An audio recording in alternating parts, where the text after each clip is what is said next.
549. There was a commotion at the gate of the Dragon Palace Grotto Heaven because the gate was closed after a young man and woman entered the city. Even the cultivators who were guarding the gate of Water Dragon School didn't notice the golden light that flew out from the plaques and landed on the ground. They gathered like fireflies and formed a young man with a tall hat and a wide belt. The young man strode into the city gate and the gate closed. The cultivators guarding the gate were at a loss. This was a phenomenon that had never happened in 1,000 years. They immediately sent a message to the Hall of Ancestral Masters of North Sect with their flying swords. Not long after Chen Pinggan walked down the white jade steps, this youth appeared beside Li Liu. Following the ancient etiquette, he prostrated himself on the ground.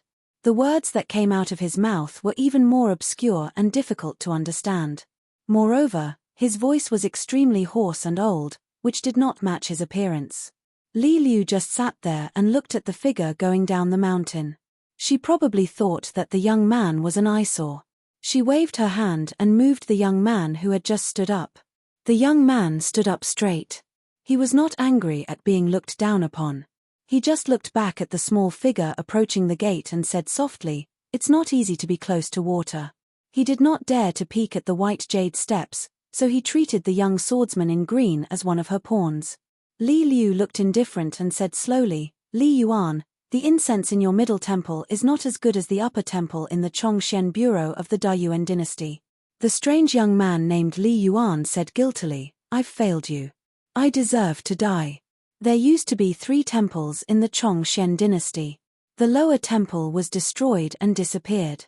The middle temple was refined into the ancestral hall of the Water Dragon sect. The upper temple was controlled by the Yangs of the Yunxiao Palace of the Chongxian Bureau. Li Liu had once met Yang Ningzhen in the Ghost Valley at the Bone Beach. She had said something that Yang Ningzhen could not believe, but she had no choice but to believe. Yang Ningzhen was the eldest son of the Yang family in the Cloud Palace and the elder brother of the little heavenly lord, Yang Ningzhen. He had managed to become one of the top 10 youths in the North Continent with only his identity as a martial artist and an alias. However, during the battle at Treasure Mirror Mountain, Yang Ningzhen had faced Li Liu, who had only been on the path of cultivation for a few years. Although Yang Ningzhen was not completely powerless to fight back, he had no chance of winning against her. Li Liu asked, "Did I fail to live up to your trust? Is it a big deal for you to keep an eye on the incense in this small ancestral temple?" Li Yuan was speechless. His golden eyes were a little dim, and he looked even older. This young man gave off a feeling of vicissitudes and decay. He was one of the only 2 Shui Zhengs left. His age was so old that even the founding ancestor of the Water Dragon sect couldn't compare to him. In the vast world, Shuizheng was an ancient official position that had not been completely lost, but its reputation was not obvious. Often, it was the person in charge of the incense in the ancestral temple. The Confucian temple in the Central Plains would not pay too much attention to it. They would let it run its own course. Therefore, every time one of the blasphemous Shui Zhengs collapsed, there would be one less Shui Zhengs in the world. Such existences were not controlled by the mortal dynasties, nor did they have much interaction with the immortal sects. However, in the Qingming world where the Taoists were in charge, the Shui Zhengs were extremely prominent and important gods with an orderly inheritance. There was only one Shui Zhengs in each of the blasphemous temples. His status was so high that it was far superior to the river god and the water god of lakes. Even the 5 mountain gods of the major dynasties could not compare to him. The Water Dragon sect seemed to have refined the Ji Defilement ancestral temple and used it to gain a foothold to resist the domineering sword cultivators of the North Continent. However, there were many secrets behind it. Facing this extremely noble woman, Li Yuan was like a turbid official at the bottom of the imperial court who was lucky enough to meet a central heavenly official. How could he not be respectful? Being reprimanded in person was a great favor from the heavens. In the huge Water Dragon sect, other than Li Yuan, only the Shui Zhengs knew her true identity. Only the Water Dragon sect's sect master knew about it. The Hornless Dragon Jade token seemed to be a jade token issued by the Water Dragon sect to the Ancestral Hall's consecrators, direct disciples, and guests. However, It was actually a jade token that the ancestors of all the later generations had carefully imitated the jade token in her hand. The water dragon sect cultivators at the city gate could not tell the difference between the two, but Li Yuan could see it clearly. Therefore, even if the woman's face and identity in this life had changed, Li Yuan still rushed over. Li Liu suddenly laughed. The fellow villager who had never met or spoken to him in the early years in Lizhu Grotto Heaven had already noticed the signs the moment the Shui Zhangs and Li Yuan appeared. However, he did not turn his head to size them up and just silently went down the mountain. In the end, Li Yuan did not know what was good for him. He did not immediately open the restriction and could only wait at the city gate. Li Liu thought for a moment. All right, let Mr. Chen stay here for a few days to calm his mind. This was the first time Li Liu looked at Li Yuan seriously. Li Yuan, is there a quiet place with dense spirit qi inside? If there is, take it out to entertain the guest. If not, ask someone to vacate it. Li Yuan nodded and said, yes. Even if there was no one, there had to be one. A person who she called Mr. Li Yuan was the gatekeeper of the Dragon Palace Grotto Heaven and also the incense envoy of the Temple of Salvation. If he was not worried about causing too much of a commotion, he would have asked people to clear the place. Who cares if the Water Dragon sect wants to hold a Jade Talisman Daoist temple and water official ceremony? Would the Earth Immortals who were cultivating in the Grotto Heaven be angry? Li Liu said, don't tell anyone about the Water Dragon sect. Just say that the son of an old friend is here to visit. If you have a better excuse, you can do as you see fit. In short, don't let anyone disturb Mr. Chen's cultivation here. Li Yuan cupped his fists and said, yes, sir. Li Liu stood up and stepped out to the city gate. She said, Mr. Chen, it's a pity to pass by one of the 36 grotto heavens without entering. In the Dragon Palace Cave Heaven, there are a lot of heavenly materials and earthly treasures, especially those that are close to water and wood. Although they are expensive, they are of good quality. If Mr. Chen takes a fancy to them, with this jade token, you can buy them on credit with the Water Dragon sect for 60 years. Li Liu was not telling the truth. Credit. The Dragon Palace Grotto Heaven that helped the Water Dragon sect, Chongxian Bureau, and Fuping Sword Lake earn a lot of money used to be one of her summer palaces.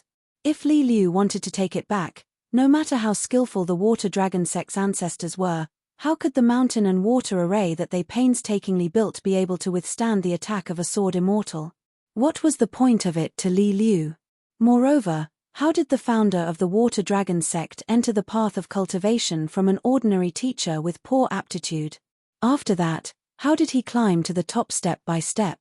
How could the successive sect masters not know this in their hearts? So, who was going to credit who? The answer was clear. Chen Pinggan was terrified when he heard the words "Gu money." Li Liu took off the jade token and said, if Mr. Chen's heart is not calm, no matter how far you go, you are still going around in circles. Chen Pinggan nodded. Okay, then I'll have to trouble you, Miss Li. Li Liu shook her head and smiled. Mr. Chen, you don't have to be so polite. Li Huai has been thinking about you for many years. Every time the Cliff Academy and Li Huai exchanged letters, Li Huai would mention you. Li Liu will never dare to forget this great kindness of both imparting the Tao and protecting it. Chen Pinggan said helplessly, Miss Li is much more polite than me. This was the truth. When he took care of Li Huai to the Academy of the Great Sui Kingdom, he was just fulfilling a promise. Besides, Li Huai was a little naughty along the way, but he did not make Chen Pinggan work hard. Of course, Li Huai's mouth when he was young was really smeared with honey and arsenic. Especially his ability to be a tyrant was the best in the world. However, he was still a kind child.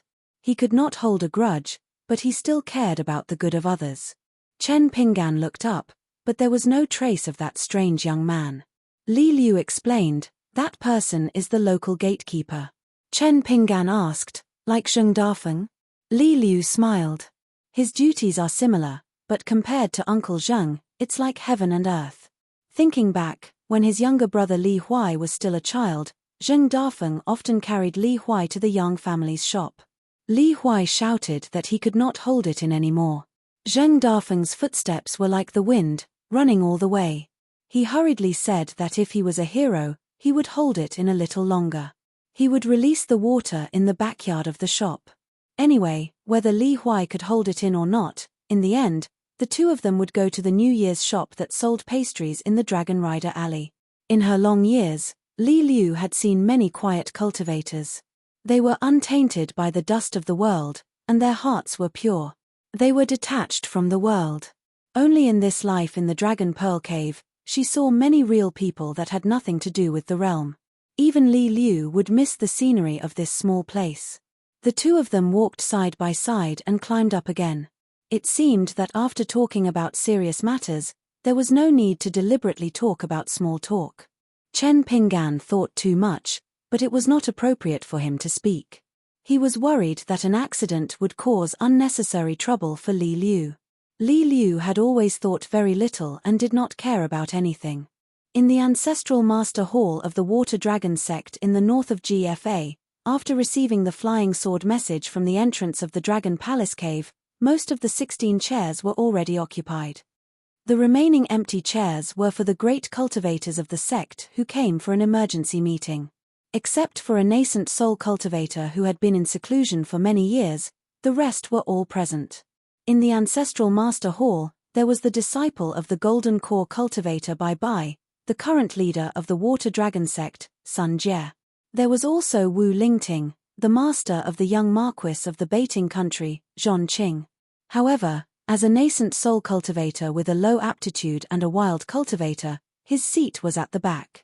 Wu Lingting's mood had been extremely bad recently. Her only disciple, Zhong Qing, had actually disappeared into thin air. No one knew if she was alive or dead. It was simply absurd.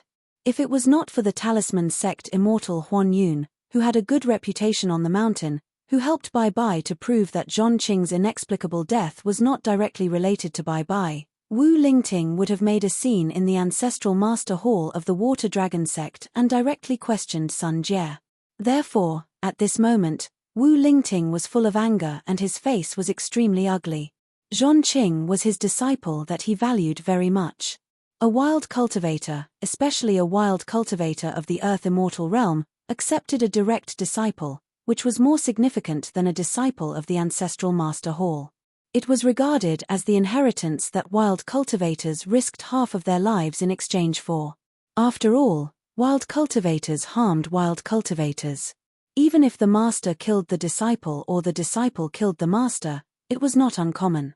On the other hand, the ancestral master hall of the ancestral master hall was almost no one dared to commit such a heinous crime.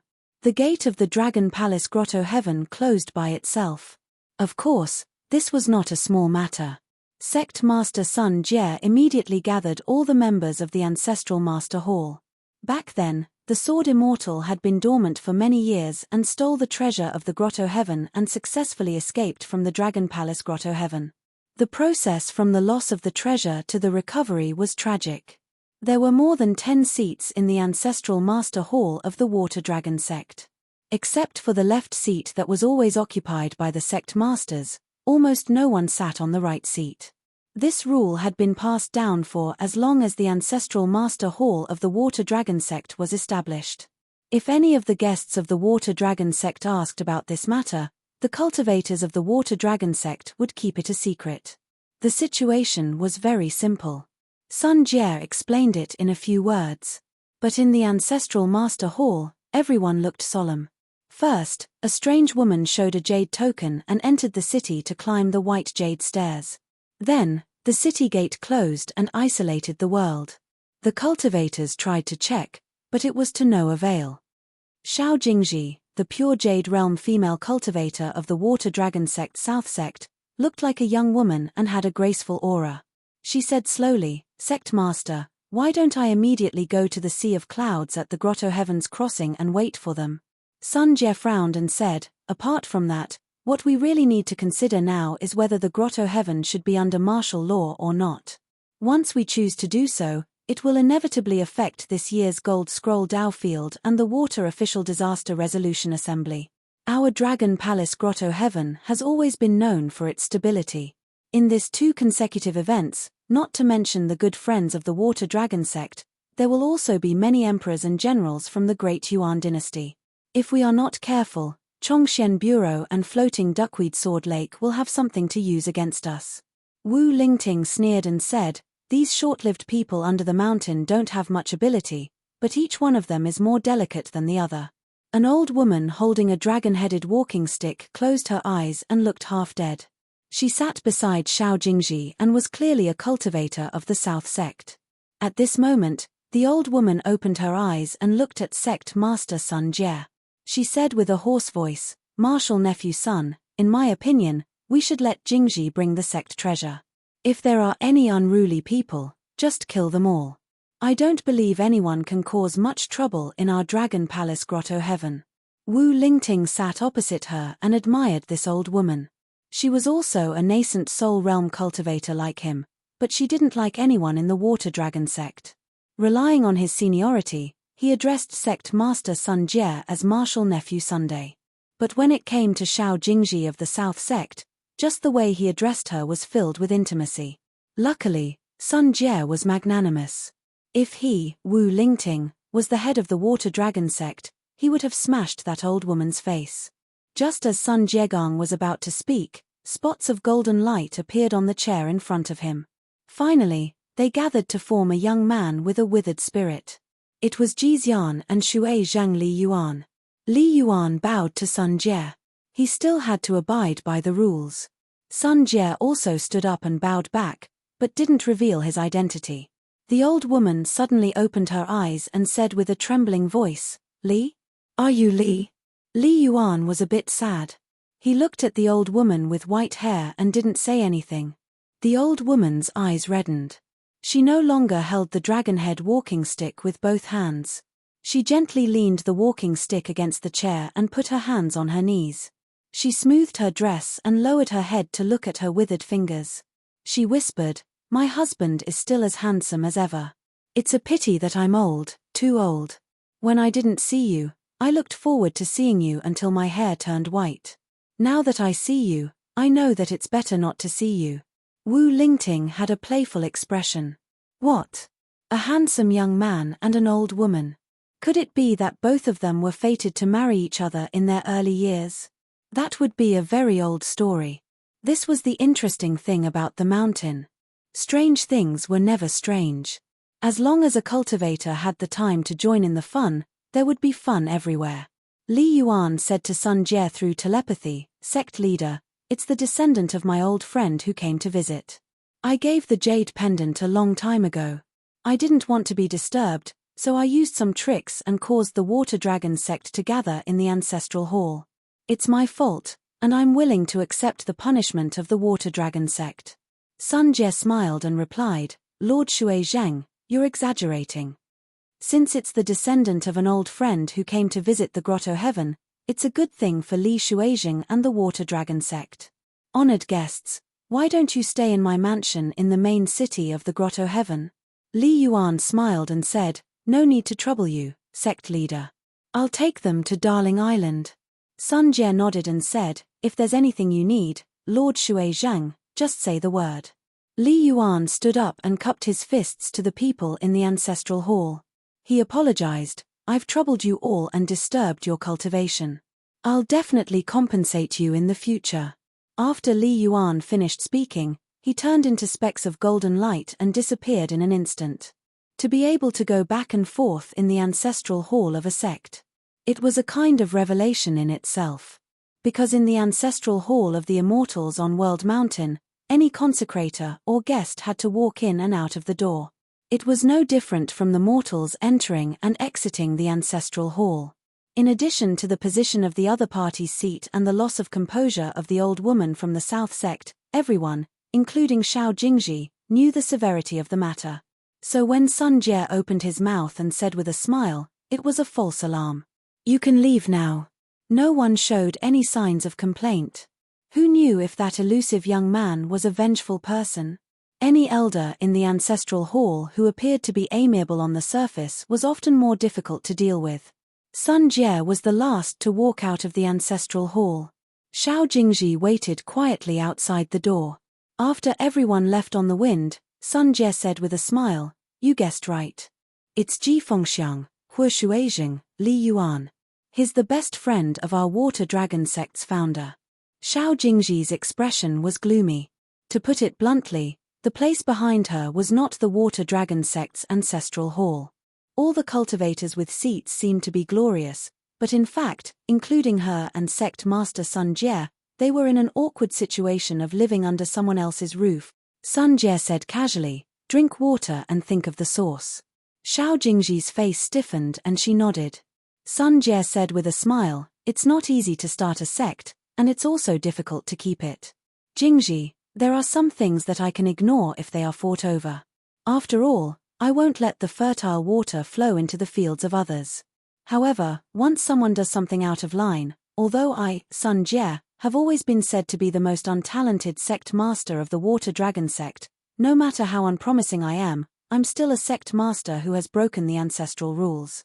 I still have to brace myself and take care of it." Xiao Jingji's expression became more and more unsightly.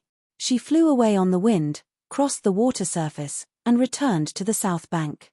Sun Jie was clearly using Jixian's Shui Zheng to beat Xiao Jingji and the entire south sect. Sun Jie did not use any spells.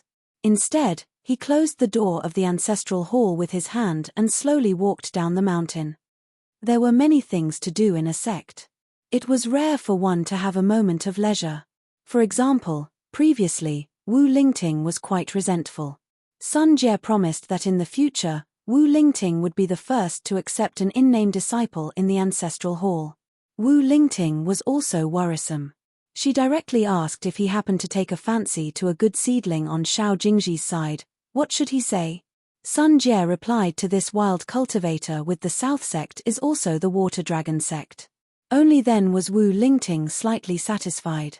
But in fact, promises were easy to say but not easy to do. If he was not careful, he would have a conflict with Xiao Jingji's south sect, causing a grudge between the two sides. The formation of the north and the south in the water dragon sect was not something that happened overnight. Moreover, there were pros and cons.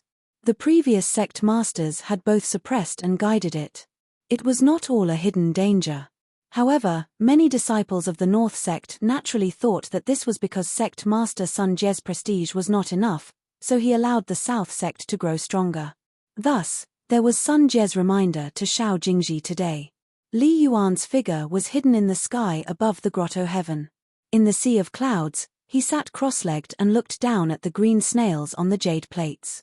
The years of living in the mountains were close to the clouds and water. In the blink of an eye, hundreds and thousands of years had passed. A white-haired old woman, who was famous for her eccentric temperament in the water dragon sect, stood at the top of her mountain and looked up at the sea of clouds. She was in a daze with a gentle expression. It was unknown what this old woman on the mountain was looking at. Li Yuan did not look at her. He only vaguely remembered that many years ago, there was a lonely and introverted little girl. She was not cute at all. She liked to walk on the waves alone at night. She carried a large handful of stones and smashed the moon in the water time and time again. Chen Pinggan turned his head and looked. The city gate was already open. Finally, there were tourists walking up the white jade steps. After climbing the 9,999 steps, Chen Pinggan and Li Liu reached the top. It was a white jade platform that covered an area of more than 10 acres. The ground was engraved with patterns of dragons, 16 of them sitting in a circle. It looked like a white jade dragon wall that was placed horizontally. However, it was very different from the peaceful dragon wall of the world. The 12 dragons engraved on the ground were all bound by iron chains and had blades nailed into their bodies. The dragons seemed to be struggling in pain. Chen Pinggan carefully walked through the gaps between the dragon patterns. Li Liu, on the other hand, was not afraid at all. He stepped on the bodies and heads of the Jiao dragons and smiled. The ones under Mr. Chen's feet are all old criminals. They are no longer legitimate true dragons.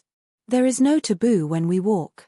In ancient times, the true dragon was in charge of the clouds and rain everywhere in the world.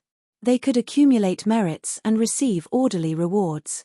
Of course, there were also punishments for dereliction of duty.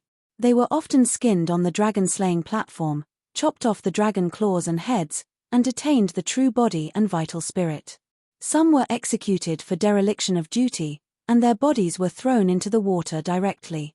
Some were not sentenced to death, but they were stripped of their identity. Their blood soaked the mountains and rivers.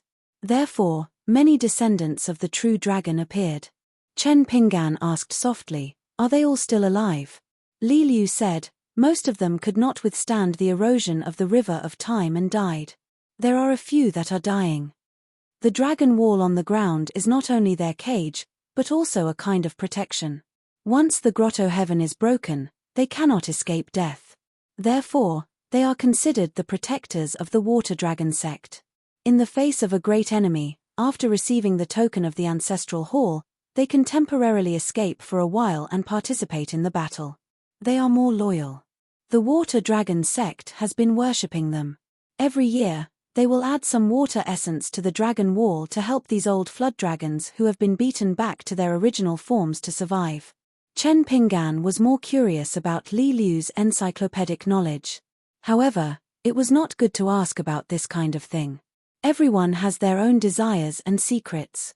If both parties were really friends, and the other party was willing to tell them, it was a sign of trust. The listener would have to live up to the trust of the speaker and be able to keep the secret. They should not think that since they were friends, they could explore as much as they want. They should not use the secrets of an old friend to exchange for the friendship of a new friend. Therefore, some people seem to have friends everywhere and can drink with others everywhere as if there is no place in life without a banquet. However, when there are difficulties in life, they will be sad. Without the drinking table, they will have no friends. They can only resent the fickleness of the world. If one does not make friends with sincerity, how can one win sincerity? Smart people rarely have friends in adversity, even more so. Li Liu seemed to have seen through Chen Pinggan's thoughts and said frankly, "There is a reason why my parents and I moved to the North Continent. Compared to other continents, the environment here is more suitable for my cultivation. If my father wants to continue breaking through, there is almost no hope if he stays in the Aquarius continent. It is also difficult here, but at least there is a chance." The size of a continent often determines the number of cultivators in the upper 5 states. The North Continent was vast and rich in spiritual qi. Therefore, there were more cultivators in the upper 5 states than in the Aquarius continent. However, there was not much difference in the number of martial artists in the Peak State, especially in the Peak State. There were only 3 Peak State martial artists in the North Continent, including Gu, who had just perished together with Gu. The Aquarius continent, which was the smallest among the 9 continents, also had 3. Li Liu's father, Li Song Jianqiang, the vassal king. Kui Cheng of Luo Po Mountain. Now that Gu had died in battle, it was a chance for all the martial artists in the North Continent to share the martial arts fate of the continent. As for how much they could get, it would depend on their own abilities. This was the root of the saying, a martial artist in the 3rd stage of God Ascension dies in his own country, while a martial artist in the Peak State dies in his own continent. Li Liu suddenly asked, "Mr. Chen, have you been to the secret realm of mountains and rivers?" Chen Pinggan nodded and said, "Not long ago, I went to an unrecorded ancient ruin." Li Liu said, "No wonder. After Gu died, the martial arts fate scattered, but there was a strong martial arts fate that was somewhat mysterious. It seemed to contain Gu's obsession. It lingered around the North Pavilion and Water Sky Nation for a long time, lingering for about half a year before slowly dispersing. It should be because we couldn't find you, Mr. Chen. If you receive this gift, you'll have a much higher chance of successfully reaching the golden body state as the strongest 6th stage. Even if a martial artist in the Jinjiao continent of the same level keeps on increasing his fist intent, it shouldn't have much of an impact on Mr. Chen. It's hard to predict now. If the other party keeps on improving his fist technique while Mr. Chen stays stagnant, Mr. Chen will break through his own bottleneck and reach the 7th stage before the other party breaks through. Then, you'll lose that opportunity." Chen Pinggan understood. It was because he had practiced the mountain quaking fist for many years and had been taught by Senior Gu. Therefore, even if he was a foreigner, Senior Gu was still willing to give him a portion of the martial arts fate. Of course, He would regret missing out on Gu's legacy, but there was nothing to regret. Chen Pingan held the green bamboo mountain staff in one hand and clenched his fist lightly with the other. He said, "It's all right. Senior Gu is from the North Continent. It's only right that he leave his martial arts fate to the martial artists of this continent. I can only live up to Senior Gu's expectations by practicing my fist technique harder." To Chen Pingan, this gift could be divided into two types. He didn't receive the martial arts fate, but he had to grasp the heart firmly. When it would really harm his own interests, he could still distinguish between right and wrong, clearly distinguish between right and wrong, and not let gains and losses affect his state of mind. This was the true reason. Li Liu smiled and said, "Mr. Chen, if you can think this way, it means that Gu has good taste. My brother, Li Huai, isn't bad either." Chen Pingan had a nagging feeling that there was something wrong with Li Liu's words, but it also seemed natural. But when he thought about the local customs of his hometown, he didn't find it strange. Just the Mud Bottle Alley where his ancestral home was, there were Sword Immortal Kaoshi and Book Lake Gu Can from the South Sura continent. Of course, Chen Pingan also counted. Chen Pingan and Li Liu didn't say anything else as the tourists climbed up the platform one after another. When there were 16 people, 16 snow-white flood dragons condensed from clouds appeared around the high platform at the same time. Their heads were close to the high platform, and each cloud sea flood dragon was like a ferry. Li Liu said, 16 people can ride the flood dragons at once. They can ignore the restrictions of the small world and enter the dragon palace. It's a gimmick of the water dragon sect. Li Liu took the lead and walked on the head of a flood dragon. Chen Pingan followed suit and stepped on the head of the cloud-white dragon. He stood still. Just when someone wanted to be the first to reach the platform, the ethereal figure of a deity in green robes appeared on the platform. He said, "Below is the pond, and the corpses are all competitors. Life and death are not important. You can decide for yourself." Chen Pingan was probably the only one who noticed that the deity in green robes was standing the furthest from Li Liu. The 16 snow-white flood dragons formed by water began to slowly rise into the sky. They were about to break through the thick sea of clouds and let the passengers vaguely see a golden light hanging high in the sky. Then they suddenly fell without warning. The surrounding clouds were vast. Li Liu rode the flood dragon under his feet and came to Chen Pingan. He smiled and said, "The golden light above is the embryonic form of the sun condensed by the essence of incense in the temple. It is also one of the foundations of the water dragon sect. But the progress is slow. Because there is no method, the embryonic form is very rough. It went astray from the beginning. According to the current speed of incense accumulation in the temple, the water dragon sect can't do anything even if they are given another 10,000 years. The possibility of the water dragon sect's cultivators wanting to create a sun and a moon in the dragon palace is much smaller than the one they snatched from Chen Chuanan's shoulders." Chen Pingan looked up. There was only a sea of clouds high in the sky and bottomless in the bottom. There was no golden light. Chen Pingan said to himself, "If I were the water dragon sect's cultivators, I would make the same choice. Even if there is only one light, I would be willing to accumulate incense." Li Liu said, "Mr. Chen, cultivation is still not the same as martial arts. It's not that you can't pay attention to the stupid skill of dripping water to penetrate a stone. But if a cultivator only pays attention to this, it won't work. Even if Qi cultivators live a long life, they can't withstand sitting in the mountains for a few times." Chen Pingan nodded and smiled. "I will remember." After about half an hour, the cloud flood dragon swayed gently and its 4 claws touched the ground. The surrounding clouds dispersed and everyone's vision suddenly became clear. Chen Pingan found himself standing on a sea of clouds. Looking down, it was a majestic city built on a huge island. It was like the capital of a dynasty. The city was surrounded by green mountains and glowing treasures. Outside the majestic city, there were islands of different sizes.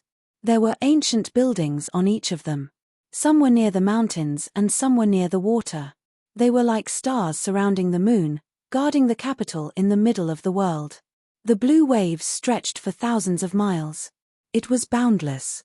Above the sea of clouds, There were many green talisman boats. Some were as small as a boat with a black awning and some were as big as a warship. Shui Zhang and Li Yuan stood not far away. Li Liu brought Chen Pinggan and walked towards the young man who even the descendant of the water dragon sect's ancestral hall did not know. Li Yuan brought the two of them to a warship. After boarding, there was no movement and no cultivators on the ferry. The ferry departed on its own. Li Yuan said softly, "Duck Mountain Island is full of water and spiritual qi. It has been empty for 100 years. Mr. Chen, you can stay there and cultivate. It is not far from the old site of the Imperial Palace. Take the talisman boat and you can reach there in an hour." Li Liu nodded. "Thank you." Li Yuan was somewhat uneasy and felt uneasy. Li Yuan asked carefully, "Do you need to arrange some nimble servants for Duck Mountain Island?" Li Liu said, "Why are you asking me? Ask Mr. Chen." Li Yuan immediately turned around and asked Chen Pinggan. Chen Pinggan smiled and said, "It is already very troublesome, there is no need to trouble me." Li Yuan did not say anything else. There was a tall building above the sea of clouds. A nascent soul cultivator of the water dragon sect was standing on the railing of the top floor. When he saw the hornless dragon jade medallion on the waist of the young woman and the young man, he withdrew his inquiring gaze. But he could not help but feel suspicious. He knew almost all of the retainers and guest elders of Water Dragon sect. Why were these two unfamiliar faces? Were they related to Chong Xian Agency and Floating Duckweed Sword Lake? As long as those two jade tokens were not fake, the old nascent soul cultivator guarding the Sea of Clouds would not cause any trouble. This ship was like a flying sword. It did not go to the port of Duck Mountain Island but directly stopped in the square of an empty immortal mansion. The plaque of the mansion read "Duke Dragon stops the clouds." When the three of them landed on the ground, the gate of the mansion slowly opened. Li Yuan explained, "Duck Mountain Island used to be the cultivation place of an old retainer of Water Dragon sect. He had already passed away 100 years ago. The disciples in the sect were not very promising. A golden core cultivator wanted to forcefully break through and secretly sold Duck Mountain Island back to Water Dragon sect. This person was lucky enough to become a nascent soul cultivator and then wandered to other continents. The rest of the senior and junior brothers had no choice but to move out of Dragon Palace Grotto Heaven. The three of them crossed the threshold together. Li Yuan said, "Other than this cultivation mansion, Duck Mountain Island also has the water pool, Yongla Mountain Cave, the Iron Workshop ruins and Princess Shengxian's monument. There is no one on the island and no owner. When Mr. Chen is cultivating, feel free to look around." Finally, Li Yuan took off the jade token at his waist. One side had a dragon pattern carved on it and the other side had the ancient seal Jun Qing Yu Xiong. He handed it to Chen Pinggan. "Mr. Chen, this item is the crux of Duck Mountain Island's mountain and river formation. There is no need to refine it. Just hang it on your body and you can control the formation. Nascent soul cultivators are unable to investigate the island mansion. If unpolished jade cultivators secretly observe this place, they will also cause ripples in the formation." Li Liu was quite satisfied. This place was clearly Li Yuan's private mansion. As for the past affairs of Water Dragon sect's retainer passing away and the disciples fighting among themselves, Li Liu naturally did not care. Whether it was true or false, it had nothing to do with her. Chen Pinggan did not refuse. After expressing his gratitude, he accepted the heavy jade token and hung it on his waist along with the rest wooden token from Water Dragon sect. Only at this moment did Li Liu take off her own jade token with the words 3 feet of sweet rain engraved on it. She smiled and handed it to Chen Pinggan. "Mr. Chen, take it as helping my younger brother repay his kindness." What she meant was that there was no need to return it. This scene made Shui Zheng Li Yuan's eyelids tremble. If it were him, he would probably kneel down to accept the decree and thank her for her kindness. Chen Pinggan shook his head and said, "The gift is too heavy. I can't not return it." Li Liu did not say anything. She only handed the jade token to Chen Pinggan. Li Yuan did not even dare to look at it. He respectfully bid farewell and left. Thus, 3 tokens were hung on Chen Pinggan's waist. Li Liu and Chen Pinggan walked together in the mansion. They planned to stay for a short while before leaving this summer palace that had nothing to reminisce about. Once they left, how could Chen Pinggan return it? Would Li Yuan have the guts to temporarily receive and keep the jade token for her?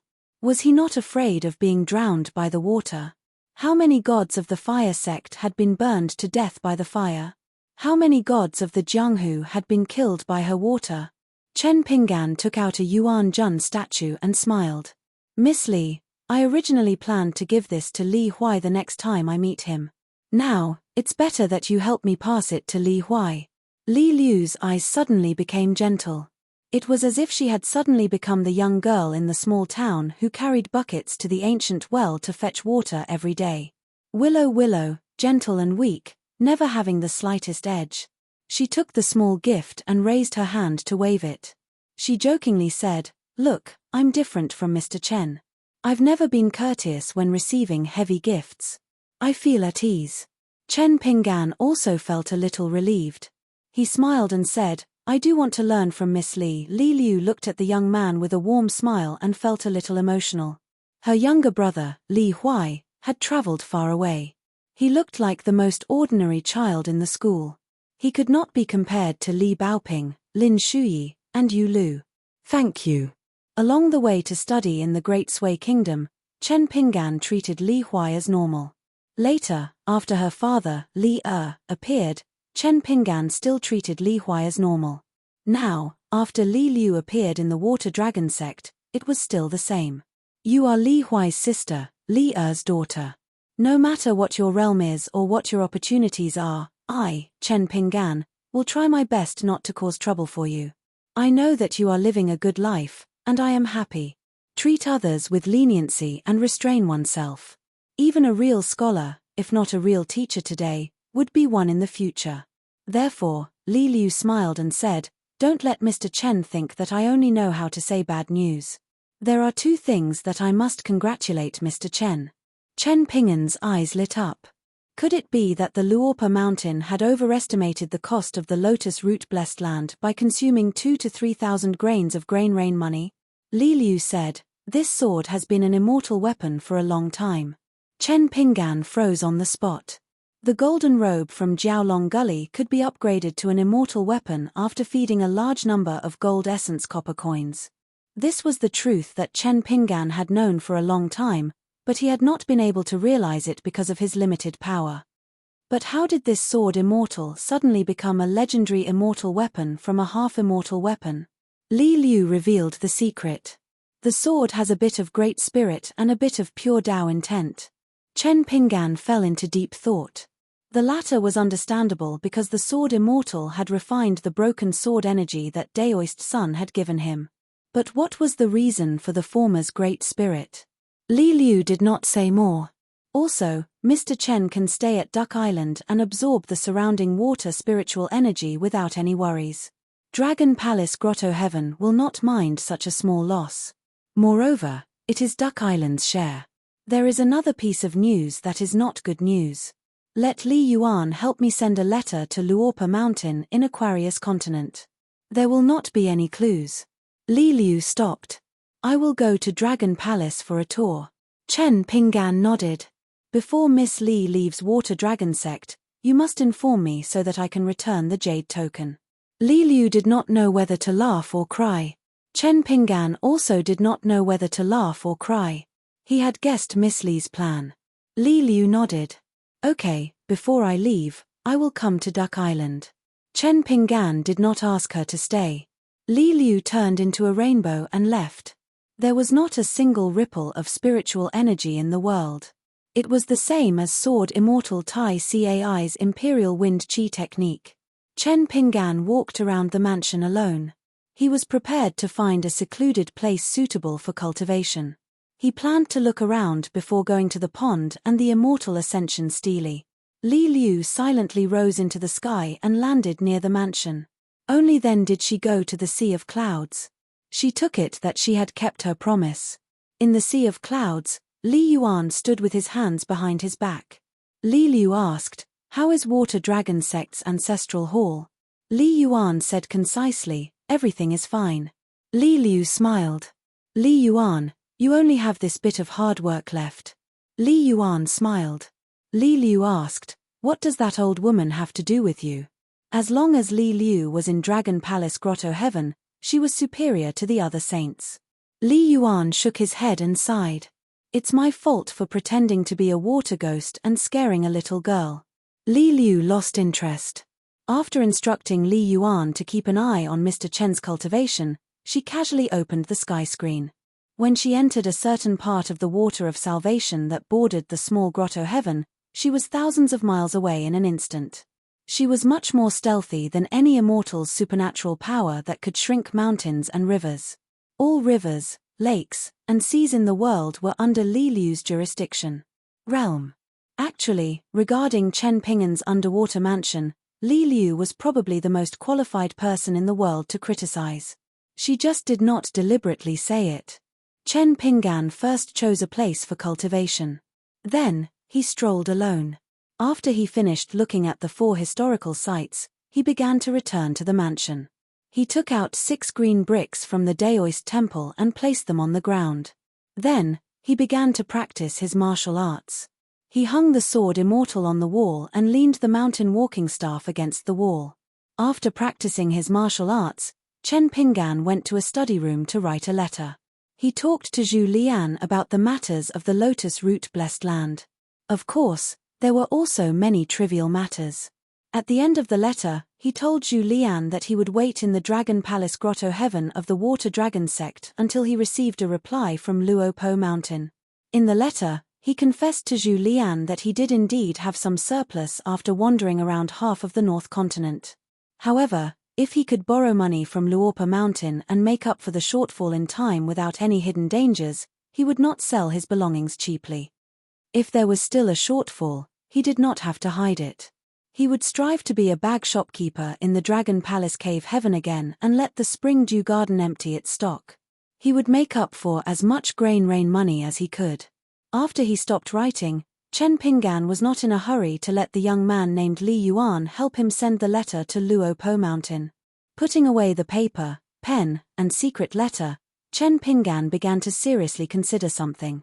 Should he refine the 3rd natal item in this Dragon Palace Grotto Heaven? Turning his head and glancing at the sword Immortal on the wall, Chen Pingan thought that since he already had an immortal weapon, it was not too much to owe a few thousand grain rain money. At the Skeleton Beach and Mori Mountain, Pang Lanshi persuaded her grandfather to pick up the brush again and draw a few more sets of goddess paintings. He could give them away so that when he went to cross continents in the future, he could be justified. In the Ghost Valley, a little rat spirit was still sitting on the steps outside the Sheep Intestine Palace day after day. The wooden spear was placed horizontally on its legs, basking in the sun. When the ancestor was at home, it was obediently guarding the door. When the ancestor was not at home, it secretly took out a book and carefully read it. In Jingguan City, Jiao Cheng often felt uneasy recently. He did not know what went wrong. At the Mute Lake, the kind little water monster was no longer there. It was said that it had gone away with a young cultivator. In the Golden Crow Palace, the most senior gold core sword cultivator, Liu Jiqing, was still sitting on the top of his own mountain. After sealing the mountain and going into seclusion, Liu Jiqing coldly looked at the people in a sect. He was happy, angry, sad, and happy. In the Spring Dew Garden, the small shop on Lao Huai Street that hired a shopkeeper was making a lot of money. It was a pity that there were not many spendthrifts. The young man who used the jade cliff stones to carve seals on the table was getting more and more familiar with the knife skills. He was making a lot of money out of conscience. After Liu Jinglong arrived at the Taihui sword sect, he was in seclusion to break through the realm. It was said that the sword-seeking people had already confirmed 2 of them. They were Luo Cai and Dong Zhu of the Fuping Sword Lake. At the Peach Blossom Crossing in the Fuchu Kingdom, Liu Guibao was studying the Book of Taoism. Occasionally, he would think of the scholar called Huai Qian. Other than complaining about his bad eyesight, there was also a bit of sadness that lingered in his heart. It was about to go away, but it would quietly return. In the City on Clouds, Xu Xingjiu had successfully broken through the realm and entered the sea-viewing realm. She planned to bring enough good wine to visit the young sword immortal that she had admired for a long time when Mr. Liu entered the upper 5 realms and successfully withstood the sword-seeking of the 3 sword immortals. She heard that Mr. Liu actually loved to drink. It was just that under normal circumstances, he was not willing to drink. For this reason, Xu Xingjiu had even specially trained her alcohol tolerance. This caused Shen Zhanze and Zhao Qingwan to be somewhat worried. Perhaps Xu Xingjiu had become so complacent that she actually drank so much. Xu Xingjiu could only explain that Mr. Chen had told her that if she could not hold her liquor, even if she met Mr. Liu, they would not be able to chat, let alone drink. Outside a thatched cottage on a mountain peak of the Tai Hui sword sect, the youth who had already officially become a disciple of the sect, White Head, sat alone on a long bench. His entire body swayed back and forth, only feeling bored. Well, he had originally thought that the one surnamed Liu, after all, was a famous sword immortal. In the Tai Hui sword sect, no matter what, he should have a lofty mansion with the grandeur of an immortal family. He had never thought that there would only be this small, run-down cottage behind him. There were many books inside, but he did not like to read them. Thus, Whitehead had nothing to do. He pondered if he was still an assassin of the Deer Mountain, whether or not he would be able to deal with those Tai Hui sword sect geniuses. However, those people of the same age, when they saw him, were all courteous. One would not slap a smiling person. Whitehead felt that he really could not bring himself to use his fists and knives. Those fellows looked at him with eyes more envious than the other. Whitehead found it strange. Do you guys like being that Liu's disciple that much? Is it okay to exchange with you guys? It was a pity that when those people heard about it, they all looked at him strangely. After that, they did not come to the thatched cottage for a stroll. Well, it was better if he was alone. On the shore of the West Sea of the North Continent, near the Baby Mountain and the Thunder Deity's residence, an old and a young Daoist appeared. The young Daoist squatted on the ground and vomited non-stop. This was the benefit of having experience. First, he ate and drank to his heart's content. Compared to vomiting for half a day, it was actually more comfortable. The old Daoist squatted down and patted his disciple's back lightly. It's my fault for not being skilled enough. Zhong Shanfeng turned his head and cried miserably. Master, if you say that, I won't feel any better. Venerable Fiery Dragon smiled and said, Master, in your heart, you feel better. Zhong Shanfeng took a deep breath. Just as he was about to stand up, he continued to squat and vomit. Venerable Fiery Dragon was about to complain about himself when a group of cultivators who were riding the wind towards the Baby Mountain saw the young Daoist's embarrassed state and laughed out loud. Zhong Shanfeng did not care about this. He was very dizzy. The old Daoist priest, on the other hand, disappeared without a sound. He arrived behind the 2 earth immortals of the Imperial Wind Realm and pressed one of their heads with his palm. He said with a smile, What's so funny? Tell me so that I can have a laugh too. The 2 earth deities only felt their scalps go numb. They immediately shrunk their necks like 2 chicks. One of them braced himself and said loudly, Old Daoist, I'm happy to have met you. The other person was relatively slow to realize and quickly said, I'm happy to have met you, Old Daoist, I'm very happy today. Venerable Fiery Dragon pushed lightly, causing the 2 earth deities to stagger forward. He smiled and returned to Zhong Shanfeng's side. Zhong Shanfeng did not notice his master's departure and return. After Zhong Shanfeng stood up, he wiped the sweat on his forehead. Master, we can continue our journey. The old Daoist smiled and said, There's no hurry. Take it slow. As a cultivator, time is long. If you go too fast, you'll miss the scenery. Zhong Shanfeng complained, I still want to give the water pill to Chen Pinggan earlier. The old Daoist nodded and calculated with his fingers. This matter could indeed be rushed. In the ruins of the Jinjiao continent, Liu Yuju was yawning. The lady in white was still punching continuously. Looking at her posture, she was really addicted. Cao Ci still did not fight back. She did not speak. She only looked at the collapsed statues. Sometimes, when Cao Ci saw them, she would bow, put her palms together, and even bow. The lady who was getting stronger and stronger only punched. Liu Yuju was not a pure martial artist. He just felt that her punches were getting less and less methodical. She was doing whatever she wanted. Her punches were also not as forceful. However, to Cao Ci, there was no difference. She was still punching and looking at the statues. Suddenly, she stopped. Her fingers and the back of her hands were all exposed. She asked in a low voice, "Is it still wrong?" Cao Ci turned her head and smiled. "Why? Is it wrong if you can't defeat me? Is there anyone in the same age as me who has the right fist technique?" Cao Ci rarely spoke. For the first time, she said 2 sentences. There is no wrong fist technique in the world.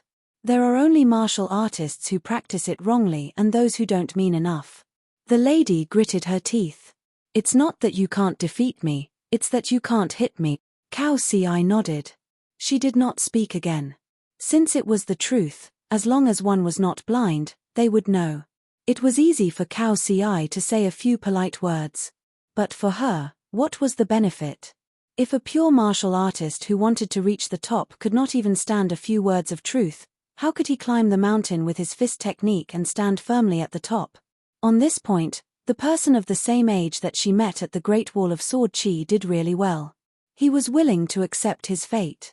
In fact, it had always been so that one day, he could not accept his fate. Cao Ci continued to move forward. She remembered something and asked, "Do you remember how many punches you threw?" The young lady shook her head. "I don't remember this." Cao Ci, who had her back to her, said slowly, "Then just remember this. You don't have to think about how to punch or how to release your strength. Just remember the number of punches." The young lady frowned. "Cao Ci, why are you willing to give me pointers on fist techniques?" Cao Ci raised her head and looked at the sky. "It's not pointers. It's just worthy of me saying a few words, so I'll say a few words. It's not that big of a deal. If you meet other martial artists in the future, you can do the same. I think you will do the same. The path of martial arts is not a narrow path where you die or I die. Martial arts' fate is even more so. It doesn't seem appropriate to tell you this." She smiled bitterly. "That's because you are Cao Ci. You are destined to not meet people of the same age who can make you feel despair." Cao Ci nodded. "I don't need to think about this." She was a little annoyed. Cao Ci said, "A true martial artist is pure. He won't let others feel that he is angry every day." Liu Yuju was amazed. It was rare that Cao Ci was willing to nag so much. This was probably Cao Ci's so-called purity. Once this lady reached the Golden Body Realm as the strongest level 6 in the world, Cao Ci would have an opponent of the same level. At least their realms would be the same. As for the level of their fist techniques at that time, she probably knew it best. She still felt despair. It was good that she was in such a sorry state when she fought against a level 7 as a level 6. But if she fought against a level 7 as a level 7 and still couldn't even touch the corner of her clothes, Liu Yuju would feel aggrieved for her. On a bustling street in a city in the blue universe, a handsome young Taoist priest set up a stall by the road. He said that it was about palm reading. It was a special skill passed down from his ancestors. There were many young ladies and women. As for his junior brother, he had read a tragic story about a cultivator seeking revenge.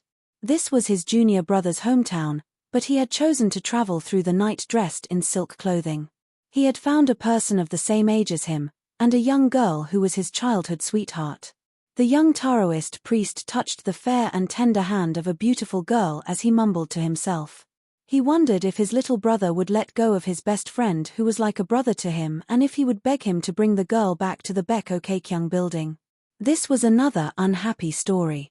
The young Taoist priest was curious about what his little brother would do.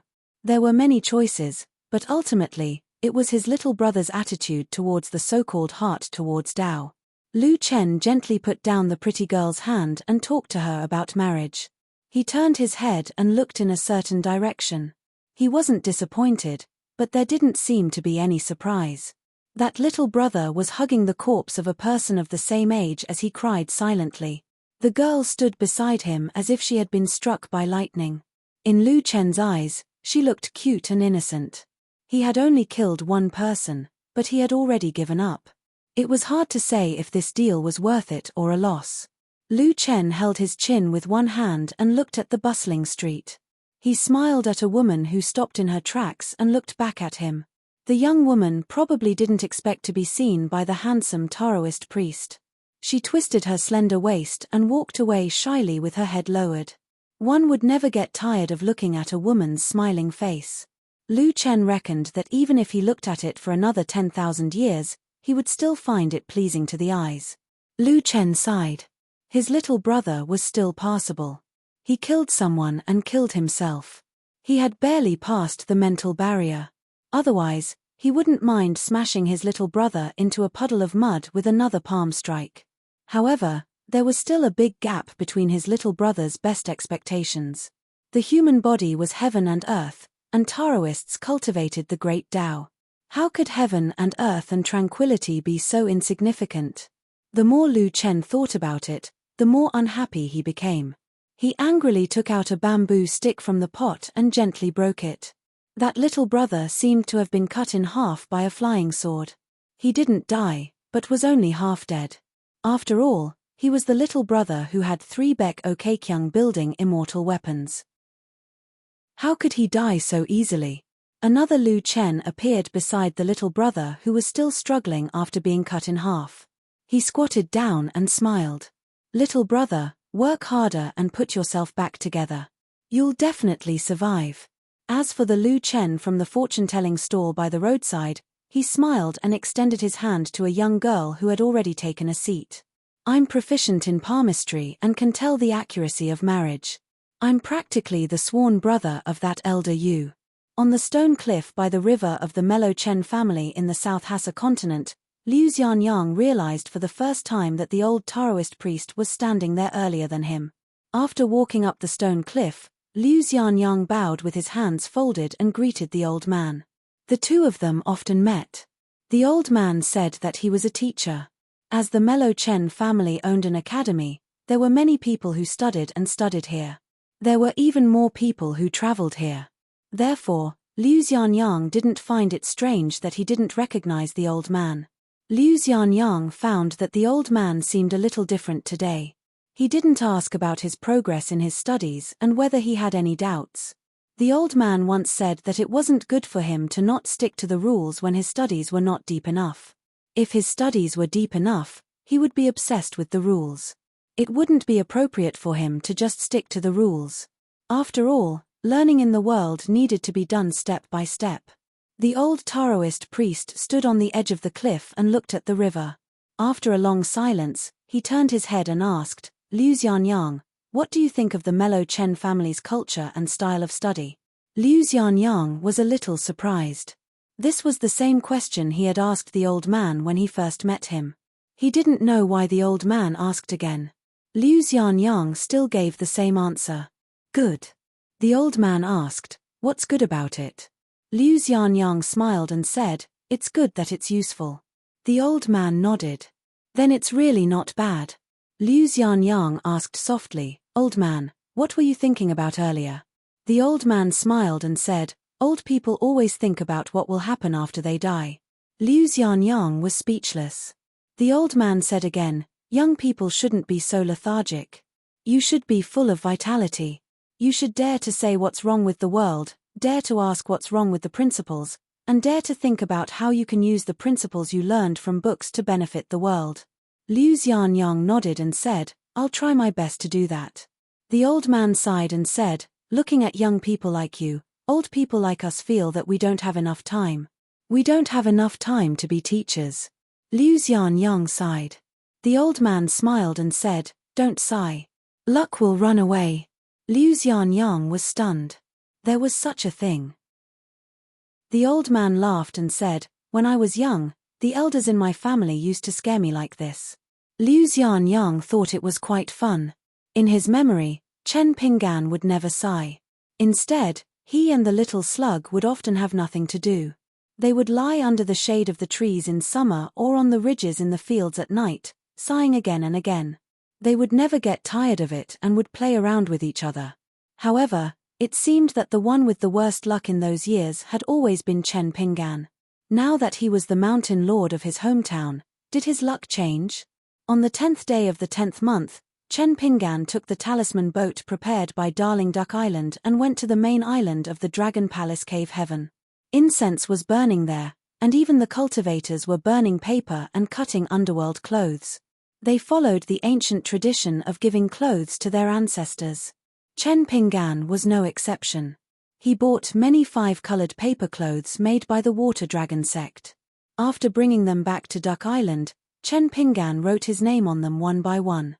The shop gave him an ordinary stove for burning paper.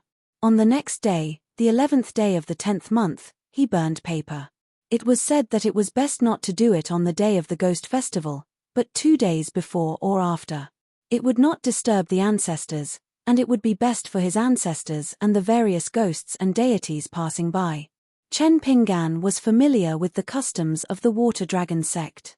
For example, when he visited the graves of his hometown, other than adding soil, it was the same as Chen Pingan's hometown. There were many similarities, such as the rule of men not crying when they kowtowed, and women not kowtowed when they cried. On this day, Chen Pingan burned paper for 2 hours. Li Yuan, who was in the sea of clouds, was stunned. He almost couldn't help but look at the names written on the clothes. But when he thought of how she called this person Mr. Chen, he didn't dare to be rash. On the 15th day of the 10th month, the Water God's Day, the Water Dragon sect held a grand gold tome training hall. They set up a temple and a ceremony to help the ancestors and the deceased accumulate blessings. Compared to the cost of buying the 5-colored clothes during the Ghost Festival, it wasn't just a few snowflakes to burn incense and light lamps during the Gold Tome Training Hall. Chen Pingan took the initiative to open Duck Island's mountain array. Li Yuan pretended that he had heard the news and rushed over. Chen Pingan asked about the rules of the Gold Tome Training Hall in detail.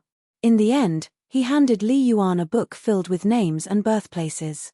Then, he gave Shui Zheng 2 grains of GUU money.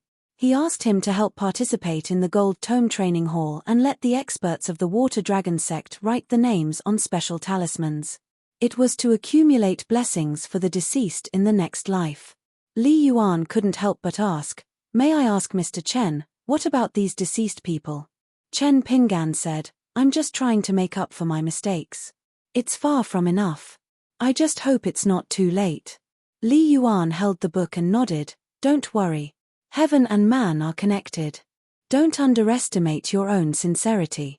Thus, Li Yuan personally went to handle this matter. Chen Pingan came to the roof. He brought the sword celestial with him today. He placed it on his knees and looked around blankly. 550. Chen Pingan had stayed in Darling Island for almost 10 years. During this time, he asked Li Yuan to help him with 2 things.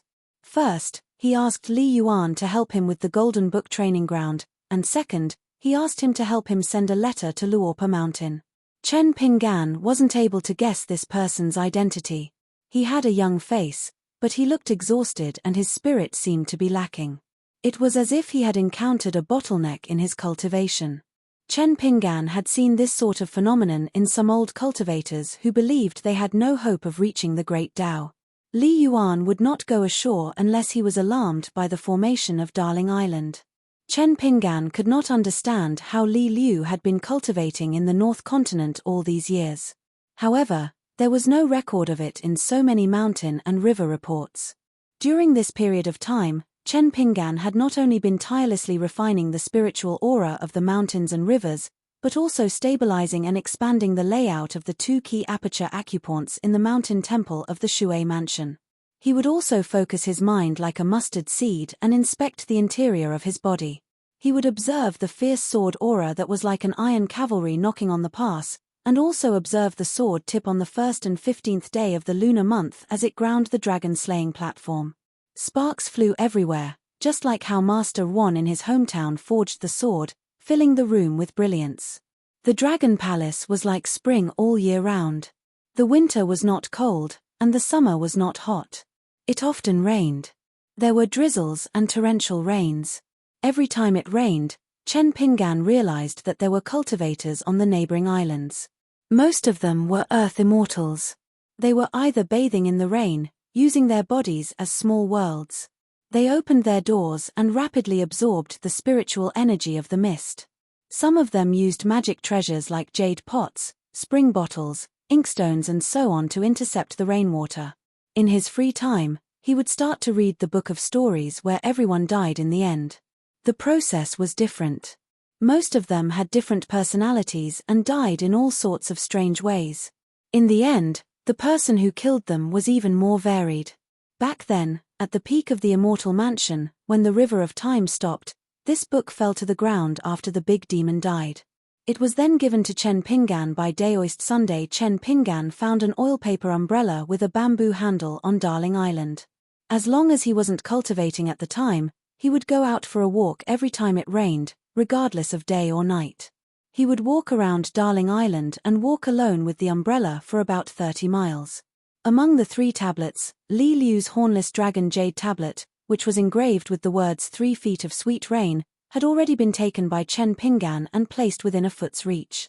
Li Yuan's grand blue rain image, which was used to control the mountain river formation, and the rest wooden sign of the water dragon sect was still hanging on his waist. When he walked in the rain, he would occasionally make a slight knocking sound when his steps were slightly larger. On this rainy night, Chen Pingan went out with an umbrella as usual. Zhu Lian's reply should be arriving soon. Chen Pingan stopped and looked at the distance between the 2 islands of White Armor and Grey Beard. Suddenly, a gorgeous carriage jumped out of the lake. The carriage was as big as a pavilion, with bells hanging from its 4 corners like cornices. When 4 snow-white horses galloped on the water, the bells rang like the sound of nature in the rain. Behind the carriage, there was a small group of maids in brocade clothes and a large group of people dressed in red and purple official robes. They followed the carriage on the water. On the carriage, there was no coachman driving the horses. Only the young Li Yuan and a slender beautiful woman stood on the carriage. Her hair was bunned up like a white jade bud. She wore a finely woven jacket with small sleeves and a light gauze covering it, floating like smoke. The young Li Yuan changed into a round-necked yellow robe with a white jade belt around his waist and black boots on his feet. When this group of people appeared, Chen Pingan noticed that there was a strange phenomenon on the 2 islands of White Armor and Grey Beard. The surrounding water mist spread to the shore and shrouded the islands. Soon, only the rough outline of the islands could be seen. However, Chen Pingan was not sure if it was because the island's cultivators had activated the mountain guarding formation or because there was someone controlling the water spell on the carriage that prevented the island's cultivators from peeping on the lake. The carriage went straight to Chen Pingan. It did not go ashore directly but stopped a mile away from Darling Island. Only Li Yuan and the woman with her hair bunned up got off the carriage and walked towards the island. The woman seemed to have removed the camouflage spell at the last minute, revealing her originally blurred face. She had a pair of golden eyes and was undoubtedly one of the local mountain deities. Li Yuan and the woman walked in front of Chen Pingan. Li Yuan smiled and introduced, "This is the southern Xuanshui Hall goddess who is in charge of the wind and rain of the Dragon Palace. Mr. Chen, you can call her Madam Shen." Although the rain was not light, Chen Pingan immediately put away his oilpaper umbrella and called her Madam Shen. The goddess of the water hall bowed deeply. "Shen Lin from the southern Xuanshui Hall greets Mr. Chen." After she straightened her back, she gently waved her sleeves and the rain stopped falling on Darling Island. Chen Pingan was used to looking at people directly when talking to them. He accidentally discovered the true face of the water god. Her face was like celadon. Not only that, the porcelain face was covered with fine cracks that crisscrossed. Once someone looked at it carefully, it looked a little scary. Chen Pingan understood a little. He did not pretend that he did not see anything.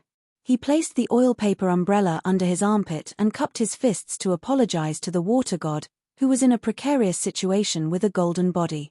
Shen Lin seemed to be a little surprised and smiled. "Mr. Chen, you don't have to be like this. If my appearance frightens you and spoils the fun, that would be a great sin." Li Yuan laughed loudly and seemed to think that this statement was more interesting. However, Chen Pingan did not laugh. Li Yuan could only put away his smile and ask for a snub. If those guys who were at the front of the ancestral hall of the Water Dragon sect were still alive, there would be a lot of laughter around. Chen Pinggan held the oil paper umbrella in one hand and stretched out his other hand. Shun Lin looked at Li Yuan and the latter quickly gave her a look. She then walked side by side with Mr. Chen. Li Yuan then put his hands behind his head and slowly followed behind the two. The southern Xuanxue Hall was the head of the water gods in the Dragon Palace Cave Heaven. As for the mountain gods, there was no need to mention them. In this small cave heaven, the ones with the least status were the small mountain gods who seemed to be imprisoned by the surrounding water. Some of the heroic spirits in the Great Yuan dynasty who were waiting for the imperial court of the Lu family to confer a title, or the heroes of the famous ministers in other small countries whose souls did not dissipate after their deaths. Once they heard that they might be thrown into the Dragon Palace Cave Heaven and be conferred the title of God, they might even have the thought of dying again. Not only was it because of selfishness, but they were also afraid that if they entered this small cave heaven, there would be too many restrictions. How could a mountain god compare to a water god? More importantly, if they entered this small world, they would be away from their homeland.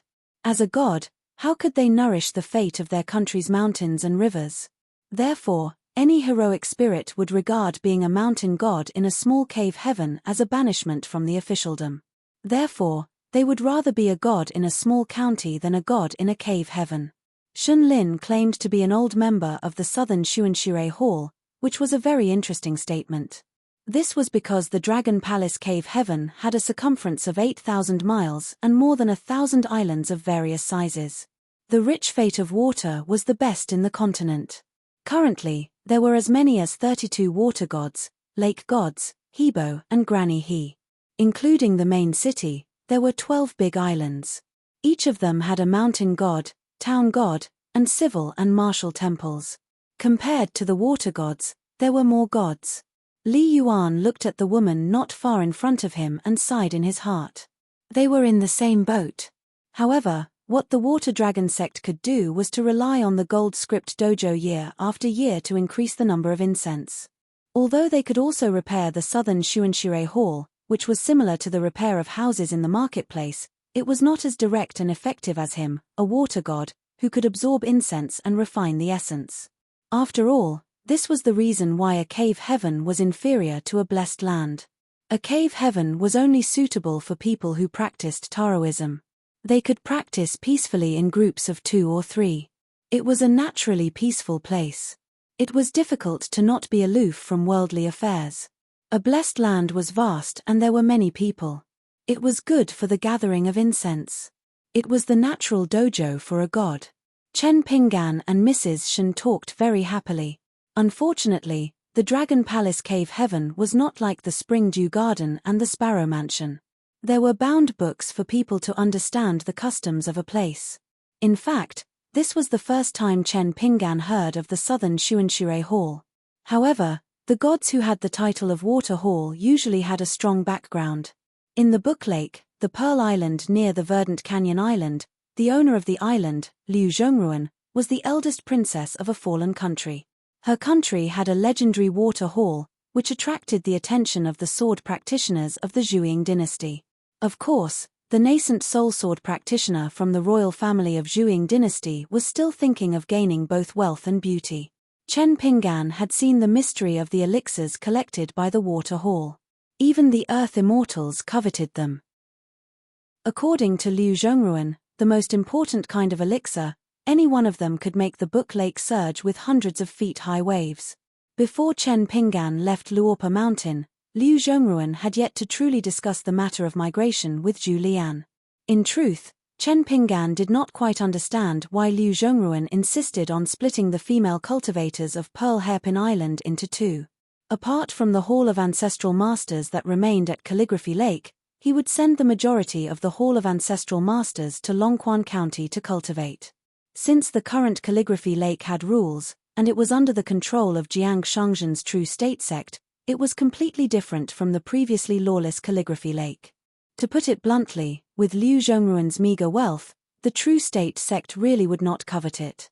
Even if they moved to the Longquan County, they would still be living under someone else's roof. Chen Pinggan should take the immortal money of the Pearl Island, not one less. The Pearl Island had mobilized a lot of people and Liu Zhongruan had spent a lot of money. Chen Pinggan really could not figure out how Liu Zhongruan did business. Just like how Chen Pinggan did not know the relationship between Li Liu and Li Yuan, he also did not know the relationship between Shen Lin and Li Yuan. So along the way, he just talked with the water god of the Nanzun Hall. As Chen Pinggan was used to this kind of thing in the Bookslip Lake and Qing Xia Island, he was already very familiar with it. His responses were flawless and polite, but he did not give people the feeling of alienation and coldness. For example, he would humbly ask Shen Lin about the origin of the fairy ascension stele on the Darling Island. Shen Lin, of course, told him everything he knew. As the two most senior gods in the cave heaven of the Dragon Palace, they were very familiar with the people in their own territory. Li Yuan listened to the two guys who met for the first time chatting in front of him. He felt it was a little fun. But he also felt it was a little sad. The high and mighty master of Jianghu finally came to the Dragon Palace cave after countless years. What was the result? She did not even bother to look at the Nanzun Water Hall. She did not even bother to say a word or two to Shen Lin, who did not make any contributions but worked hard. Li Yuan could even be sure that if it was not for the arrival of this Mr. Chen, the master of Jianghu would not even look at him, the master of Jianghu, who had taken care of the summer palace for countless years. She was really ruthless. Li Yuan always felt that whether it was him or Shen Lin, both of them were gods with quite high ranks. They could be considered to be indifferent to the worldly affairs. But compared to the unattainable ancient great god, they were like the infatuated type in the human world. Shen Lin seemed to be very interested in talking. He took the initiative to introduce the local customs of the Dragon Palace cave to Child Chen. This was what Chen Pinggan wanted to hear the most. Since the first time Chen Pinggan went out to travel with Little Treasure Bottle and the others, it had always been like this. He asked the woodcutter when he went up the mountain, asked the boat driver when he went down the river, and asked the local people when he entered the city or passed through the town. At that time, Chen Pinggan did it himself. Even if Li Baoping, who was the most serious and meticulous, wanted to share youngest uncle's burdens, Chen Pinggan would still be worried.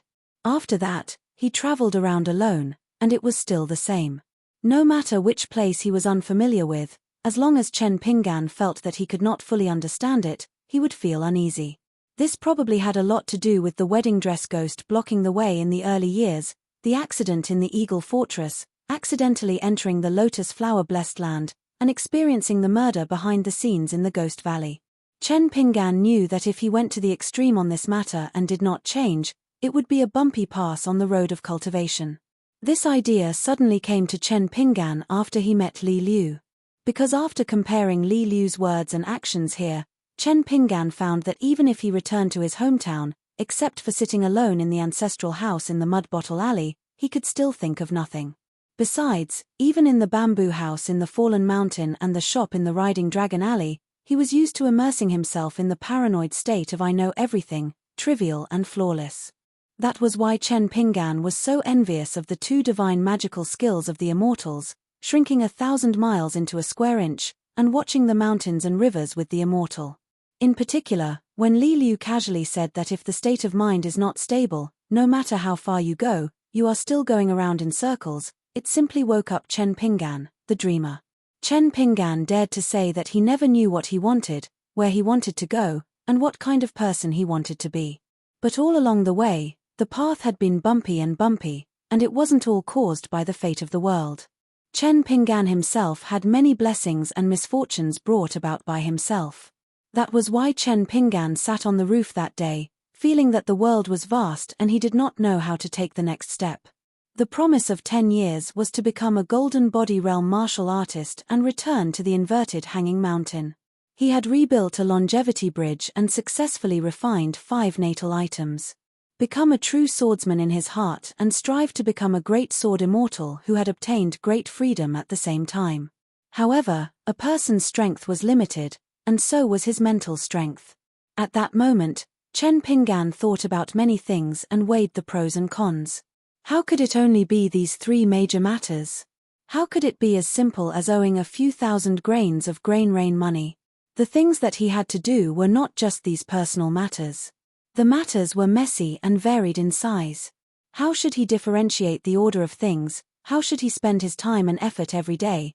And how should he spend his time and effort on each specific matter based on his own principles? Chen Pinggan subconsciously stopped in his tracks.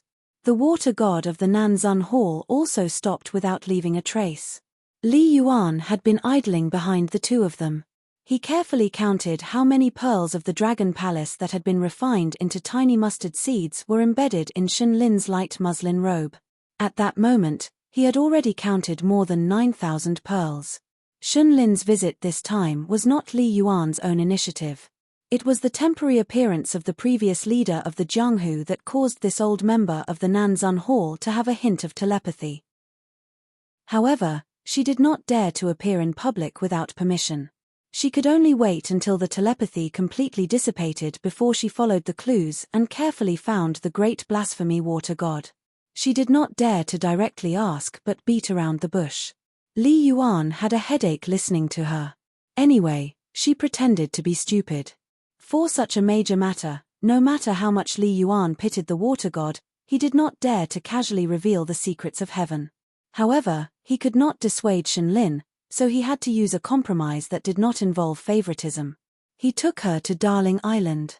Anyway, as the head of the gods in a small world, it was Shenlin's duty to drive a carriage and patrol the mountains and rivers around. It was a pity that the Mr. Chen whom Li Yuan referred to as young Master Chen did not have the jade pendant 3 feet of sweet rain hanging on his waist. The young man was young, but he was excessively experienced. His words were very careful, and Shenlin could only return empty-handed. As the leader of the mountains and rivers in this place, the Nanzun Water Hall was actually a little unjustified. This was because the conferment of all the gods in the hall could not be interfered with by any dynasty. Even the mountain masters of the academy often did not get involved.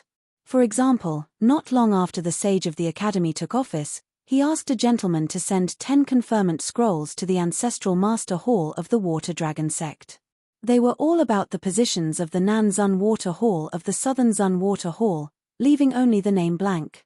He asked the suzerain, Sun Jie, to hand them over to the Nanzun Water Hall in the cave. His intention was very simple. He wanted Shenlin, who was actually extremely bloated in the small imperial court, to deal with it himself. Zhu Mi came to the North Continent to study and was too lazy to care about this mess. Shenlin quickly returned the favor. Except for a few key positions of the gods, he abolished many nominal positions that followed the ancient etiquette system in one breath. Finally, according to the official positions on the official conferment scrolls of the sage Zhu Mi, there were more than 20 gods of water fate in the Nanzun Water Hall, leaving only 10 orthodox positions of gods recognized by the Confucians. At first, Xiao Jingji, the leader of the South clan, who had a good relationship with the Nanzun Water Hall, privately told Madame Shen not to do so and lose more than 10 positions of the gods. Anyway, the sage of the academy had already made it clear that he would not care about the operation of the Nanzun Water Hall, so there was no need to do so. However, after Zhu Mi took action and left the academy, beating up those great cultivators who spouted malicious words, Xiao Jingji paid a visit to the southern Xuanshui Hall and admitted that she had almost harmed Madame Shen. Shenlin noticed that the young man beside him was in a daze and absent-minded. She did not feel that it was rude or offensive. In fact, it could be regarded as an invisible trust for a cultivator to be so relaxed.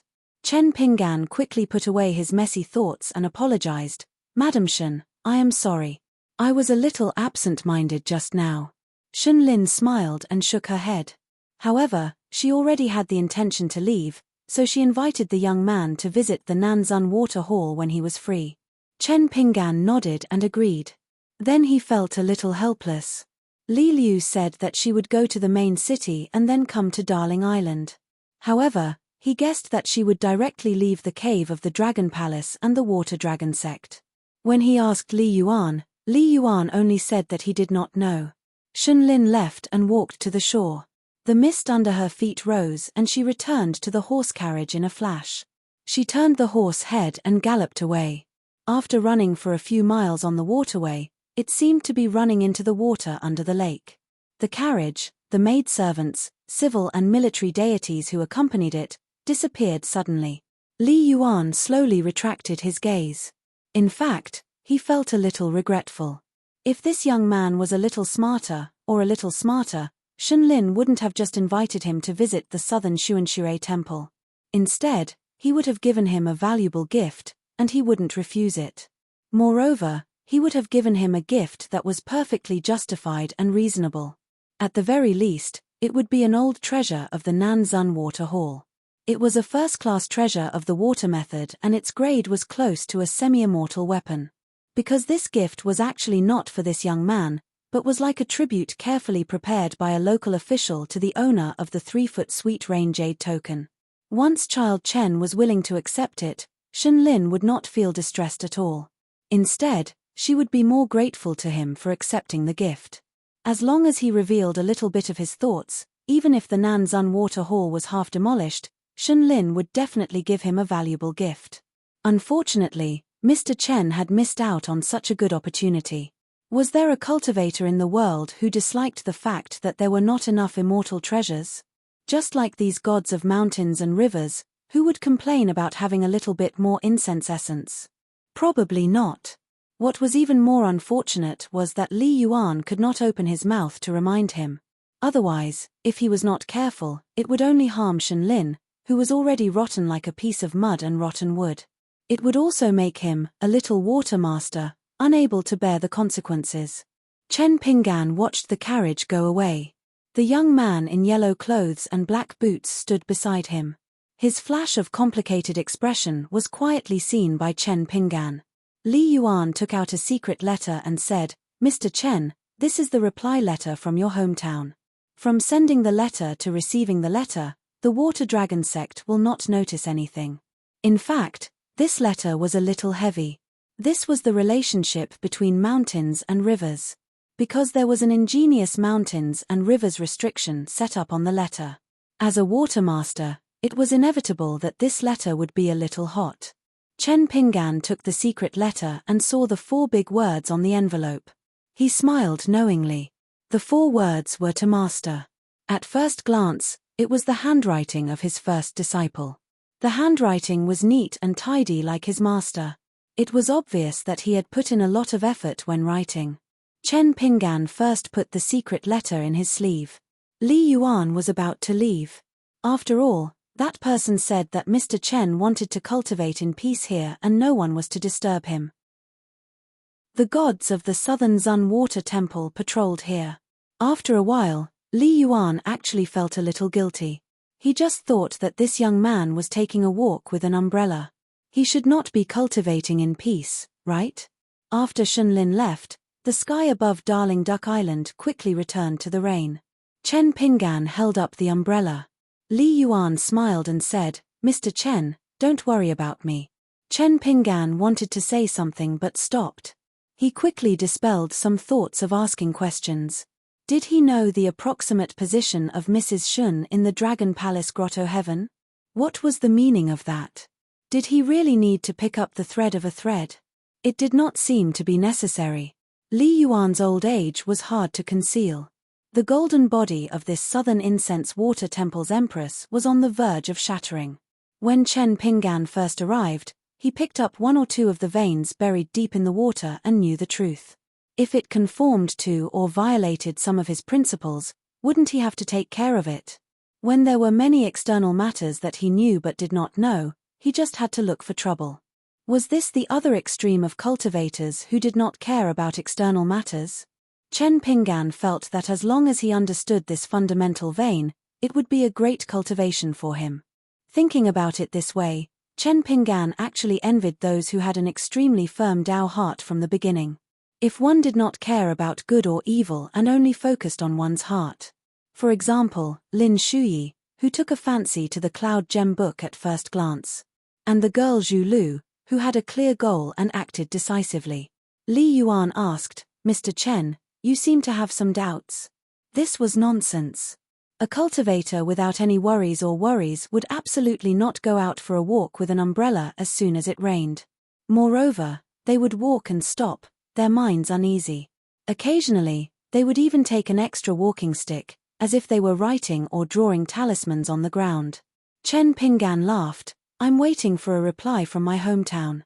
I'm a bit impatient, but it's nothing. Li Yuan did not ask any more questions.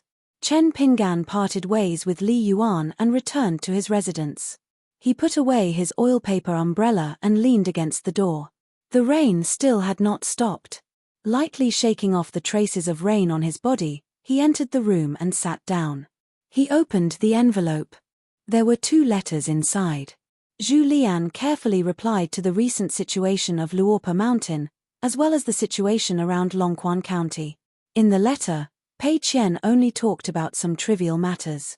In fact, as soon as he received this reply, Chen Pinggan already knew of an enormous piece of good news. Wei Pai had already broken through. Otherwise, the secret letter would not have the mountain seal unique to cloud-covering mountain. Chen Pinggan did not open the letter. Instead, he got up and left the room. Walking under the eaves, he looked at the curtain of rain between heaven and earth. When it rained in the human world, one could avoid the rain at home. If one wanted to avoid the rain in a foreign place, one could only walk with an umbrella. Chen Pinggan turned his head to look at the oil paper umbrella leaning against the wall. Perhaps there was some truth to it. That oil paper umbrella did not need to be taken out when the weather was clear. When it rained, one could use the umbrella again. However, in the marketplace, no one knew when it would rain. Thus, whether or not to carry an umbrella at all times became a choice that gave one a headache. Carrying it on one's body would more or less increase the burden. On a sunny day, holding it in one's hand and letting others see it was even more inappropriate. As for the cultivators walking on the mountain, there was no need to hold an umbrella to avoid the rain. Chen Pinggan stretched out his hand to scratch his head, somewhat worried. Thinking back and forth, the last thought he had before he turned and walked towards the room was that it would be great if this heavy rain was Guyu's money. If that did not work, it would be fine if it was Snow's money. Not long after Li Yuan went to the Sea of Clouds, the water goddess Shenlin arrived. As long as the 2 intended to conceal their whereabouts in the Dragon Palace Grotto Heaven, even the 2 nascent soul cultivators of the Water Dragon sect who guarded this place would not have any clues. The 2 Jade Raw Realm cultivators of the Water Dragon sect did not choose to guard this place all year round. This was a kind of silent salute to the water god Li Yuan and the water god Shenlin. Sect Master Sun Jie, except for the highest standard Gold Scroll Dojo, the other Jade Scroll and Yellow Scroll Dojo would not enter this place. Compared to the North Sect, the South Sect's Xiao Jingji had a better relationship with the South Sun Water Hall. She would come to find Shenlin once every few years. Shenlin's expression was complicated. Li Yuan, can't you just say something casually? Li Yuan just smiled and did not say a word. Even if the answer was no, it was enough for Shenlin to guess the correct answer. However, Li Yuan did not say anything. From the beginning to the end, even that Mr. Chen only said that he was one of the disciples of the 2 old friends. Shenlin only needed to call him young Master Chen. Then she could not be sure of the truth. As long as she was not sure, this old friend of the South Sun Water Hall, she would be gambling her life if she did anything unnecessary. Shenlin changed his method and asked tentatively, "Shall I ask Xiao Jingji?" Li Yuan smiled and said, "Up to you." Shenlin's pair of golden eyes, with traces of light flowing out of the eye sockets, stared at his colleague, the water god. Li Yuan's expression was calm. One was the water god of the great blasphemy, the other was the goddess of the summer palace. The ranks of the 2 were roughly the same. It was like a big family at the foot of the mountain, a manservant in charge of the ancestral hall, and a maid in charge of the courtyard chores. Neither of them could control the other, and neither of them was an indispensable big shot. If Shenlin really went to ask Xiao Jingji, it would be a trivial matter. However, if that person knew about Shenlin's action and was unhappy, it would be a capital offense for secretly investigating that person's whereabouts. Then, Shenlin, who could still live for 200 to 300 years, would not have to worry about the decay of his golden body at all. It would be gone with a slap. It was not that Li Yuan did not want to help Xiao Jingji, but he did not dare to. Was he not a clay bodhisattva crossing the river? Li Yuan had already stuffed a few bear's heart and leopard's guts into his golden body when he promised to let her go to Darling Duck Island. Shenlin smiled bitterly and said, It's said that a close neighbor is better than a distant relative. You and I have been neighbors for so many years. Li Yuan's face was gloomy, and he frowned and said, Shunlin, the goddess of the summer palace, I advise you to stop before you go too far. Shunlin was frightened, but he could only bow and apologize. Li Yuan left in a huff. Shunlin left the sea of clouds and returned to the lake. He performed the water dispelling technique and returned home. When he reached the majestic water palace at the bottom of the lake, he did not go straight to her courtyard. Every time he went in and out, he had to pass through the door with the plaque favorable wind and rain. He could only go through the side door. The door had never been opened. Even if the sect master of the Water Dragon sect came to visit, or even if the young family masters of the Great Yuan dynasty and the sword immortal of the floating duckweed sword lake, Li Cai, came to this towering water palace, they could only go through the side door.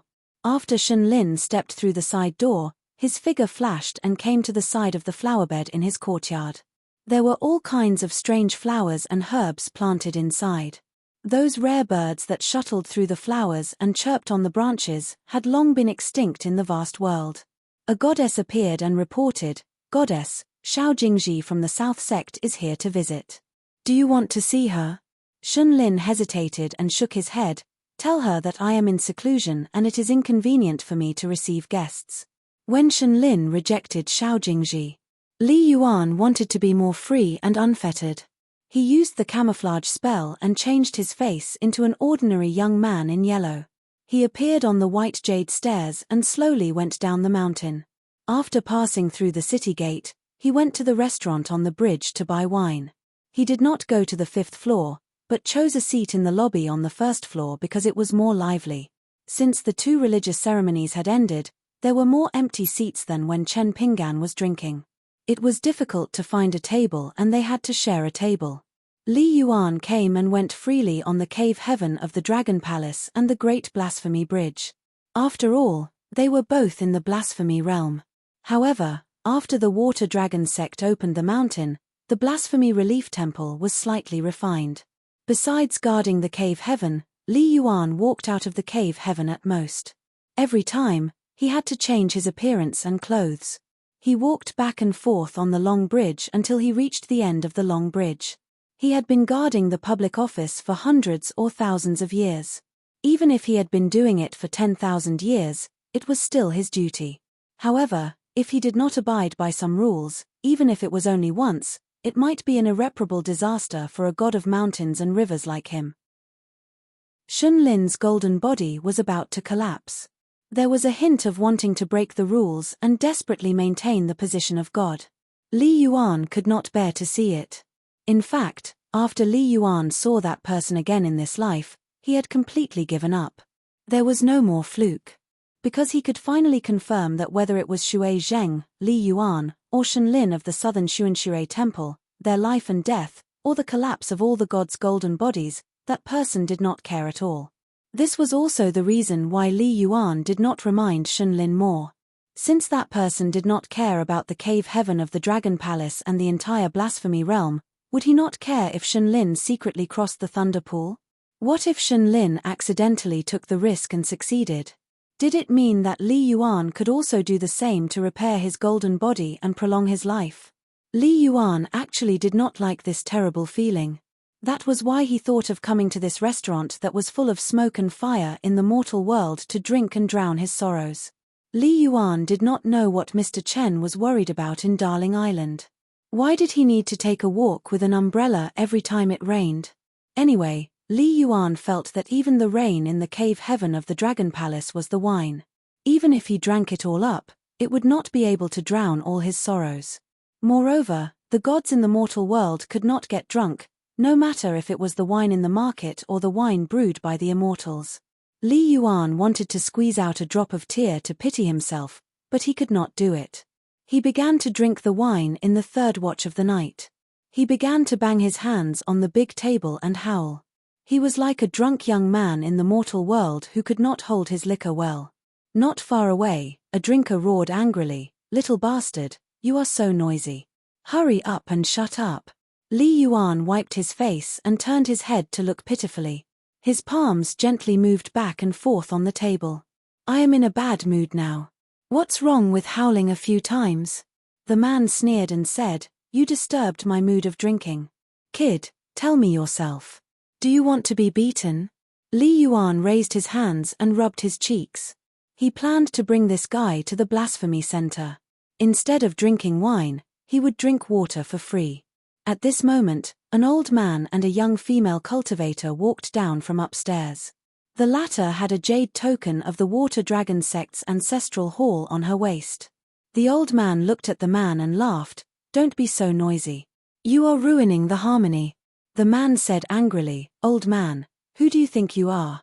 The old man laughed and said, I am just a cashier. Today, I will pay for all the drinks on the first floor. Take it as everyone doing me a favor and doing me a favor. The man was speechless. He stood up and clasped his fists. So it is Elder Huan. Sorry for the disrespect. Huan Yun clasped his fists and returned the greeting. He walked down the stairs and continued to pay for all the drinks. Instantly, the whole place was filled with cheers. Li Yuan glanced at the old man. He was an old Jindan Earth Immortal whose bottleneck had loosened. Beside him was a young girl who had just entered the Jindan realm. If he remembered correctly, her name was Bai Bai. She was highly regarded by the sect master, Sun Jie. This girl was quite lucky. No wonder Sun Jie would put in so much effort to nurture her. Sun Jie insisted on giving the inch gold talisman that even Yuanying realm cultivators would covet to his disciple. Even if it was because Bai Bai had entered the Jindan realm, he was still suspected of embezzling. At the ancestral hall, the north and south sects were not happy. Especially Xiao Jingji, who usually did not argue with Sun Jie openly, even said a few harsh words to him. At that time, as the real master of the Water Dragon sect's ancestral hall, Li Yuan hid in a portrait of the ancestors and secretly watched the show. It was quite interesting. In fact, Sun Jianbao was a very good manager. He treated the north and south sects equally. But it was precisely because of this that it became another source of dissatisfaction. If Sun Jie was willing to be thick-skinned and side with the North sect disciples, there would not be so many dirty deals. If he decided on the next sect master of the Water Dragon sect and was determined to continue the rules of the North and South, would Xiao Jingji and the South sect have no choice but to lower their heads and accept their fate? He was too easy to talk to and too fair. This was the crux of Sun Jie's problem. Otherwise, at the ancestral hall, 2 or 3 of the guests sitting in the same row as Xiao Jingji from the South sect would have already sat with the North sect. Of course, if Sun Jie could enter the immortal realm, all the problems would disappear. Unfortunately, Sun Jie did not have the talent and luck. Li Yuan buried his head in drinking. Huan Yun and Bai Bai didn't bother him and were very good at it. After exiting the restaurant, Bai Bai and Huan Yun walked to the end of the long bridge. Bai Bai laughed softly, Old Junren, although I have entered the Golden Core realm, I have not been here for long and my talent is still shallow. I have yet to open up my own residence. I hope that the next time you come to our sect, I can already occupy an island in the Dragon Palace. At that time, I will definitely treat you well. Huan Yun laughed, Fellow Daoist Bai, as long as you are sure that you can open up a residence on the Grotto Heaven Island, you can send me a letter in advance. I will personally come over to congratulate you. Bai Bai smiled and nodded. He bowed towards the old Daoist Junren, I cannot thank you enough. Huan Yun was a little emotional and returned the bow, cultivation is not easy. You and I will work hard together. After becoming a Golden Core cultivator, you are of my generation. As long as Huan Yun was not a nascent soul cultivator, then no matter how big the age gap was, he was of the same generation as this young Water Dragon sect direct disciple. Bai Bai did not purposely try to be polite. He only watched as the old Daoist walked down the bridge and left. However, this young Golden Core Earth Immortal's gratitude came from the bottom of his heart. Actually, after returning to the Water Dragon sect, she was a little regretful that she did not discuss this matter with Huan Yun earlier. Even if she had to take out a huge gift, Bai Bai would not hesitate. Otherwise, the South sect would use this opportunity to suppress her future in the Water Dragon sect and implicate her master. For example, Wu Lingting, who was born as a wild cultivator, was a guest of the Water Dragon sect. Actually, he was a guest of the North sect. Because of this, he almost moved the chair in the ancestral hall to the opposite side. Her master was also very angry. Fortunately, there was a light at the end of the tunnel. Bai Bai did not expect that Huan Yun would be willing to speak up for her under the premise that there was no deal between them. Not only did he help her in her hour of need, but he also helped her to clear all suspicions in the sect. He also helped her become a cautious and experienced person during her training in the ruins. What should be said, regardless of whether it was true or not, Huan Yun said it to the ancestral master of the Water Dragon sect. The old Daoist did not say a word about what should not be said. When Bai Bai heard this from her master, who was relieved of a heavy burden, she was a little shocked. Her face was full of disbelief. Sun Jie did not say much at that time. He only told his disciple to cherish this hard-earned good karma on the mountain. After hearing that Huan Yun was already a guest of the city above clouds, Sun Jie had to remind Bai Bai, who was not experienced enough, that if there was a chance, she could go back to the Futsu kingdom without leaving a trace. Then, she could go to the city above clouds. After all, the city lord Shenjunza was a golden core earth immortal. Bai Bai remembered it all. That was why she invited Huan Yun, who was traveling in the Baiting kingdom, to the Water Dragon sect. After Huan Yun knew that she had not established a residence on the island, he was even more particular. The old Daoist said that he had stayed outside for too long and needed to rush back to the mountain. That was why the conversation between the two golden core earth immortals at the bridgehead came about. These were the skills that the master and the preacher could not teach and would not purposely teach. Bai Bai stood alone at the bridgehead and felt a lot of emotions. In the past, she was always obsessed with the golden rule of the mountain: if you can't let go of the world, you can't be a person of the mountain. Looking at it now, weren't there still so many cultivators around him, high and low, all around him, all over the mountain? Perhaps the so-called let go of the world was not the shortcut of not caring and doing things her own way. Li Yuan leaned on the railing of the bridge. He was still hundreds of miles away from the bridgehead, but he could clearly see the back of the young golden core female cultivator. He felt that her potential was not bad. Li Yuan heard someone shouting behind him, "Little brat." Li Yuan turned around. That man tossed a wine pot to him with a smile. "This pot of wine was bought by this father out of my own pocket. Don't King wail like a ghost and howl like a wolf in a restaurant in the future. As a man, don't you find it shameful?" Li Yuan smiled and hugged the wine pot. He bowed and said loudly, "Thank you, sir. Take care." The man was stunned. He laughed and scolded him before leaving. Li Yuan walked and drank his wine. His mood improved. Huan Yun did not take the ferry or travel far away. Instead, he walked slowly along the Gmi River. In the city above clouds, he once walked the Minshin Road with a young man. The other party talked about some seemingly empty principles. He said that it was some knowledge. It was like the water veins. It flowed slowly and helped people walk steadily. He also said that some knowledge was the root of the mountain. The world was unpredictable. The heart was unmoved and could stand firm. Both were good knowledge. However, the difficult part of the world was that both parties had to fight often. They would fight until their faces were swollen and their heads were bleeding. They might even beat each other to death. Huan Yun listened to him. This was because this old perfected person had suffered greatly during the treasure hunt. Huan Yun was not a good person. Of course, it was not only acknowledged by others. He had always thought that he was a good person. If not, he would not have gone to the city above clouds to cheer for Shenjunza, who had no hope of reaching the nascent soul stage. In the end, he even promised to protect Xu Xingjiu and Zhao Qingwan. Would a good person make mistakes? Of course. First, there was the treasure in front of him. Then, there was the reputation he had accumulated throughout his life. Huan Yun had already gone against his conscience and heart. He wanted to kill and steal the treasure. He cared about his reputation and made a huge mistake. Many times, it seemed like a difference of a breath could create a world of difference between right and wrong, good and evil. In the night, the sky was high and the moon was bright. Huan Yun took in a deep breath and felt refreshed. He just did not know if that young sword immortal, who was so open-minded, would also have an insurmountable barrier in his heart? If he did, wouldn't it be a huge chasm? Huan Yun could only hope that that person could cross the water and build a bridge. He could pave the way up the mountain without any worries. In a secluded place near the water dragon sect, an old daoist reached out to support a young daoist beside him. The young daoist with a sword on his back was on the verge of collapsing.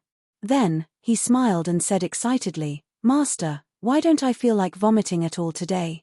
The old daoist said seriously, "It must be because your cultivation has improved. When you return to the Earth-flat peak, your senior brothers will definitely praise you." The young daoist had a face of suspicion. "Master, tell me the truth." The old daoist said, "Master has many friends. Although you have traveled quickly, you still have to stop and rest. This is the closest." The young daoist grumbled, "Master, you don't know how to speak. No wonder your friends on the mountain are never willing to invite you up the mountain. I saw it clearly. When they chat with you, they are so polite that they don't seem like friends.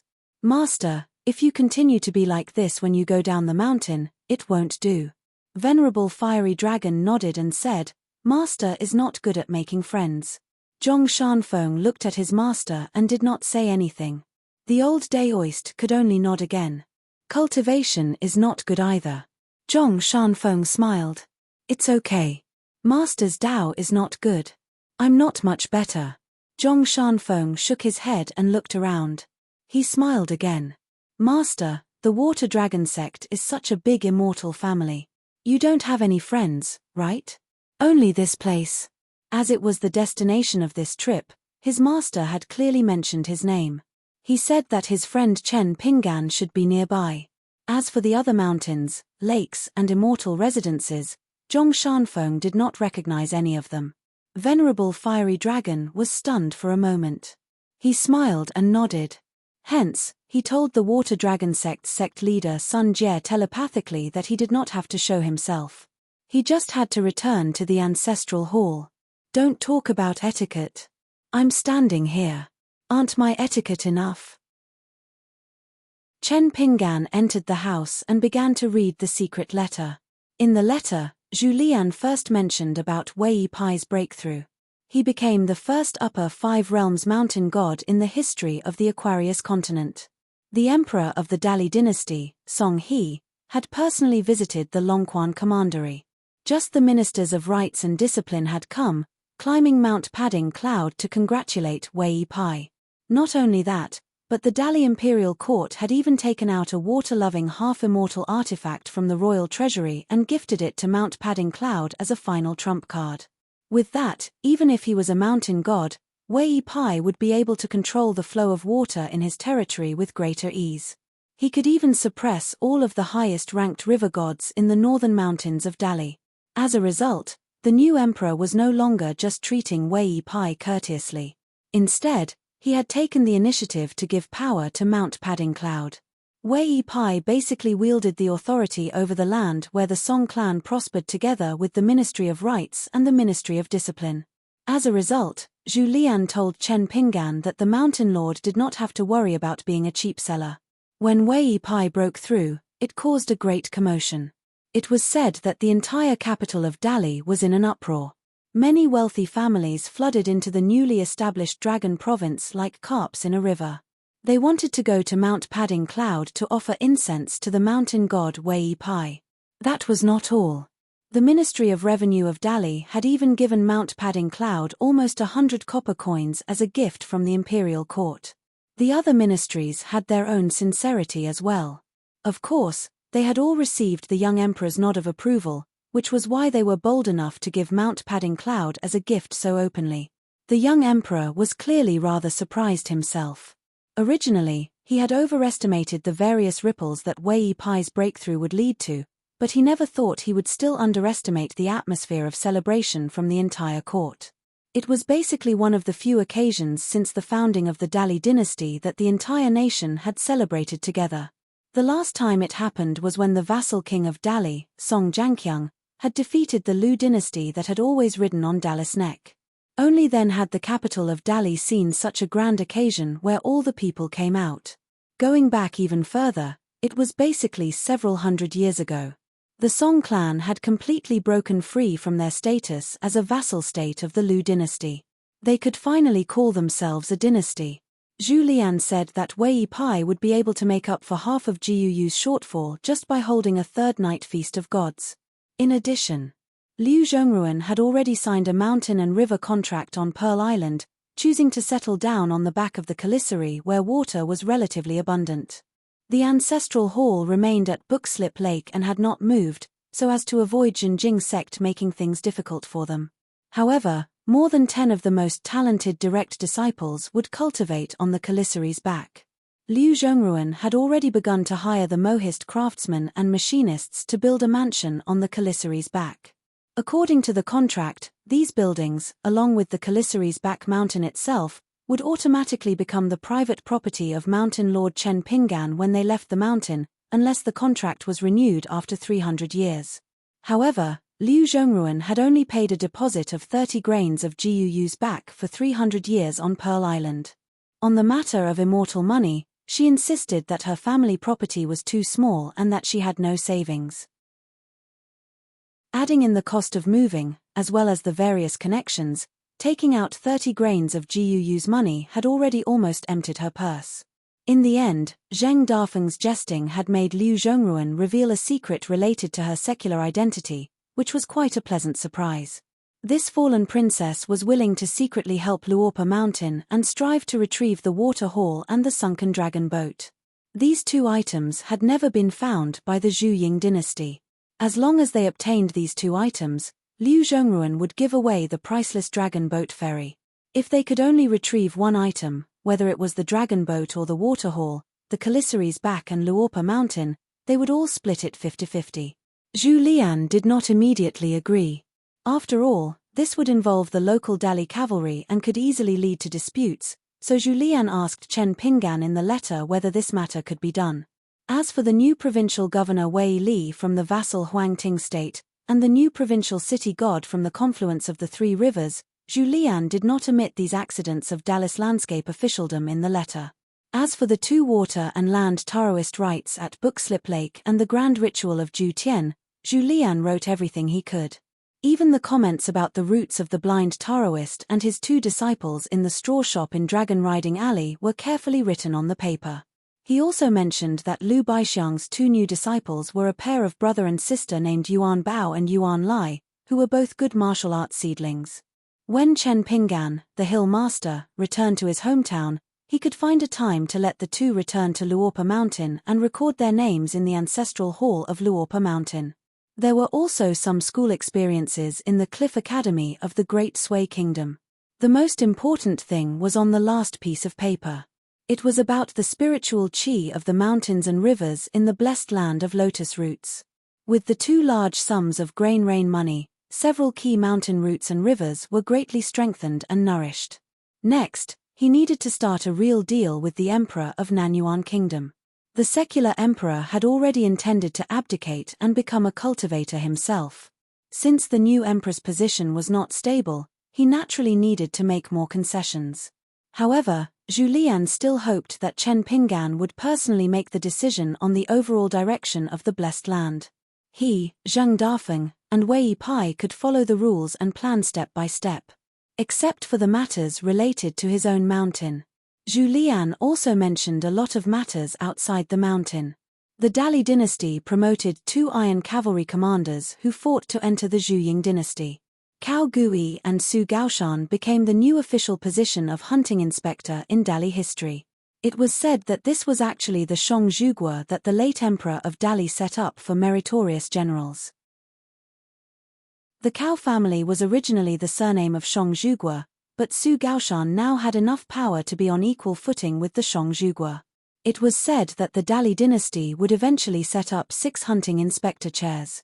1 in Dali's capital, 1 in Old Dragon City, and 1 in the old Zhu Ying dynasty's territory.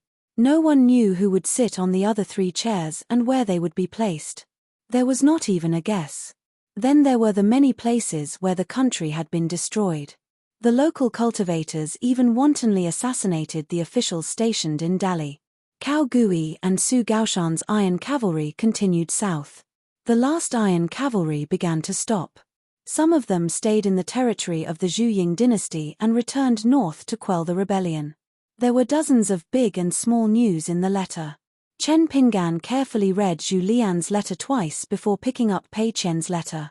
There were only 2 pieces of paper. It was all her boastful words. She was serious in copying books and did not take credit. Her self-created crazy demon swordsmanship improved by leaps and bounds. It was the best of the best. She had a good relationship with Zhu Mili. Now, the little water monster was already the right protector of the Sway shop in the dragon riding alley. She asked her master if she would promote Zhu Mili to be the right protector of the Luo Po mountain after returning to her hometown. The letter was a little ambiguous. Pei Qian said that she would not casually promise Zhu Mili such a big official title. She had a clear distinction between public and private affairs. No matter how good her relationship with Zhu Mili was, she would be impartial, so she still needed her master to make a decision personally after returning home. She also said that Center Yuanji was very serious in practicing martial arts. She was indeed a martial arts genius personally selected by old chef. Alas, there was one time when Sister Center was too focused on practicing martial arts and did not pay attention to the steps. She accidentally sprained her ankle. Pei Qian happened to pass by at that time and did not manage to hold Sister Center. So until now, she still felt guilty. So if Sister Center mentioned this in the future, her master must not blame her. It was definitely an unintentional mistake on Pei Qian's part. Chen Pinggan read until here and knew that there was a big mystery. She must have done something like eating chestnuts to pave the way for him in the letter. Moreover, Pei Qian herself certainly did not realize that she had written so much about what she had seen on Luopa Mountain with her own eyes. She did not even mention how much money she had earned from the shop at Dragon Rider Alley. In Chen Pinggan's opinion, she must have played truant and skipped a lot of classes at school. Chen Pinggan did not think much about it. Anyway, Zhu Lian was keeping an eye on her. There should not be anything out of the ordinary. If there really was something, he believed that Zhu Lian would directly mention it in the letter. But when he went back, he would still let her eat chestnuts until she was full. In her letter, she did not mention anything about the progress of her studies at school. How could she be considered studying hard? With her temper, if she received a word or 2 of praise from the teacher at school, how could she not show it off? Pei Qian also said in the letter that Sister Xiuxiu was no longer at Spiritual Grace Mountain. She heard that she had moved to another place to cultivate. She was a little worried about Sister Xiuxiu. Alas, it had been a long time since she went to the caoutchouc shop to buy pastries.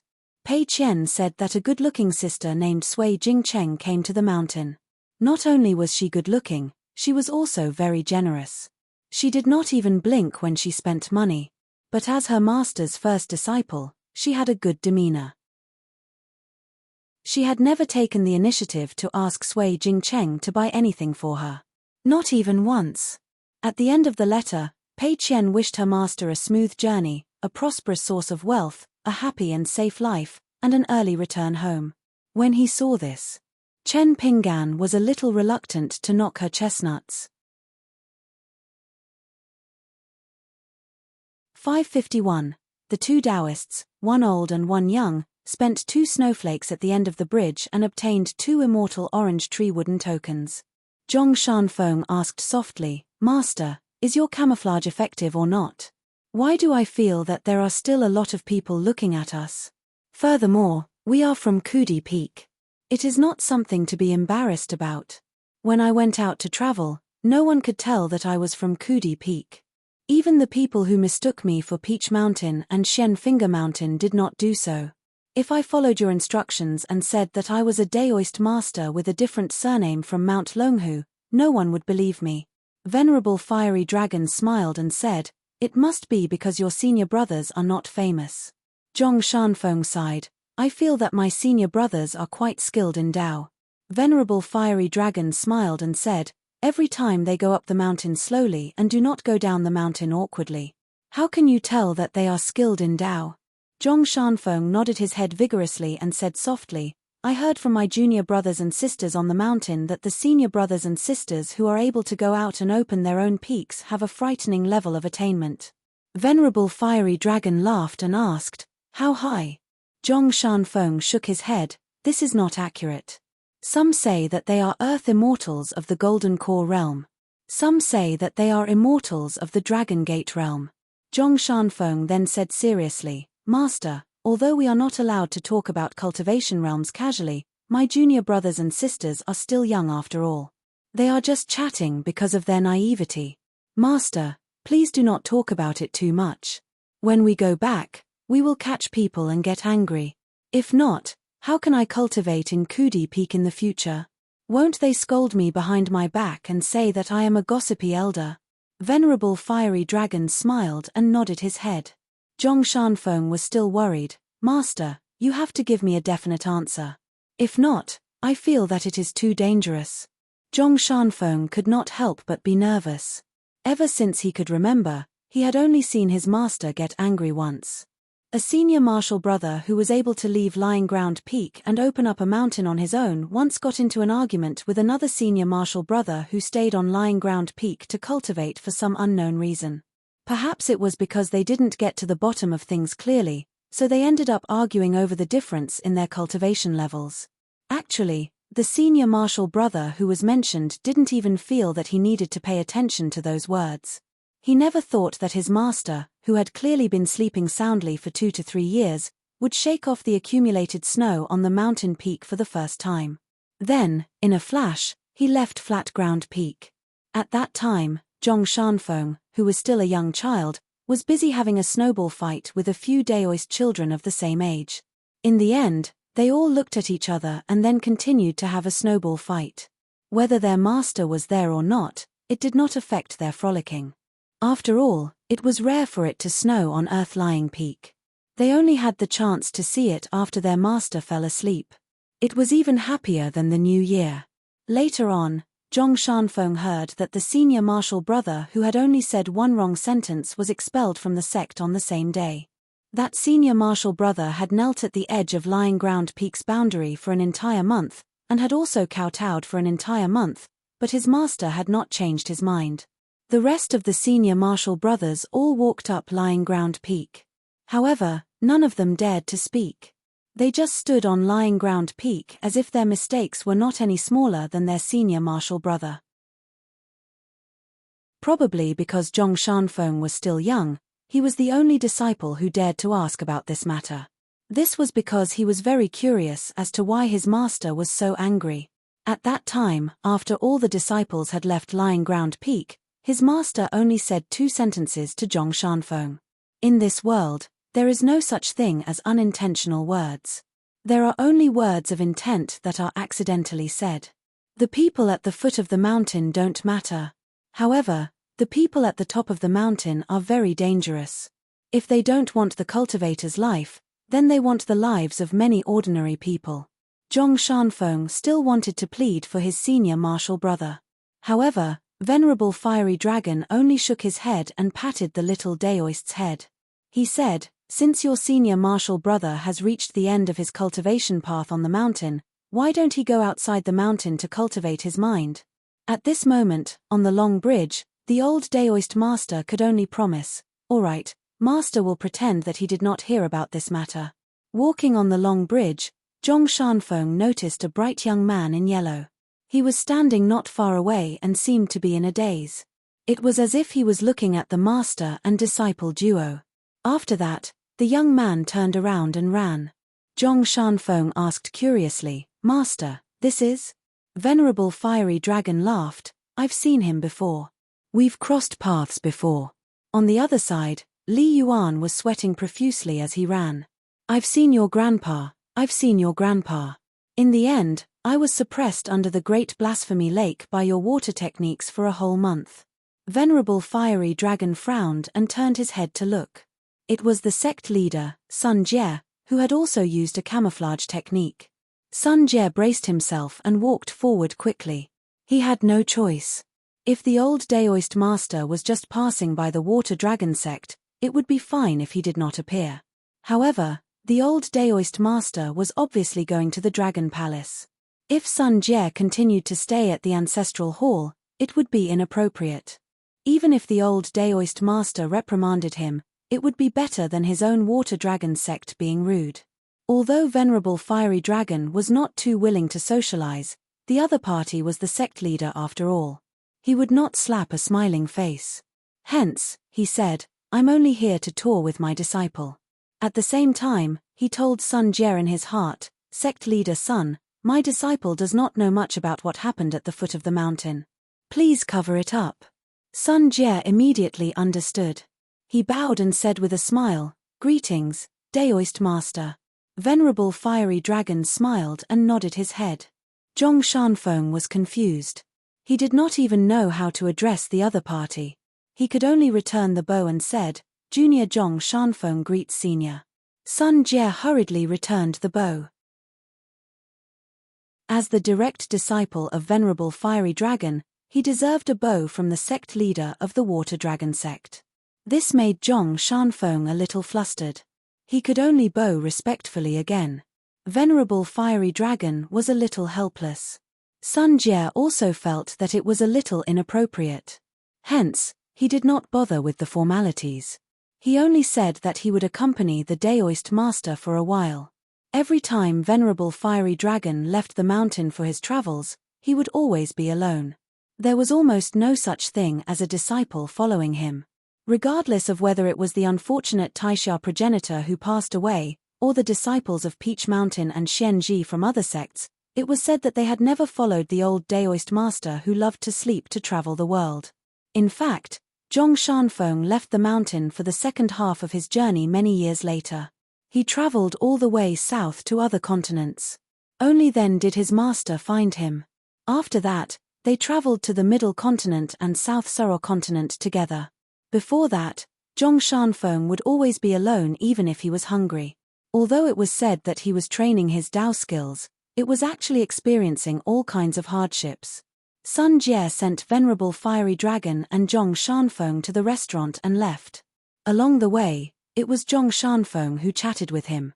He was probably worried that his master did not know how to socialize, so he had to let his disciple do it for him. Just as Sun Jie was about to turn around, Venerable Fiery Dragon opened his mouth and said, As for Li Yuan, I will help you put in a few words. Sun Jie was about to bow. Venerable Fiery Dragon waved his hand, no need. After the polite senior left, Zhong Shanfeng said softly, Master, why did you ignore him? Venerable Fiery Dragon laughed, if he is not a friend, there is nothing to talk about. Friends are not made through chatting. Venerable Fiery Dragon was a little nostalgic. Did he have any friends? Of course, he did. In fact, there were quite a few of them. However, it was a pity that they were all old friends. After living for so long, it seemed that he could only bid farewell to his friends. Some could be said in person, some could not. Whether they could or could not, it was actually sad. This had nothing to do with the level of one's Dao skills. Hence, it was good that his disciple knew Chen Pinggan, who liked to reason, and Xu Yuanxia, who liked to write about mountains and rivers. It was even better that Zhong Shanfeng and Chen Pinggan respected the bearded ranger from the bottom of their hearts. They were like-minded and went through thick and thin together. Drinking water was better than drinking wine. Some of them called each other brothers and sisters, adding flowers to the brocade. There were knives hidden in the flowers. However, some of them sent charcoal in the snow by their friends. After sending the charcoal, they clenched their fists and waved goodbye. They only said that it was a small matter. When they were 34 miles away from the city gate, Zhong Shanfeng asked, Master, how did you calculate Chen Pinggan's location? The old Taoist said, this is a very difficult thing to do.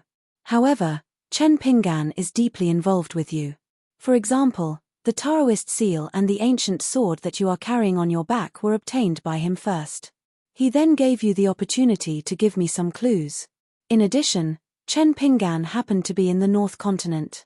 If he was in another continent, it would be even more difficult for me to predict his location. In fact, there was another secret that Fire Dragon Immortal did not mention to Chen Pinggan. That was when they met in the alley of the village in the southeast of the Aquarius continent.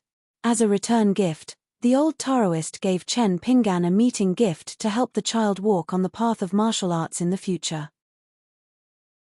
After all, this kind of relationship was not something that could be used as a topic of conversation. When they arrived at the entrance of the Dragon Palace, Zhong Shanfeng felt that the Water Dragon sect was a little black-hearted when he heard that he had to fork out 2 small coins. Zhong Shanfeng gritted his teeth and slowly took out 2 small coins from his sleeve and handed them to the Water Dragon sect cultivator who was guarding the city gate. When they passed through the city gate, Zhong Shanfeng touched the door nail on the red lacquer door and did not forget to turn his head and say to the old Taoist, "Master, do you want to touch it too?" Back then, Chen Pinggan said a lot of village customs. Among them, going to the city gate to remove all kinds of diseases and passing through the city gate to touch the door nail can drive away filth and bad luck. Fire Dragon Immortal smiled and shook his head, "I'll pass." Zhong Shanfeng passed through the city gate and saw the white jade staircase that was 9,999 steps long. He immediately sighed, "Impressive, really impressive. It's worthy of being called a sect of immortals." There was only a winding path up the mountain in his crouching ground peak. The path was overgrown with weeds, but there were many wild fruits. Before Zhong Shanfeng left the mountain to travel, he often brought a large group of Daoist children to search the mountain and returned with a full load every time. When he reached the peak of the mountain and saw the 16 dragon walls beneath his feet, Zhong Shanfeng felt that the Water Dragon sect was rich and imposing. When he thought of the immortal style of the Water Dragon sect and his contribution of 2 small coins, he felt a little happy. Fire Dragon Immortal smiled and asked, "Do you still feel that the golden and silver nest is still not as good as the grass nest at home?" Zhong Shanfeng nodded and said, "Of course. After meeting Chen Pinggan, let's go home." The 16 snow-white flood dragons soared into the clouds and headed towards the Dragon Palace. In the house on Darling Island, Chen Pinggan began to close his eyes and rest. After thinking for a long time, he took out a brush and ink, spread out a piece of paper and began to write a letter. The name Lotus Root Blessed Land was not bad. He would just name it that way. After the gap in the Blessed Land was filled, it was upgraded to a medium Blessed Land. In the future, the location of the Temple of the Mountain Deity could continue to be investigated secretly and choose a place with good feng shui. However, Luopo Mountain was not in a hurry to sign any contract with the Emperor of Nanyuan Kingdom. When he returned to Luopo Mountain, he would make a trip there personally. Before that, no matter how good the Emperor's conditions were, Zhu Lian, you had to delay it. Wei Ba's breakthrough was a joyous occasion. On Luopo Mountain, they needed someone to prepare a congratulatory gift. Chen Pinggan's gift had to be a magic weapon of the highest grade on the mountain. He could borrow it from Jiang Shangzhen of the Zhenjing sect temporarily. If Zhu Lian felt it was appropriate, he could even agree to let Chen Pinggan use his nascent soul identity and Zhu Fei's pseudonym to serve as the honorary guest of Luopo Mountain. The condition was that he had an extra magic treasure. As for the gifts from Pei Qian and the other juniors, it was fine if they were light. For example, they could let Pei Qian copy a festive couplet. Of course, it would be better if Pei Qian had more ideas. As for Liu Zhongruan, Zhu Lian could ask Liu Baixiang to secretly dig up the water hall and dragon boat. This was the best result. However, before doing this, they had to inform Kui Dongshan and wait for his reply. Only then could they leave Dali. If Kui Dongshan felt that this matter couldn't be done, he would directly refuse Liu Zhongruan. Not only that, he would also remind her to completely give up on this matter. It didn't matter if the words were harsh. Since the 2 sides had become long-term neighbors on the mountain, it was one thing for the other party to hear some harsh words, but it was another thing for him to say it. When he wrote the letter to this point, Chen Pinggan stopped writing for a moment before continuing to write. If Liu Zhongruan insisted on taking risks, Luopo Mountain would take back the lease of the Commissary. The consequences and compensation of breaking the contract would be borne by Luopo Mountain. Instead of being implicated by the cultivators of Pearl Hairpin Island in the future and being implicated by the unexpected disaster, it was better to cut off the relationship early. If Luopo Mountain wanted to operate in the long run, there were some trade-offs that had to be made. Instead of being destined to have a bigger falling out in the future, It was better to cut off the relationship early and let Pearl Hairpin Island, who had made a wasted trip, complain. If there was a real deadlock, he would need to do more secret compensation.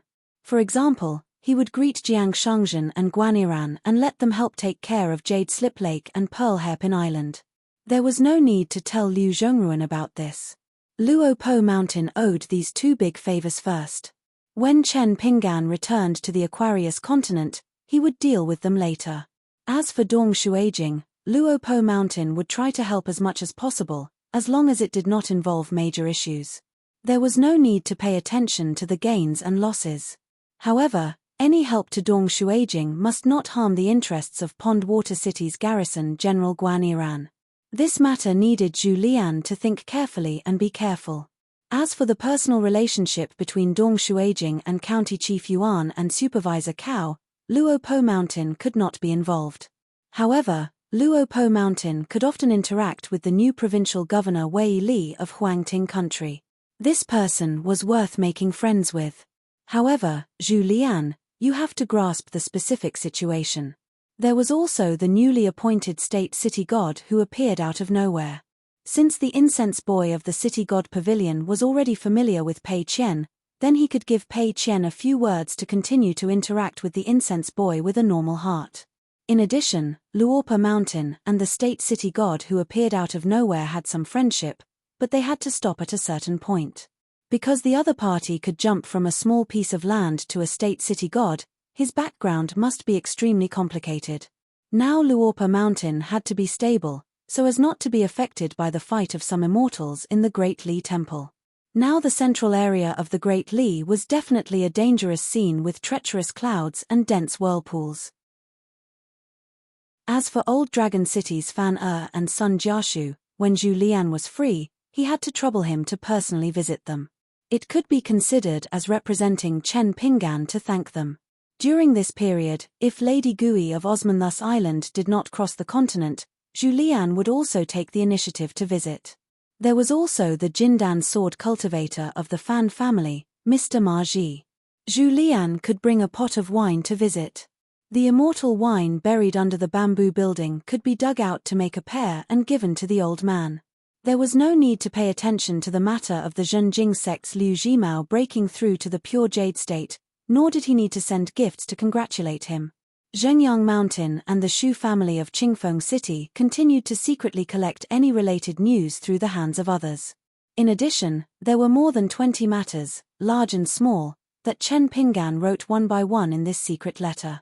Most of them, he just let Zhu Lian do as he saw fit. Chen Pinggan just reminded Zhu Lian that there was such a matter. There were also some things that Chen Pinggan had already decided. If Zhu Lian and the other two felt that the direction was wrong and needed to continue to consider, then they could send a letter to Li Liu, because before returning to the Aquarius continent, he would definitely go to the Lion Peak first. In the end, Chen Pinggan did not write a letter to Pei Qian alone, but at the end of the letter, he asked her to communicate more with her sister Baoping, and also to help him as her master to Chen Ruchu, Chen Lingjun, and of course, Zhu Mili, as well as Sharu, who was the shopkeeper of the shop in Dragon Riding Alley, one by one. He nagged Pei Qian again and again, telling him not to be mischievous at the school. If he felt that the teacher's teaching ability was not high, then he should learn how to behave like the teachers. If he felt that the teachers at the school were like ordinary people, then he should only learn from them. At the end of the letter, Chen Pinggan promised Pei Qian that he had nodded and agreed. Under the recommendation of his first disciple, he would officially promote Mute Lake monster Zhu Mili to the right protector of Luo Po Mountain. He also allowed Pei Qian to personally announce this matter to everyone in Luo Po Mountain. Even Chen Pinggan himself didn't realize that he was writing down these words. His face was full of smiles and his eyes were warm. After writing this, Chen Pinggan leaned back in his chair, held the back of his head, closed his eyes, and thought of the little lotus flower person who was said to not like to show her face. I wonder if the grass and trees on both sides of the mountain stairs in his hometown will be more lush than in previous years when spring comes next year. Every time after the gold script Dowfield, there would be a lot of rain in the Dragon Palace. Chen Pinggan put away the letter, walked out of the house, picked up the oil paper umbrella, and continued to go out for a walk. After the walk, he planned to give the letter to Li Yuan to send to Luo Po Mountain. Chen Pinggan walked on the bluestone path adjacent to the mountains and rivers of Darling Duck Island. Suddenly, he turned his head and looked at a direction. He could vaguely see a talisman boat coming slowly.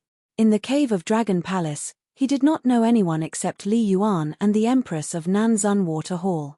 The talisman boat suddenly flew as fast as a flying sword and landed on the lake, steadily docking at the shore.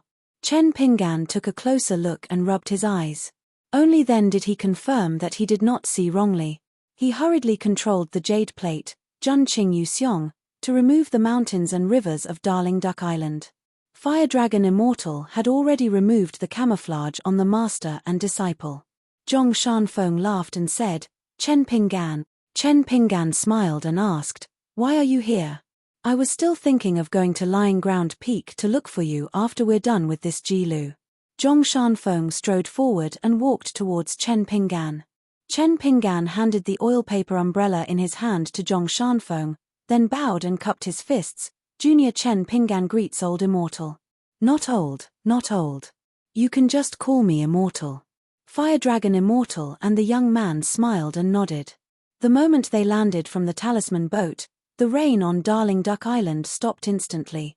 Zhong Shanfeng was stunned for a moment and kept his oil paper umbrella. He laughed and said, "Good omen, good omen." Then, Zhong Shanfeng gestured to Chen Pinggan's height and asked curiously, "Chen Pinggan, why are you so fast?" It turned out that Chen Pinggan was already taller than the young Daoist by about a fist.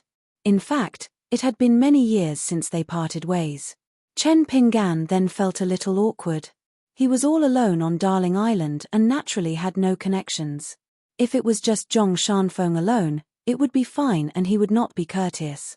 However, there was an old Daoist standing in front of him and he was in a difficult position. There was wine, but it was obviously not suitable. There was also wine in the small wall of the Sparrow residence. However, it was a pity that he knew nothing about brewing tea and did not have a tea set. Fire Dragon Immortal looked at the young man and joked, "Walking with a limp, are you in trouble?" Chen Pinggan smiled bitterly and nodded. Under the eyes of the old Immortal, Zhong Shanfeng used his elbow to hit Chen Pinggan. Chen Pinggan returned the favor. Fire Dragon Immortal turned a blind eye to this and walked slowly. The two young men walked beside him. The old Immortal asked again, "Such a good literary gall and it is compatible with your Tao. Why is it gone? If not, with the help of the three elements, you would not have to limp up the mountain." After Zhong Shanfeng heard this, he stopped greeting Chen Pinggan. Chen Pinggan replied, "I met with some problems and could not convince myself. There are some principles that cannot be used to restrict others." The old Immortal smiled and asked, "I am a little curious. What principles did you talk about that required you to pay such a huge price?" Chen Pinggan hesitated for a while and gave a rough answer, "It was a person that I could kill 1,000 times if I met him. But I could not kill him." The old Immortal nodded and said, "Once the literary gall is broken, the moral aura that you spent so much effort to condense will be scattered." "Then what? When will it end?" Chen Pinggan remained silent. The old Immortal smiled and said, "Drink some wine and think carefully. It is not too late to say." Chen Pinggan took off the blade-strengthening gourd. The glutinous rice wine in it was now from his hometown. He took a sip and passed it to Zhong Shanfeng. The latter gave a look to indicate that his master was here. The old Immortal continued, "You are so selfish. Why can't you kill him? Since that is the case, in my opinion, if you don't break the literary gall, it will break on its own."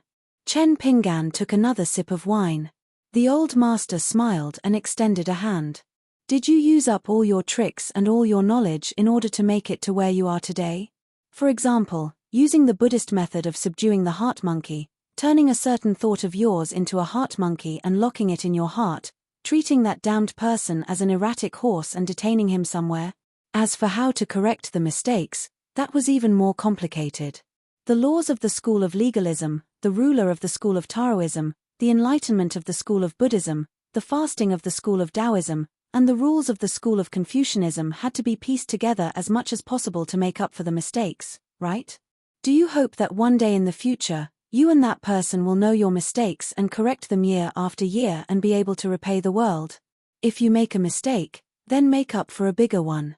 In the long run, one day, you will be able to feel a little more at ease, right? Chen Ping'an's expression was gloomy as he gripped the blade-strengthening gourd tightly in his hand. The old immortal nodded and shook his head.